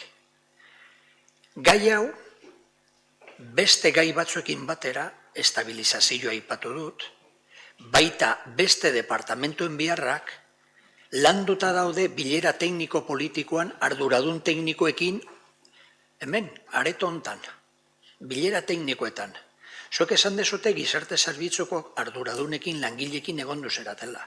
Berak badaki gai hau aztertzen ari dela. Gai hau aztertzen ari bada irtenbide bat ematerako, zuek harritzen zerate guk mozioari nola esango diogu baietz, zeren ezin dugu bigar soldata igo. Arrazoi teknikoak argi daude. Guk ez gera gai mozioari baietz emateko. Zuek langileakin egoten zerate eta langileak arduradunak egondu gera mai tekniko politikoan, arduradun teknikoak udaletxe hontako arduradun tekniko gehienak, jorratzen gai hau, gizarte zerbitzuan ze aldaketak egin nahi diren, nondik norakoa, zuek ere galdetu dezute eta lanketa hori egiten ari da, eta hala eta guztiz ere, keskatzen zerate edo harritzen zerate akordio ere ez dela. Nik gu posible gera harritu nolatan jakinda lanketa hori egiten ari den mozio bat sartzen dezute? Dena gure errua da beti, nire hausnarketa egiten dugu gu beti, guri tokatzen zaizu. Eta beste guzila beti arrazoi dakazute? Nik ez dakat arrazoirikan, eta egila ez da neria. Baina hau agian, mozio ez bazen sartu, bere bidia jarraituko dere, bai? Zer nahi dezute, baietz esatia ezin denian baietz esan? Zati zuek eskatzen dezute, ja egokitzeko nivela, eta soldata igotzeko. Emandako azalpen teknikoak ez banaiz gai izan ulertarazteko, nahi badezute, berriro asteina izazieratikan, batzuk esan dute, ematen dula gaur, beraiek esan dute, pelma daudela, nik orduan joan ala, asko sobetogo sentitzen naiz. Nahi badezute, asten naiz azieratikan. Eta jarraituko dut gainera. Bere garaian, udaletxe hontan sartu nitzenian asmoakin barne antolako eta egiteko, 2011an, badago zinegotzi bat hemen dagola, EAJak etzun gehiengoa, eta azkenian komisio batian atera zen, eta lortu genuen, antolakuntza bat egitea, saiakere egiten zenian, konkurtso bat ateratzeko, hau dena eskatzen dena, hori dena egiteko, etzen beharrezko lankidetza izan, goi mailako teknikari batzuengatik. Hoie jubilatuta daude. Askotan entzuten didazue Reynolds de Taifas, eta udala da bat. ZIF badaka eta enpresa bada. Baina taldeak bezala, departamentuak ere hola dijoazte. Etzen egon teknikoki kolaborazioa, goi mailako teknikaro batzekin, beste batzuekin oso ondo. Eta politikoki talde guziak kontran boskatu zuten, EAJak. Kide bazekan gobernuan, eta hola gelditu da, zoazteak tatara, eta hor onartu bazen, pentsatzen zena eguneko 10 bakarrikan, gaur ez ginateke egoera honetan egongo. Nik nire frustrazio puntua badut, baina niri ez esan, nola ezinezkoa ez den lortzia akordio bat. 15 urte daramat gai honekin saiatzen, eta ikusi detena da, ez dut esango ikusi detena, nik uste dut argi esan dutela. Baina berriro esplikatuko dut, zuek esan dezute, teknikoki hor dago. Niri iruditzen zait, ez naizela gaizki azaldu, ulertu dela nola esan duten. Eta harritzen zerate nola ezin dugun baiezko hori boskatu. Barkatu pixka bat. Justu, Xabierrek esandako horri erantzuteko. Aurrekoan zer egin dugu? Bai. Eta adosteko, igual lehenengo pausoa da gaur ez mozio modura aurkeztea. Eta gure buruari epe bat ematia. Ia aipatzen den azterketa hori egiteko moduan gauden eta jarri dezakegun mai gainean. Hori ez da posible? Ez, galdetu iten dut. Gu gaur, hori esan dugu, gure burua ez dugula ikusten. Horri baiezko eman eta gero ez betetzen. Eta lanketa baten aipamena egin da. Esan nahi dut, ez da egiten. Bai, garbi dagona da, gehiago prozedura aldetik iritzian baino. Hemen gauza asko azaldu dire oso modu beroan edo, baino zalantzarik gabe guk jaso genunean gizarte zerbitzutako udal langileen proposamena, eta noski jasotzen dugunean taldeok elkartzen gara beraiekin, zuek egitu zuten bezala.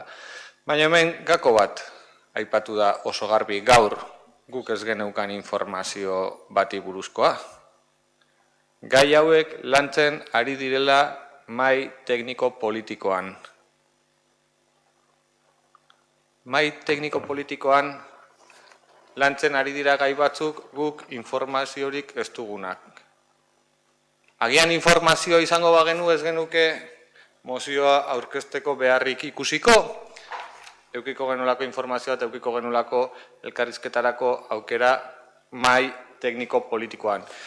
Teknikariak eta politikariak dauden maila dela ulertzen dut, eta gure funtzioa hemen politikari funtzioa da, eta ez daukagu horren informaziorik.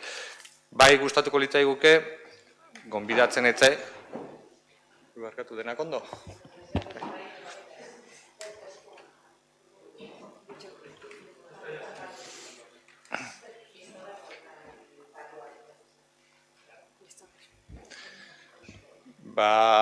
ez dakitaria, bai eskatu nahi genuke, alde batetik, bilera horietan egotera gonbidatuak izatea, ezagutzeko, bestalde ez barima zaigu gonbidatzen, zeren aurretik eskaera ere zabaldu zen eta ez zitzaigun gonbidatu, ulertzen dugu akta bat jasotzen dela, sikiera aktaren informazioa partekatuko balitz ulertuko genituzke bilera horietan hitz egiten diren gauzak, eta ez daukagunez informazio guzti hori, aurkezten dugu proposamen bat. Hiru talde politikoek adostuta eta langile batzuen idatzian oinarri daukana. Baina eske atzera botatzeko edo beste momentu batean aurkezteko ere proposamena ikusten barimada ezin dela gauzatu eta hitz egin daiteke proposamena egin. Beste mozio batzuekiko proposamena edo kontraproposamena egin den bezala, jasotzen denean horrelako zerbait, proposamena egin.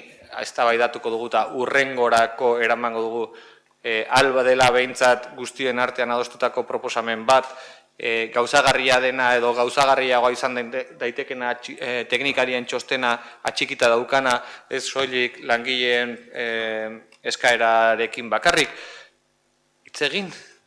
Eta gaiaz hitz egiten den eremuetan, gustatuko litzaiguk egotea, ez bali mauzute egotea nahi, sikiera informazioa akta bitartez partekatu, eta horrela agian badakizkigu beste kontu batzuk hemen gaur enteratzen garenak. Bai, Igor, erantzungo dizut, labur. Bilera hau egin berri da, eta kontutan izan ere bai, 18. aztergaian gaude 23-tikan, eta udal batza honetan, udala batzordeko pertsonal gaietako ez dago inongo gaiarik udal batza honetan. Eta hurrengo udalbatzan aurrekontua tokatzen denean eta RPT langilegoaren egokitzapen hori onartzen denean, batzordera bai emango dire txostenak eta ez da inolako asmorikan ez esatia. Hemen hilabeteak bere martxa jarraitzen dute eta hurrengo batzordean tokatzen denean, nundik norako asmoiek idatzita horre egongo dira. Eskerrik asko.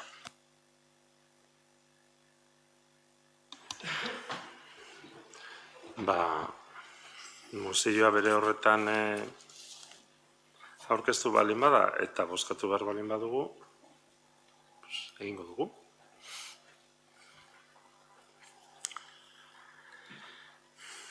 Beraz, aldeko botoak,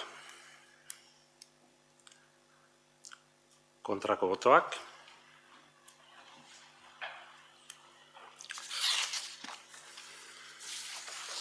eta espero dut, epe laburrean, aipatu den bezala, gai hauetan, gehiago sakonduta, proposamen zehatzagoekin, udala batzordera eramatia gaia. Eta gero espero dut udal batzara. Horrengo gaia dugu, Abotxanitz, PS eta EH Bildu puntaleko 5. etxediko etxei buruz.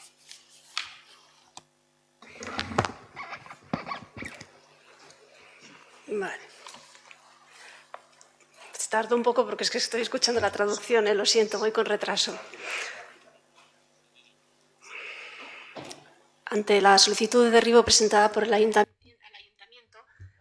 Udalerriak egin duen proposamenari dagokionez, 2022ko martxoan, hitz egiten zen edifizio historikoi buruz,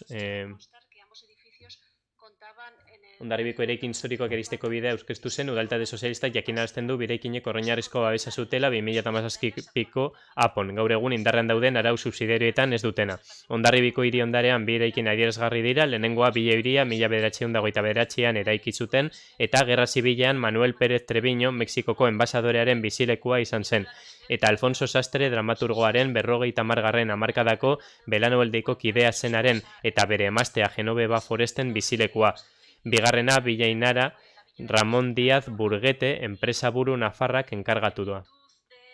Hori guztia kontuan izan da, Hondarribiko udaltaldeak PSE, Abotxanitz EH Bildu ikusita Gipuzkoako Foru Aldundiak eta udal arkitektuak egindako txostenak udalbatzari eskatzen dio kontuan izan da Hondarribiko ondare historikoetan adierazgarriak diren bi eraikin hauek dauden babesa gabezia egoera jar daitezela haiek kontserbatzeko babes neurriak eta udal honek beharrezko kudeaketak egin ditzala Eusko Jaurlaritzaren aurrean bi eraikinak babesteko eskatzeko.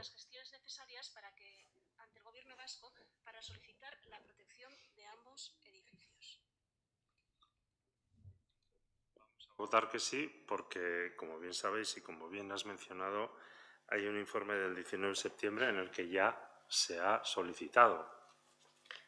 Quiero decir que un poco la aprobación puede ser por el refrendo y la sensación. Daiteke, baina ja eskatuta dago. Hemen kontua da, arauekin ez daukagula lehen geneukan babesa. Orduan bi aukera ditugu. Edo biak batera. Edo udaletxeak egin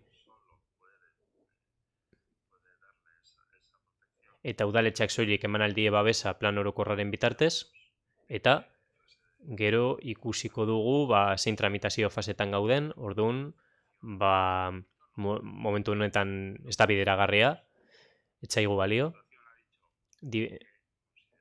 Diputazioak esan du interesgarri iruditzen zaiola, baina haiek ere ezin ditu neurri batzuk adostu, babes neurri batzuk adostu, eta beste aukera bat da gobernuarena, eta hori jada eskatuta dago.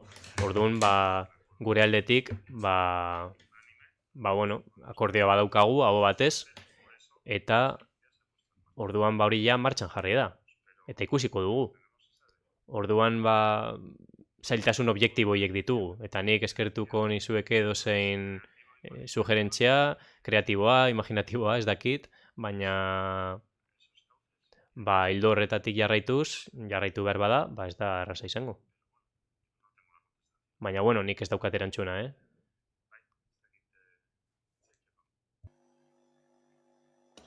Atxaldean gain. Hori motx-motxan, azken finean bere garaian babestua segon zerbait, orain apoaren indargabetzeak babesa galdu duen hori, hor txomenik zuen zu tekla magikorik ez dagoela, guk ere momentuz ez daukagu, baina bai behintzat guk ondarea eta historiaren apustu garbia egitea gustatuko litzaiguke, ze honek eraikuntza hauek botatzeak itxura dakar, horren atzean turismo espekulatibo eredu bat eta pelotazo urbanistiko baten zantzuak antzemate direla, orduan guk zentzu horretan ondarea eta historianen aldeko ez dakit ze formulako babesa edo, izan dugun tekla magiko hori, gu behintzat horren alde agertuko gorela. Eskerrik asko. Esan dute, ados gaude, kontua da nola. Bozkatuko dugu, beraz aldeko botoak, hau batez, onartua. 20. uste dut, PSek urriaren 31ko ospakizunari buruz adierazten duena. Sí, el 31 de octubre. Las Cortes Generales han aprobado recientemente la Ley 2022 del 19 de octubre de Memoria Democrática. Esta ley contempla, entre otras muchas disposiciones, declarar el... Batzar nagusiek duela gutxia onartu dituzte urriaren 19ko Memoria Demokratikoaren legea, eta besteak beste aitortzen da urriaren 31 Gerra Zibilaren diktaduraren eta golpe militarra oroitzeko eta omentzeko, biktimak omentzeko egun bezala. Hondarribiko udala dator printzipio horiekin, nazioarteko zuzenbide humanitarioaren printzipioekin, justizia, erreparazio eta berriz errepikatzeko bermearekin, eta horiek jarri behar ditu politika publikoen erdigunean. Egun horren oroitzapenak laguntzen du giza eskubideen urraketa horiek oroitzen, batez ere uztailaren 1926ko uztailaren 18an egin ziren, gerra zibilan eta diktaduran, eta ez direla errepikatu behar. Horrela, baita ere bizirik mantentzen da gertakari horiek izaera traumatikoa eta garrantzia, eta memoria kolektiboa babesten du. Horregatik, Hondarribiako udalak erabaki du urriaren 31ko ospakizunaren bat egitea eta urtero 2022tik aurrera behar diren ekintzak eta ospakizunak egitea hori omentzeko. Bai, Maria.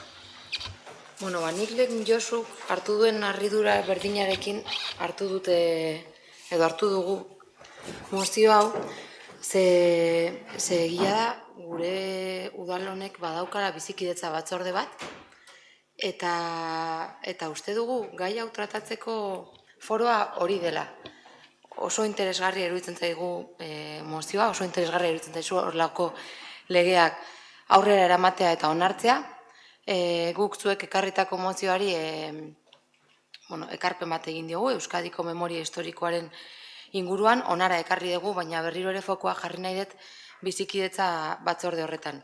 Benetan, uste dut askoz ere eredugarriagoa eta interesanteagoa izango litzatekela batzorde horretan jorratu izana eta honek sinatzea eta udalbatza honek horrelako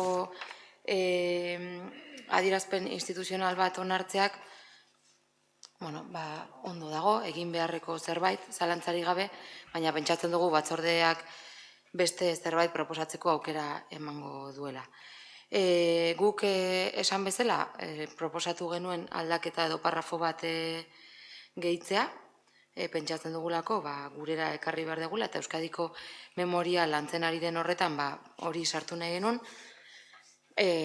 zuena aurkeztu nahi izan bezute, zegoen bezala, orduan guk kasu honetan, logikoa den bezala, zuenari kontra egingo diogu, gurea bozkatuko dugu, baina berriro diot, askoz ere interesgarriagoa izango litzateke batzordean lanketa egitea, eta honen inguruan mamila eta eduki gehiago izango duen zerbait ateratzea. Agian hemen interesantea izango da ere bai, jakitea pesek bizikidetza batzordearen inguruan ze ibilbide jarraitu nahi duen. Eskerrik asko.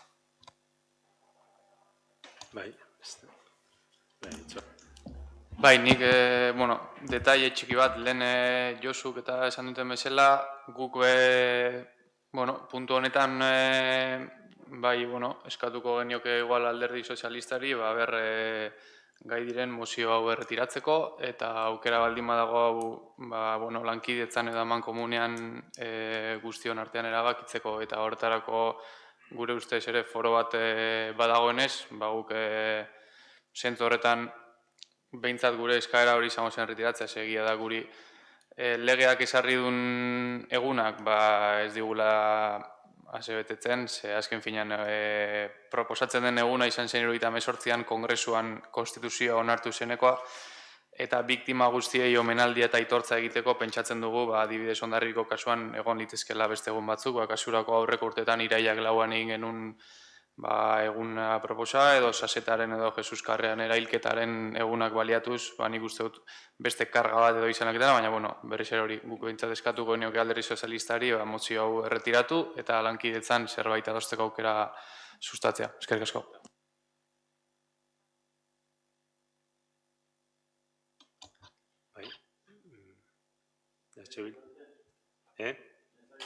SH Bilduren zai eta gero parte hartu nahi badu.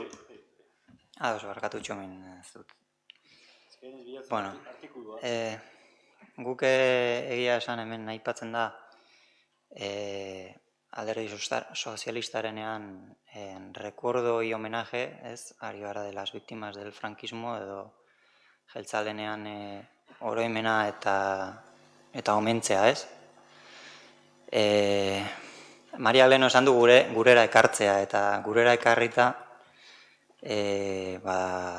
karrera eta Saseta aipatu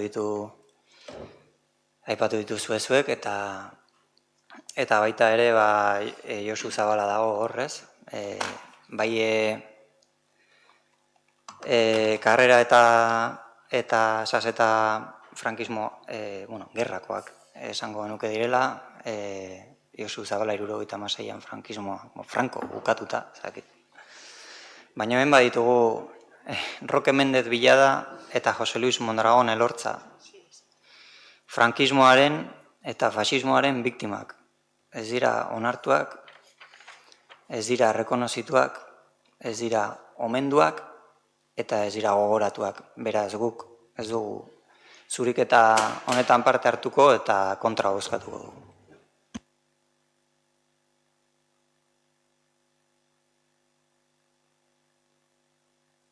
Hitza hartu behar duk? Hitza. A ver, artículo 7. Zazpigarren artikulua de la ley aprobada 20 de 2022. Declarará el día 31 de octubre de cada año. Urriaren 31 ezarriko da diktaduraren biktima guztien omentzeko egun. Onartu da zuek eta zuek. Todo el mundo ha recogido este. Mundu guztiak jaso du hau. Gaia baldin bada. Atzeratzea. Bizikidetzara eramatea erabakiteko eta bar, ningún problema. No vamos a andar aquí. Ez gara ibiliko, baina jakin dadila. Gure helburua dela, nahez da gero, Eusko Parlamentuan beste fetxa bat hartzea eta bar, egongo litzateke 1000 rekonozimiento. Baina legeak esaten du, eta nik uste du gaina importantea dela, estatuan, digo, Espainia estatuan, hartu den normatibo legea honi, nola ala erantzun baten bateko. Porque azken finean, ondarro bitar bat, tartian zala, Asturiasen hil zuten, da, saseta. Sasetan zan militar bat, ofiziala republikanoa. Gero, bataioen nagusi izan zan, agirre eramandakoa, baina gero azkenean Asturiasen hiltzen gerran.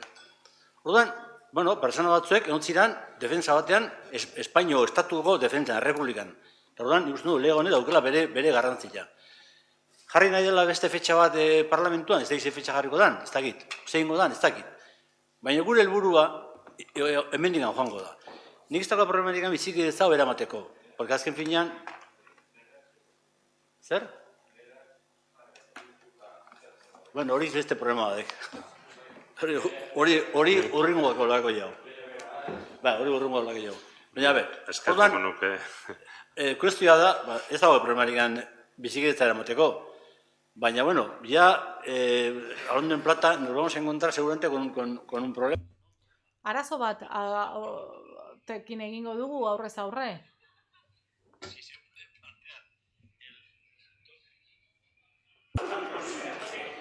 Bueno.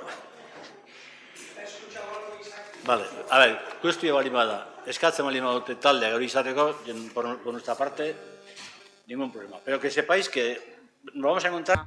Baina, jakin dezazuela, seguruenik, arazoa izango dugula aurrean. Eta da, tira, ala behar bada, eramango dugu. Atzeratuko dugu eta listo. Orduan ondo iduritzen bali mazaizue, bikek erretiratuko dugu, eta pasako era gobernu organoen kontrolera.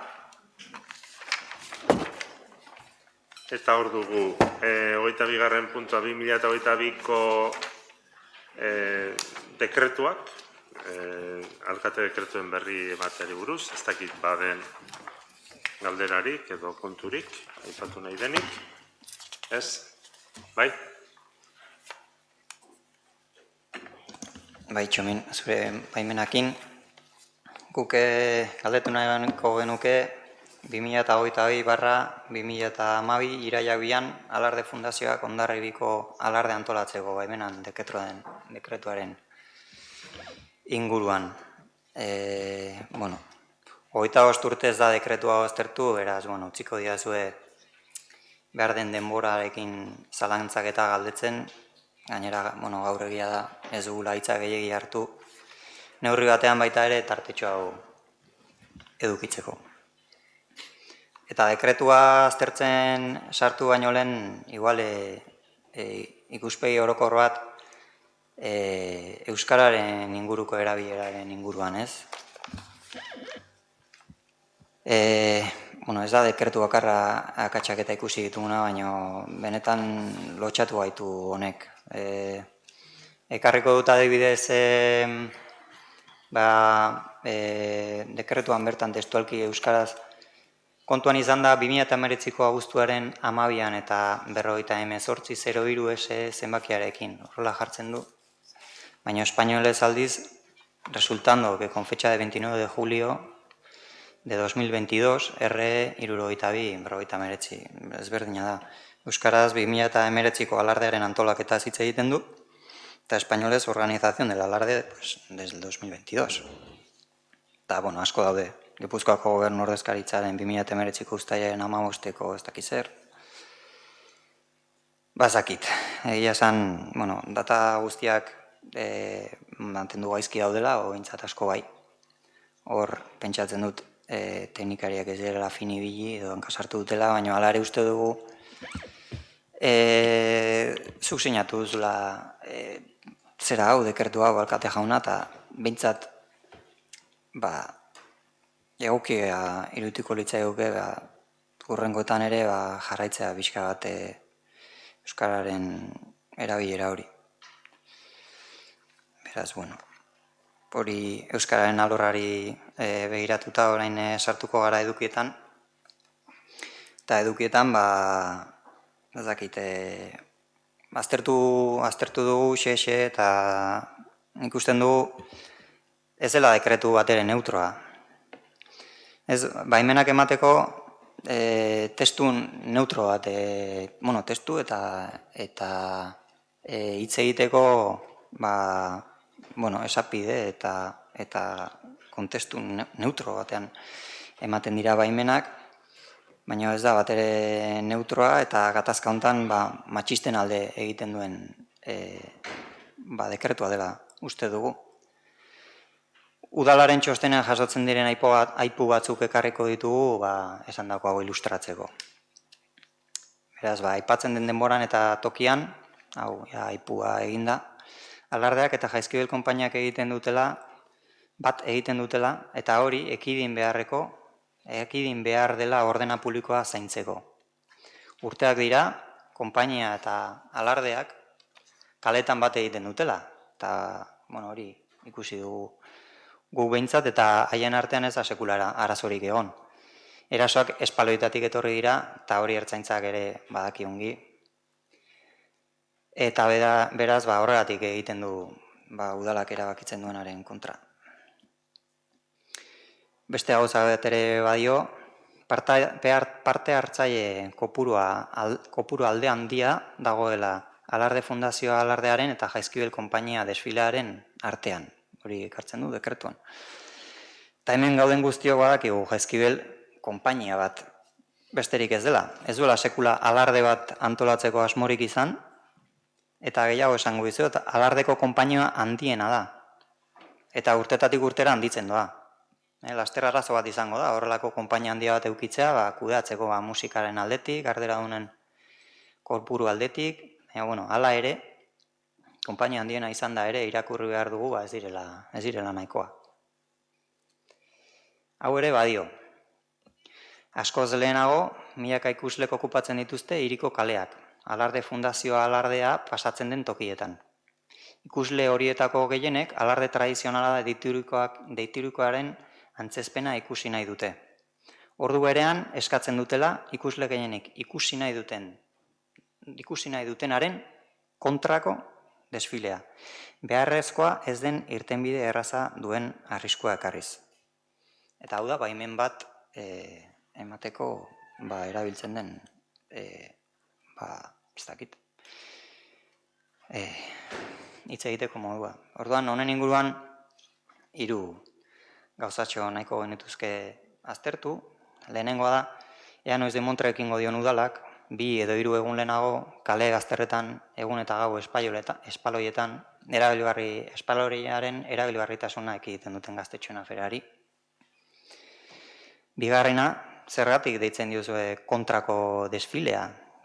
zer da kontrako desfile bat? Hondarribiaren setioa eta sufrimendua aspatzen duen desfile bada, Jaizkibelena?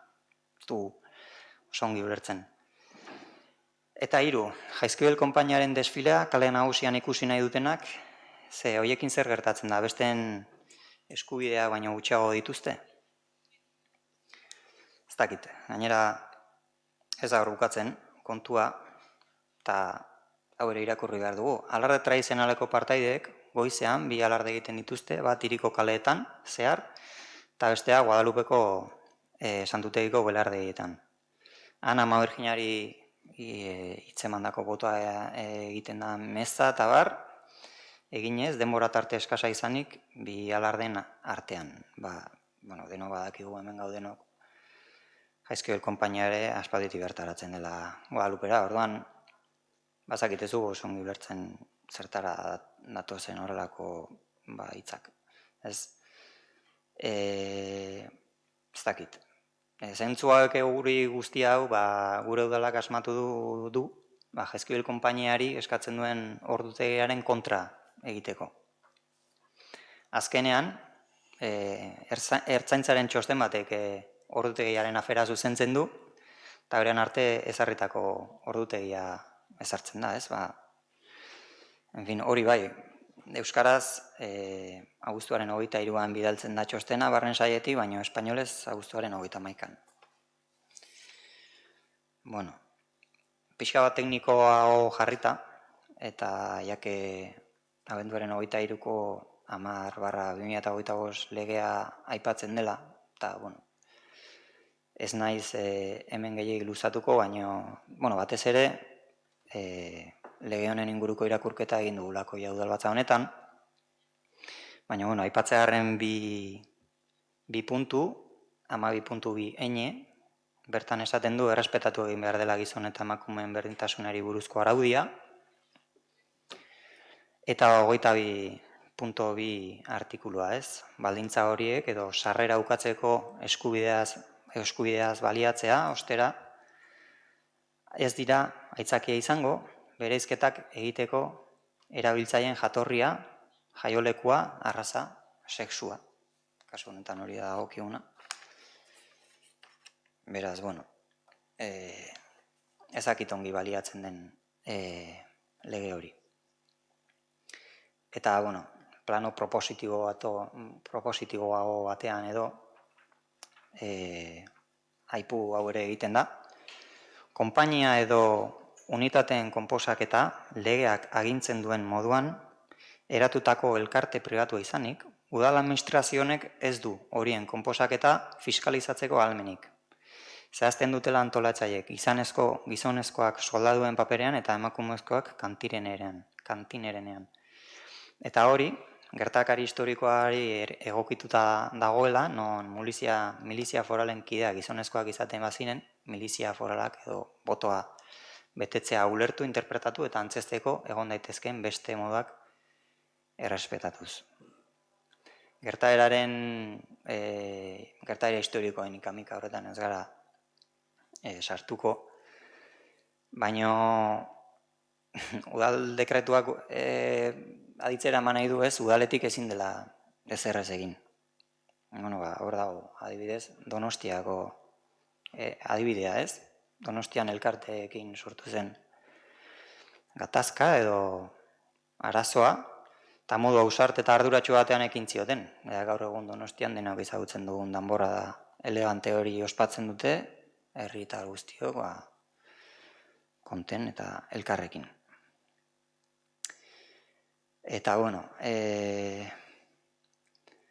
dakit, beste aipu batek hartzearen, azken batean ulertu behar baita, baimentzeko eskatzen duten ekintza hau, ez dela inolako monopolioa Hondarribiko udalerrian, eta ez duela besterik menperatzen. Ez baitu eragozten beste pertsona fisiko eta juridiko batzuek helburu berdinarekin, baina beste osaketa eta egitura desberdinarekin ekintzak antolatzea. Ez dakit hori den udal gobernuak egiten duen proposamena, alegia bi alardeena, hori da behintzat alarde fundaziotik azken aldian aipatzen dena, eta guk ez du uste, bide horretatik etorriko denik konponketa. Eta, hau pixka bat esplikatzeko bai, gustatuko litzaigu horrela modu argiago batean edo aztertzea kontua. 1638tik auzo berriak sortzen joan dira, eta auzo horietako biztanleek Hondarribiar guztiona den ondarea den alardean bere ekarpena egiteko konpainia berriak sortzen joan dira. Auzo berri hitzaile esan zu zerbait berria zara, ez? Zertan ari zara hemen gauzak aldatu nahian, ez? Etzaile esan beste osaketa bat edo beste egitura sortu behar dutela, edo hemen ez dutela lekurik, azurro xamarra ematen du. Auzo berri horiek, egin bezala, gure herriko emakumeek ere, bere herriko jaietan parte hartzeko eskaera egin dute. Eta beren herriko ondarearen parte hartu eta ekarpena egin nahi diote. Alardea, ondare inmaterial bezala ulertuta, bat eta bakarra da. Eta hori Hondarribiar guztiona da. Txostena irakurtzen jarraitzen badugu, beste kontu bat ikusten dugu. Eta hala dio, kontuan izan da, emakumeen eta gizonen berdintasunerako otsailaren 17/4/2015 legearen 3.1c artikulan honako hau adierazten dela. Ez dira, sexuaren ziozko bereizkeria kontsideratuko justifikazio objektibo eta zentzuzkoa duten neurriak emakumei eta gizonei tratamendu ezberdinak badakarte ere. Aipu hori, hemen esaten badu ere, otsailaren 17/4/2015 legetik hartua dela, martxoak 3ko berdintasun lege berriaren 1/2002 legean berdin ekartzen du. Kontua da, esaldia ez dagoela osorik, esaldia moztu eginda. Eta zuen baimenarekin osorik irakurriko dut.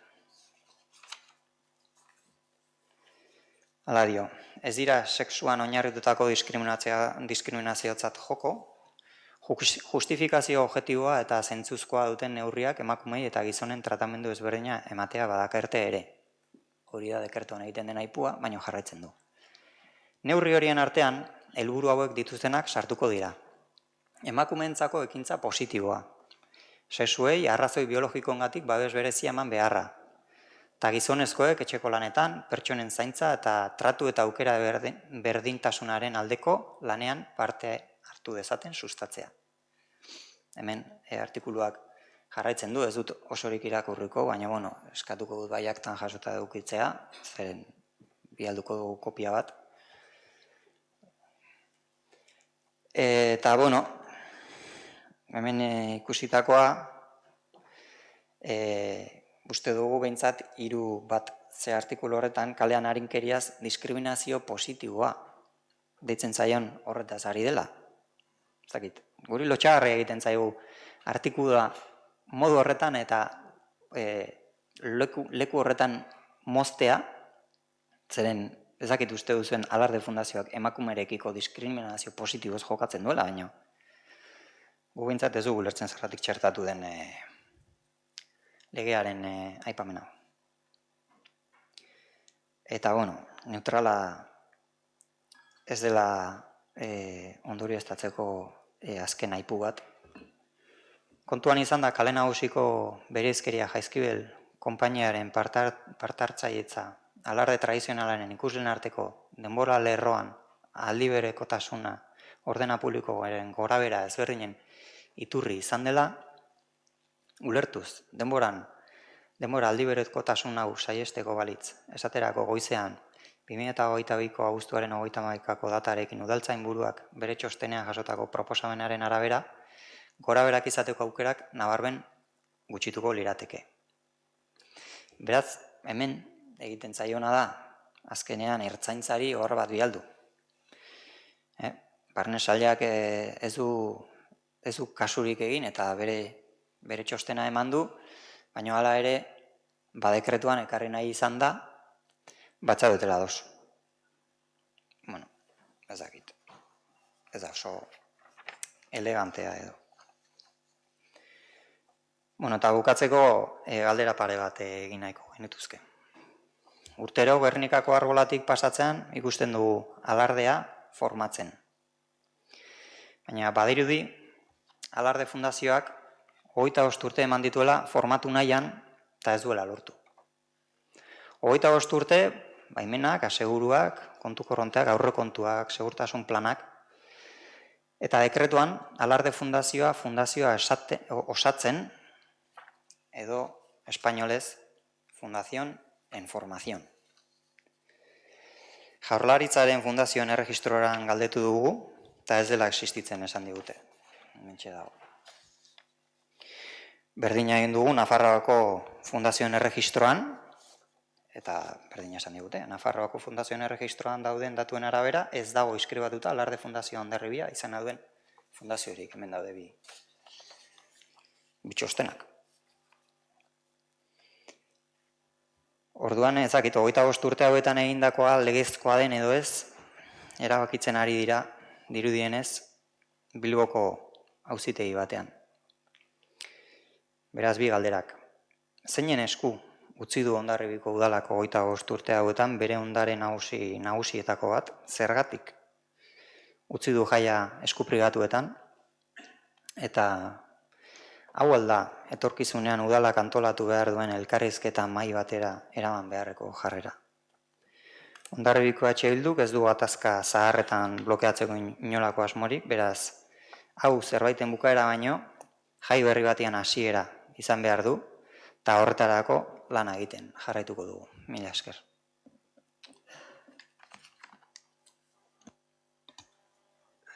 Xavier, gaueko 11. Eta ziur nago denak gau pasaiteko prestego inakela, gai horretan aurrerapenak lortuko bagenitu. Ez naiz ni hasiko testu iruzkinean orain, ez? Azteko, abantailan zaudelako. Zuk landu induzu. Testu iruzkina egin duzu. Ni orain hasiko naiz honetan eta bestian. Barkatuko didazu, zurekin presnago gelditzeko beste momentu batean eta ikusteko. Minon orain, horretan ez naiz hasiko. Bigarren, ikuste dut, dekretuan atal desberdinak badaudela. Eta orduan denak maila beren jartzia ere ez dakit egokiena den. Bueno, ez naiz hor sartuko. Hirugarren, konbidatuta zaude, bozeramaileak elkartzen garenean, alardeari buruzko elkarrizketan eta alardeari buruzko lanketan parte hartzera. Ze, orain, zer entzun behar dut? Zer erantzun dezaket? Zure eskubidea da, noski, gaia mai gainen jartzia, berriz ere esango dut. Alarde fundazioa osatzen ari baldin bada, horrek termino bat adierazten du. Ez zu eta ez ni, ez gera adituak, ulertzen dugu zer esan nahi duen. Beste gauza bada gustatzen zaigun ala ez. Hori beste gauza bada. Zuk uste duzu orain horretan hasi behar dugula, eta nolatan udalak eskupiri batuetan utzi zuen, benetan, ez dakit, igual nire nekia izango da, baina uste dut, badugula foro bat, eta foro horretan proposamenak egiten dugu, eta jartzen dugu mai gainean. Eta nik ez dut bat problemarik dekretu horreri buruz zeiteko. Ez da eskutatzeagatik, da, nik uste dut, proportzioa ere, pixka bat hortxe dugula, ez? Nik hori gonbidapen hori egiten dizut, Xavier. Ez que bestela, banaka sartu behar dut. Edo etzen nun hori nahi. Kao,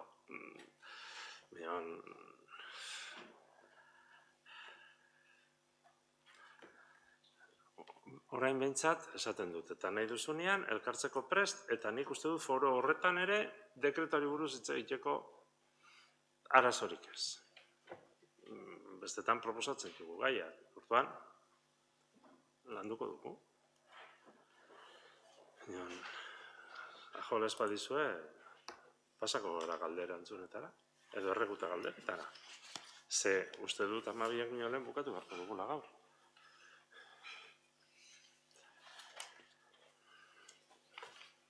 Eta badakit ez dugula espaldian udalbatzaren saiorik izan.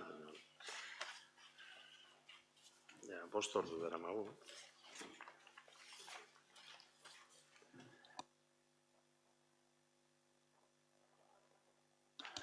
Pixka bat, ez dakit erregu, galdera, horietan gabiltzan.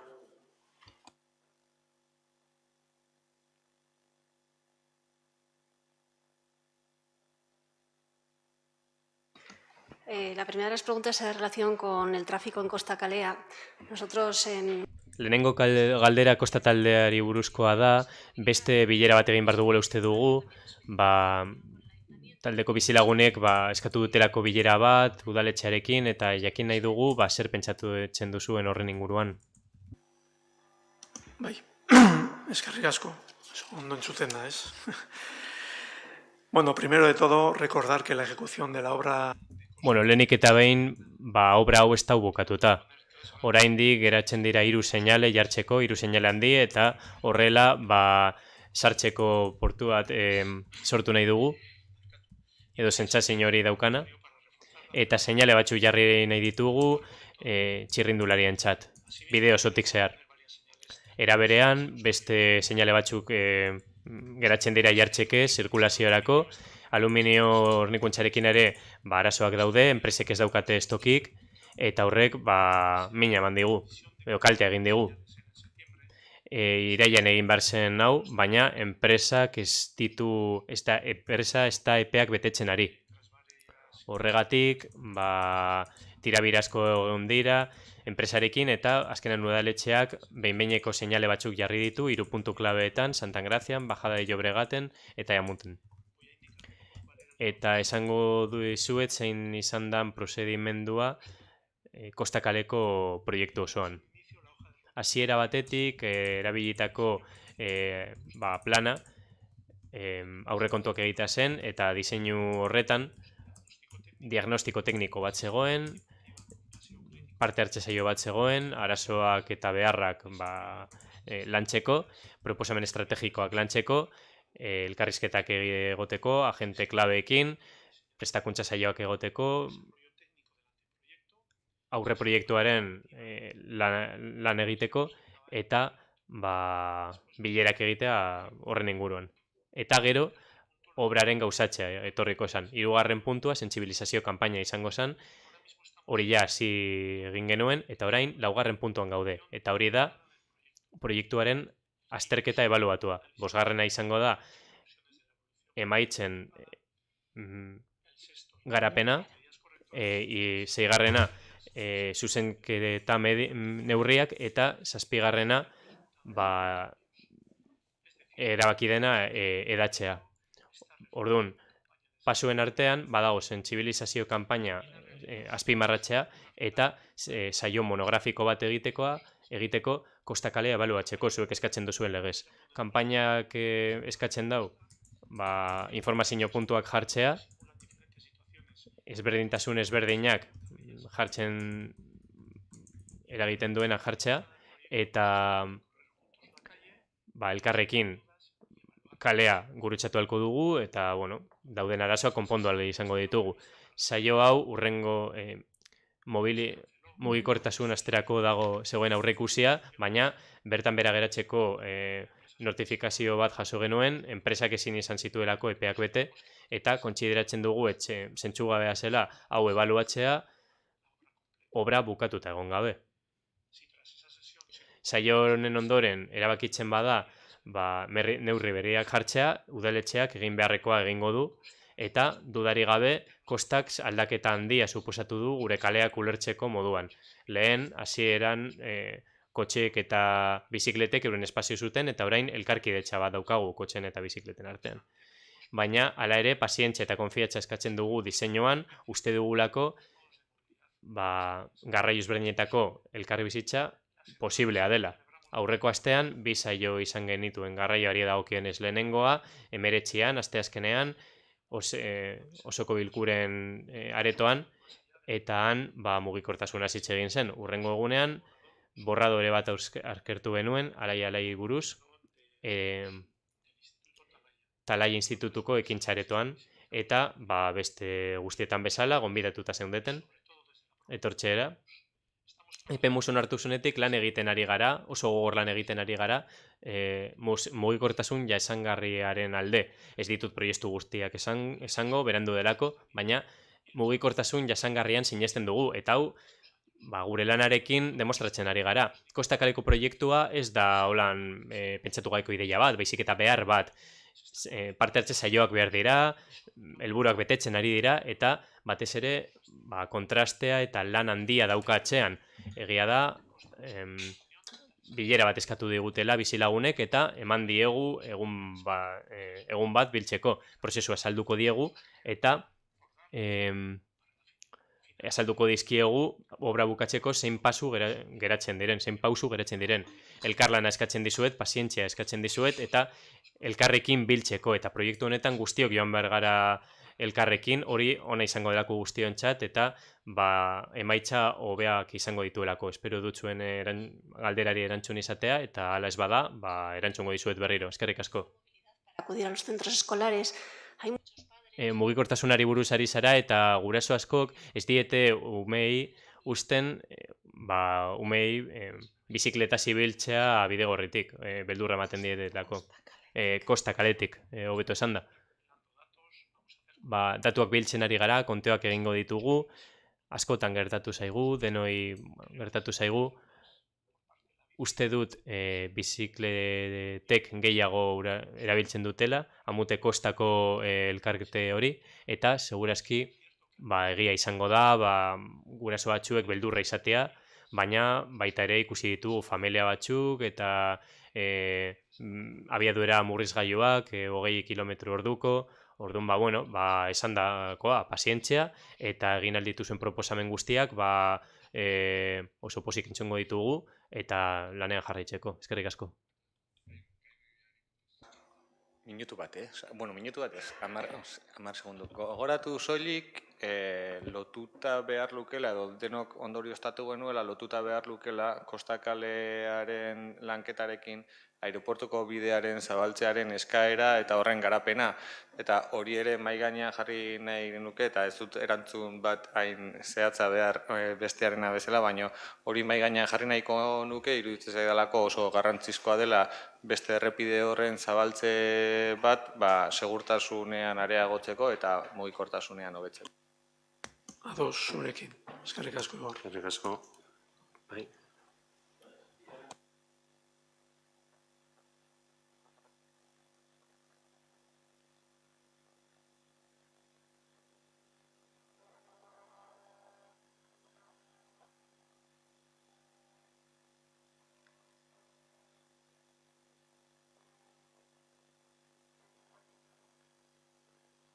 Ya se escucha, ¿no? Ya se oye. De 65.000 euros, y de alguna forma lo que ha ocurrido es que ese... 65.000 eurotik dekretu hau bilatu da ekintzaileentzako laguntza bat. Zein da arrazoia? Partida hau bozkatuta badago, 50.000 eurokoa, elkartzen da 65.000ko beste batekin, eta ekintzaileentzako laguntza bihurtzen da. Hori da galdera. Altxortegira ez joateko. Komertzio eta turismo teknika izan genuen, oinarriak adosteko, eta osoko bilkuran adostuko genuen, boliteinean argitaratuko genituen, eta konbokatoria aterako genuen. Arrazoia da, ez genituela laguntza horiek emateari utzi. Modernizazio proiektu batean sartu ditugu, eta Ticketbaiko laguntzak dira ordenagailuak erostean, edo mugikorrak, edo tabletak, edo programa informatikoak. hori egin ahalko da, orain arte egin dugun moduan.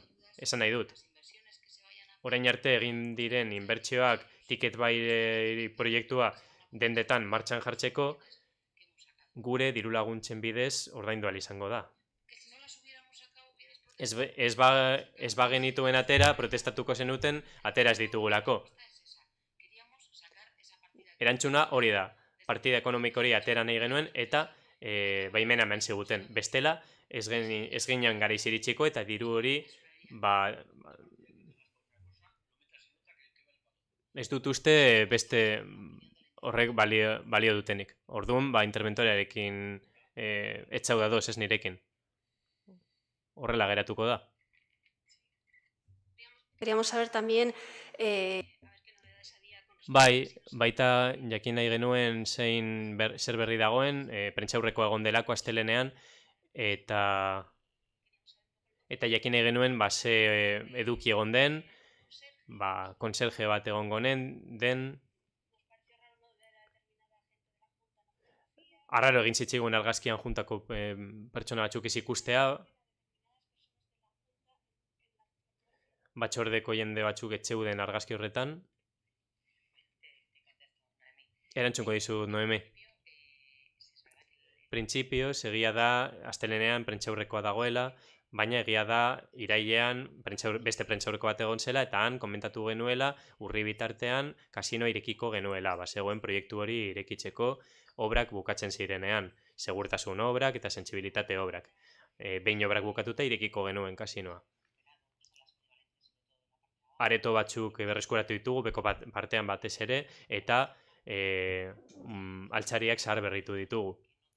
Eta, haiek nolabait esan ziguten ez zutela ezer antolatu nahi 2023 arte. Hori ikusita egin genuena izan zen haiekin adostea, guk momentuz izango ginela hori egingo jarduerak egiteko dinamizatzaileak. Eta orain urrian egin duguna izan da itzuli jarduera batzuk egitera, gimnasia, yoga, tai chi, martxa nordikoa, estimulazio kognitiboa. Izan ere, hain zen garrantzitsua gure ustez, eta haiek esan zigutenen urterritek aurrera egin zutela, non doainek eskaini ditugu, zen uste genuen zerbitzuri eskaini behar genuela. Izan ere, plaza batzuk eskaini ziren, kontuan hartuta, maiatzetik ekainera egon zen parte hartzea. Eta plazak hainditu egin behar izan ditugu, memorian eta yogan baita ere, demandari aurre egiteko oso handia zelako. Egia da, hala ere, jendea gondala, gimnasian, demanda oso handia daukala, eskaria oso handia dela, eta ezin izan dugula talde atera, etxegoelako talderarik egiteko. Egia da, beste batzutan, plazaren bat soberan egon dela. Tabernari dagokionez, esleipenean lanean egiten ari gara, eta bitartean, kudeatuko da konserje baten bitartez. Hori badago hitzarmenduta beraiekin, eta hori da batzordeak proposatu diguna, eta momentuz ikusiko dugu zer moduz funtzionatzen duen, eta nola egokitu alditugun gure behar horiek. Eta batzordeari dagokionez, nik uste dut danak zeudela, Miguel izan ezik, oporretan zegoelako, eta Txomin pizkat berandutu zela, baina batzorde osoa oso osorik zegoen, iaia, eta han egon behar zirela uste zutenek, han zeunden, ala uste zutelako. Urrengoa.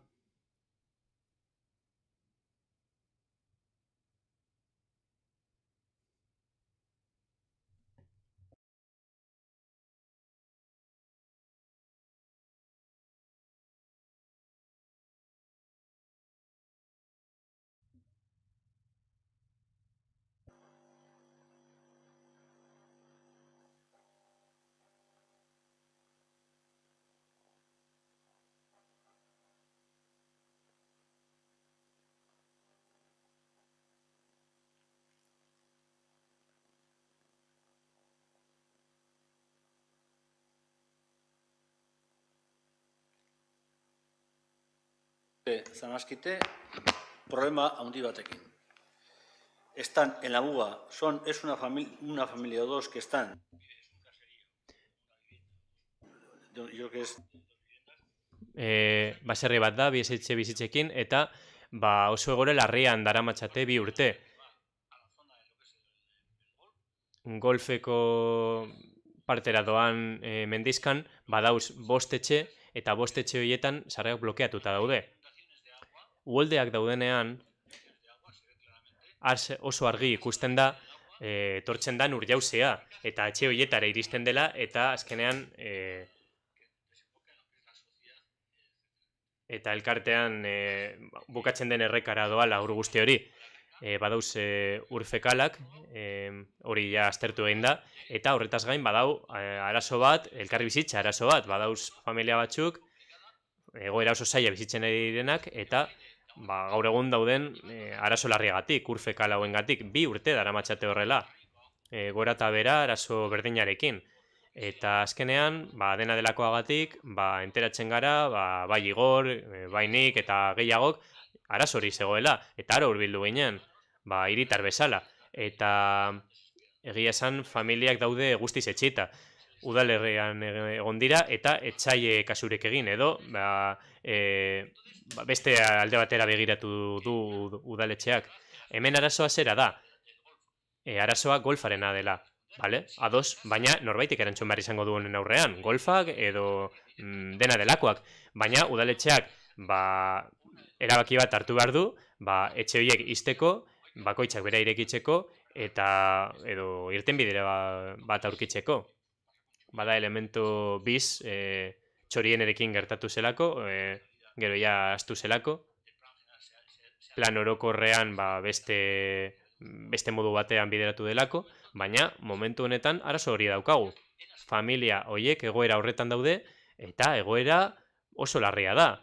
Orduan, zerbait egin behar dugu, ur jauzi horiek datozelako, etorri aldelako uholde bat, edo elurte bat, eta fosa horiek blokeatuta egongo dira, eta apurtuta. Eta hori arazo bat haientzat.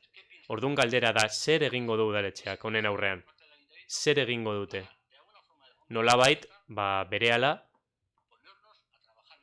honetan lan egiten hasteko, eta behingoz zerbait egiteko, eta egin behar dena egiteko, goiko eta beko bizilagunekin edo dena delakoarekin, gai hau konpontzeko. Hori da galdera.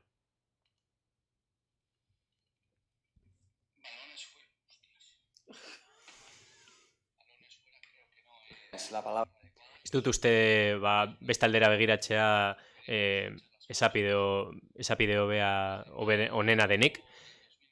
2021ko maiatzetik badakit zein den gai hau, pertsonalki ditu zieten ara joan nintzen eta ikusi nuenean zelako arazoa zeukatenan, haiekin bildu nintzen, kaltetutako pertsonekin bildu nintzen. Izan ditut 15-17 bilera guztira, hemen ditut, hemen daukat informazio guztia. Urei buruzko informazioa dago, udaletxeri idatzi zioten, bazegoen salaketa bat, etxe hauen jabeen aldetik, eta momentu horretan esan nien mesedez, salaketa bat bidaltzeko zen ezin nien gehiago lagundu. Orduan Igorrekin jarri ziren kontaktuan, uste dut irailaren 5ean gutxi gora bera bilera bat izan zutela, eta gero, handik egon zinen. Irailaren 30ean uste dut, buruzarena ez nago seguru, Igorrek registroan zerbait jarri zuen, erantzun bat jaso zuen, eta Jomin alkate jaunak dekretu bat sinatu zuen eren egun, esatez, etxe horiek daukatula hilabete proiektu bat aurkezteko, arazoari aurre egiteko. Uda aurretik proiektuak ia definituta zauden gutxi gora bera, duela 4 egun, kasualidadea bilera izan zuten, haiek dekretuari buruz ezer jakin gabe, bilera horretan esan zuten bide zeudela, arazoari aurre egiteko, eta hilabete barru definitzen bada proiektua, obrak hasiko direla. Nork? Jabeek, zonalde pribatu batean dago, urbanizazio pribatu bat da. Orduan, hori mantentzeko eta konpontzeko arduradunak jabeak dira. Udaletxeak ez du zerikusirik horrekin. Txingui zerbitzuak ere ez dauka zerikusirik. Ez dakit notifikazioa heldu zaien, baina dekretua herenegun edo duela 3 egun edo sinatu egin da. Baina horren ildotik, hain proiektu hain handia ezinezkoa denez, hain epe laburren egitea, 15-17 bilera egin ditut, eta ez dira 5 jabe, 6 dira.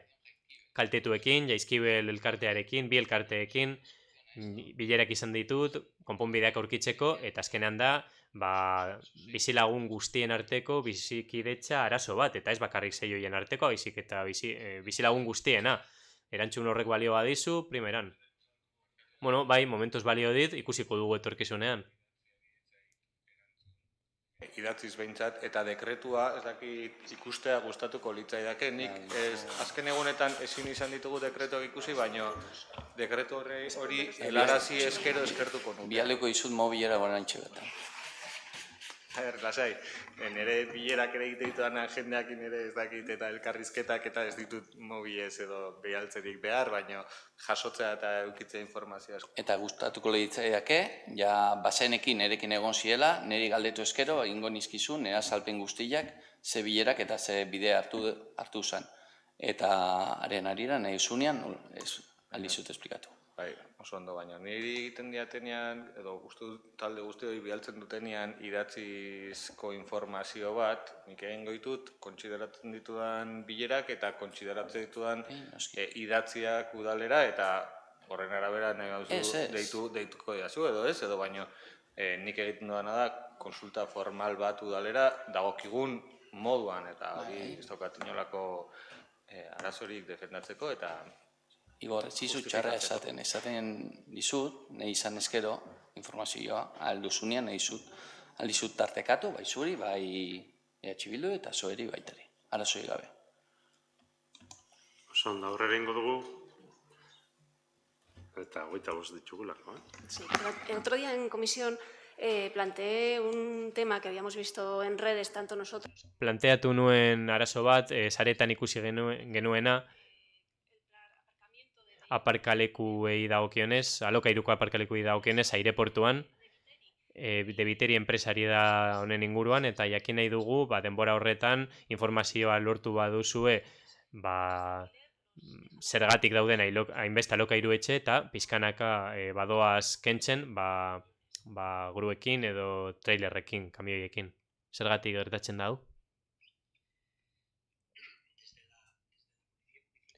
Udal poliziatik ikusi izan da, Bitedi kalean, konkretuki parkin horretan, Bitediren aurrean, badaude alokairu behikuloak, garraioak.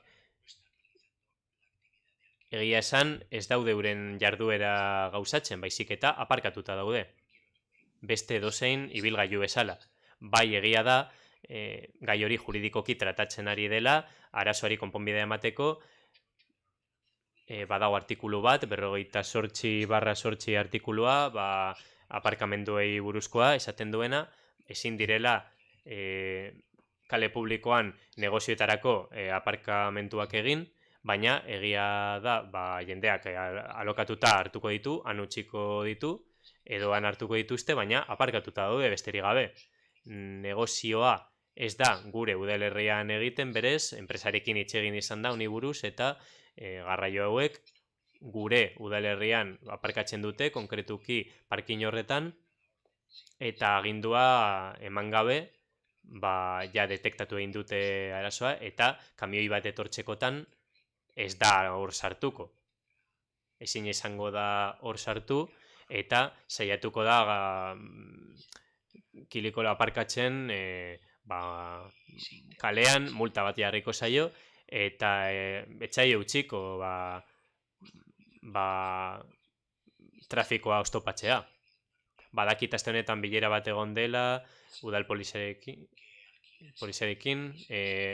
eta enpresarekin hobeto esan da, alokairu eskaintzen den enpresarekin, eta hori buruz informatu zaio enpresari. Udaltzaingoarekin eta enpresarekin bilera. Cuando has dicho aclarar, ¿me puedes aclarar cuando has dicho? Esan duzunean Garlineakoa hain erraz etorri direla udaletxera, etxaiela kasurik egin, eta Gonzalok esaten du 15-17 bilera egon direla? Eta zuk dinozu etxaiela kasurik egin, azaldu aldi da zergatik? Venga, egingo dugu aurrera, bai?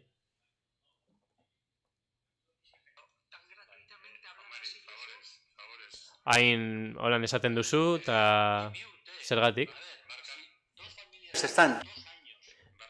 Bi familia dau, 2 urtez, urfekalekin zer esan behar dut?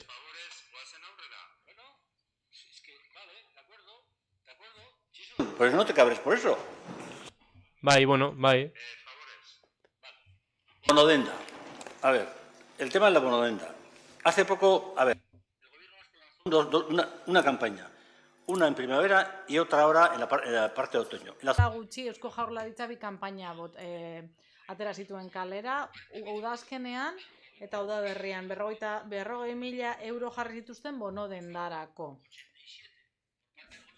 87 Jaurlaritzaren aldetik eta besteak udalaren aldetik. Orain, 40.000 bitatik 10.000 geratzen ziren udazkenerako eta Eusko Jaurlaritzak atera ditu 84 eta udalak 21.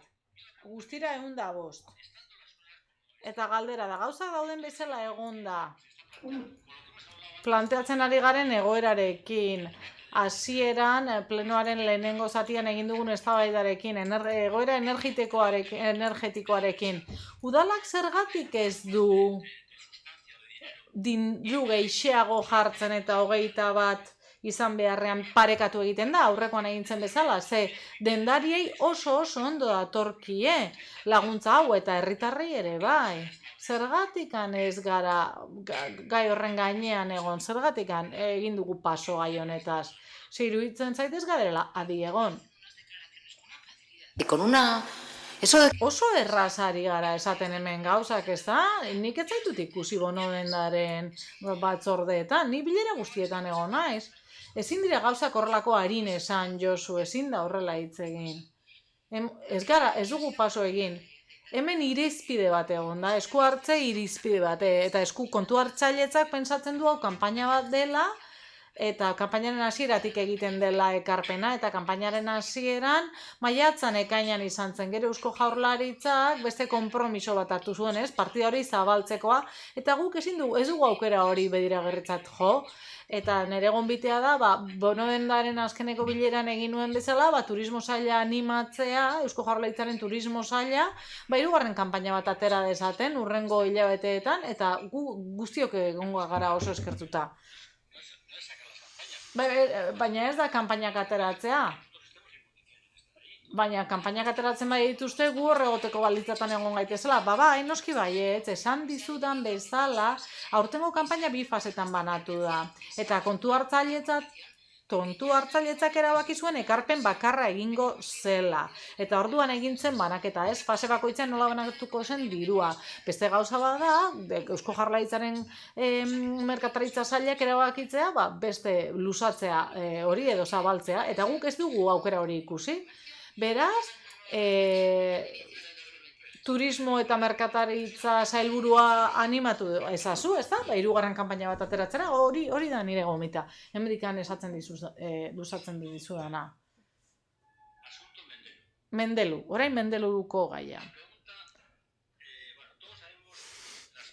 Guztiok dakigu zer egoeratan egon zen manifestazio bat, gobernu taldea bildu da sailburu ordearekin, lurralde politiketako sailburu ordearekin, eta duela gutxi gora bera 6 egun informazio bat agertu zen, eta zioen Eusko Jaurlaritzaren exekutiboak 100.000 eurotik gora eskualdatu zituela, narriatutako edo eraldatze bidean ziren auzoetarako.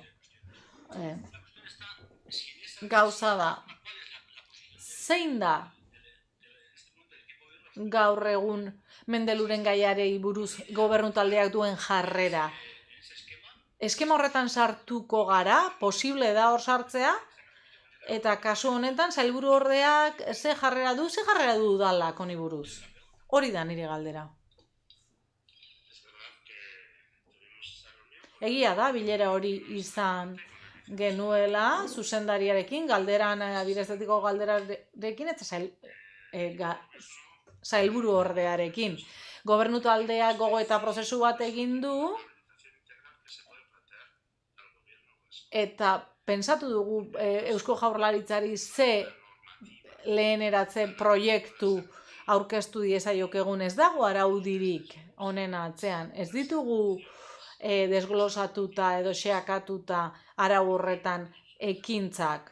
Hori izaten da normalena, zuk hartzen duzu boletina, ikusten dituzu, ekintzak, eta baino ez dago halakorik.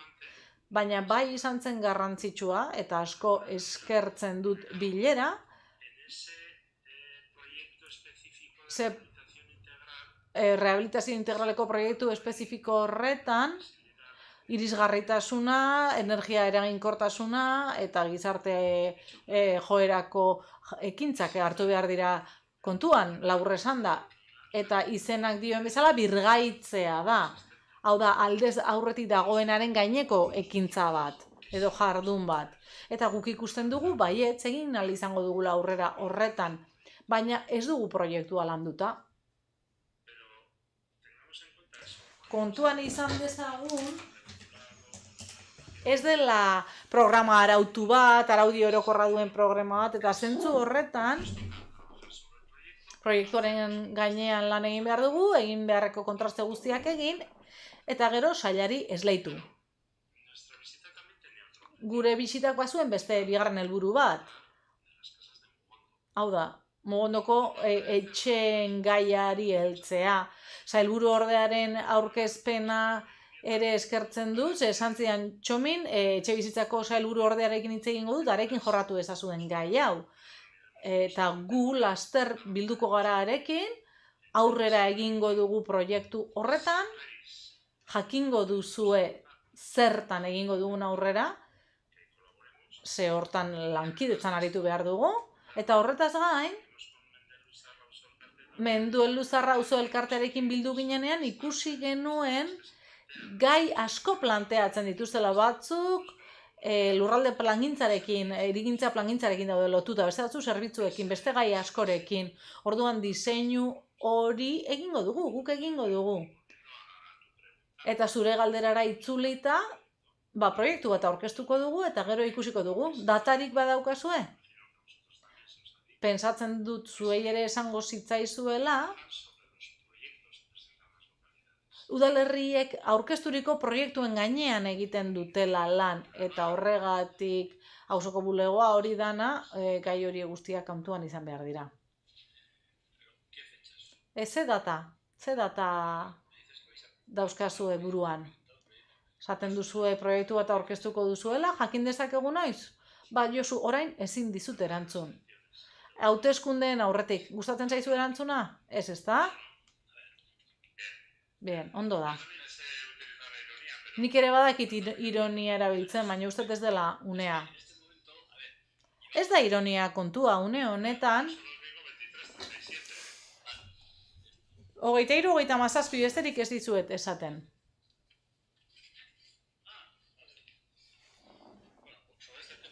Gai honi buruz, interesgarri iruditzen zaitu udalak, edo gobernu taldeak jarrera hau hartu izana, ez da? Hau da, auzoan esku hartze bat egitea. Espero dut lehen egitea esku hartze hori. Urrengo galdera terrazekin eta ostalalitza kontuekin zegoen lotuta. Zein izan da komunikazio prozedura hemen ostalaritzarekin, esateko terrazak neurtuko zirela, gero zergak orratze aldera. Nik gauza bat ulertzen dut. Hau da, pandemia batetik atera gara, eta pandemia horrek berekin ekarri du, hondarribin terrazak zabaldu izana, handitu izana, eta jendeak terraza handiagoak izatea orain. Baina neurtzaileak joan direnean, neurtzera terraza horiek, Gero neurketa horretan jakinarazi zaie lekuan bertan, edo joan da, neurtu da, eta kitxo. Edo zeukaten baimenaren zatitatik, ze zati bete da, eta ze zati ez. Ze kexak daude, jendeak esan du, hori, neurtzailea joan direla, baina ez dutela ezer esan. Orduan, nahiko nuke jakintzen izan den irizpidea.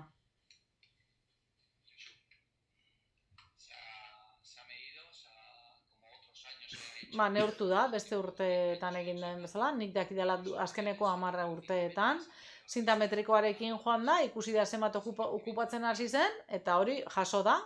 Ez dakiz establezimenduk, honako hau okupatzen du bere jarduera gauzatzeko, dela terraza bat, dela saltoki bat, edo dena delakoa. Eta gero zer gara hauetan ezarritakoa betearazten da, ez? Bakoitzari bere prezioa jartzen zaio. Okupatu denaren arabera joan da kontu hartzailetzara eta hori kobratu zaie. Arazo horiek saiesteko, gaur egun gauden arazoak saiesteko, eduki beharko genuke ostalaritzako ordenantza eguneratu bat. Eta nahiko genuke egin, baina beti ere ostalarien laguntzarekin eta bizilagunen eragindako bizilagunekin gogora dezagun bide publikoa okupatzeko urtero baimenak eskatu behar direla, eta askotan ez dutela egiten. Eta okupatzen duzuna aldatzen baduzu, hori ere jakinarazi behar da jakiteko baimena duzun, ala ez duzun. Eta azkeneko urteetan ze gertatu da, ez dela kobratu, baina guztiok dakigu arauz kobratu behar dela. Eta aparteko zerbait egin denean, hau da ez kobratzea, abisatu da eta prentzaurrekoa egin da. Baina kobratzea normalena da, ez dakit erantzun diotan zure galderari, eskerrik asko. Kobratzen bazaie... Kobratzen bazaie esan nahi du baimena ematen zaiela, hori zen gure zalantza, ez dakit nola den. Kobratzen bazaie esan nahi da baiet, egun bat hartzen da, neurtzen da, egun horretan bertan pare bat neurtzen dituzte, egun batean ez dituzte guztiak neurtzen, hainbat egun baliatzen dituzte, eta gero kobratu egiten zaie. Ja, pero una vez que se les cobra, se les... Baina behin kobratuta, esan nahi du, ulertzen dela baimena ematen zaiela espazio hori okupatzeko? Esan dizut ez dugula ordenantzarik, eta lan egin behar dugula ordenantza bate izateko, eta horrek aukera emango likugukeela egoera hau hobeto arautzeko. Eta horretarako eskatzen dut lankidetza, bizilagunei, ostalariei, saltokiei eta beste estamentuei. Bai, niri gustatuko litzaidake 3 galdera egitea, baino ez oin luzeak eta ez da hain erantzun luzekoak ere, eta oso garbiak dira. Txiplau txiki baserria erori zela badire aste batzuk, kamioa itxita dago, zer egin behar da baserria babesteko eta mantentzeko. Beste alde batetik, Txiplau errekan gaur Santa Engrazia parean gertatutako isuriaren edo nondik norakoen berri ematerik baldin badago eskertuko nuke, eta azkenik etxerik gabeko pertsonen kontaketak egin izan dire egun hauetan edo ari dira egiten hainbat herri, eta galdetu nahi nuke, ja Hondarbilan badagoen aurrikuspenik horrelako dinamikarik martxan jartzeko eta ia ze programaren barruan eta informazioare helarazte eskertuko nuke.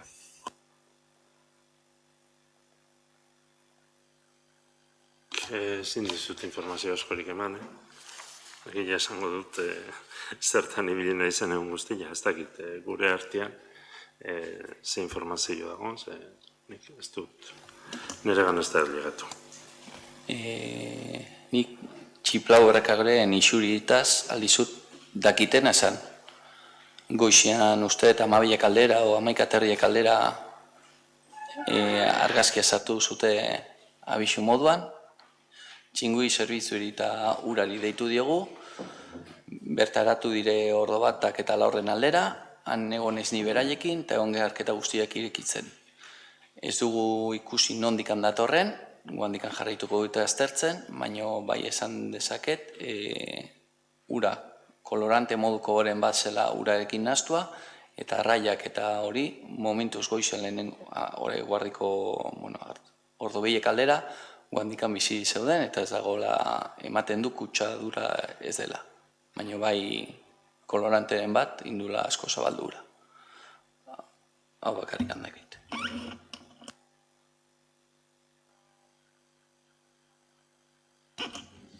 Erori zen atzeko fatxada eta helarazi zaie gune pribatu denez, helarazi zaie hori inbardutela egon kortu. Eta epe bat eman zaie. Eta etxerik gabeko pertsonen kontaketan badakita hainbat udaletan egiten dela, guk ez dut uste oraindik planteatu dugun ikurian, eta ekimen interesgarria bada, zalantzari gabe, baina ez dut beste informaziorik. Bueno, bukatu utzat emango dugu gaurkoa, aspaldian ez ginen arituak, eta orduan premia genuen, ez? Eskerrik asko guztiei. Ez du udalbatzarekin zerikusirik, baina bazpadare, 17 Hondarribia Lantzenen batzar nagusia osatzen dugunez, gaur administrazio kontseiluan adierazi dugun bezala, bilera deialdia, batzar nagusirako bilera deialdia, datorren ostegunerako azaroak 3, uste dela, arratsaldeko 6etan. Bai, mila esker, eta aurrengo udalbatza aurrekontuei buruzkoa.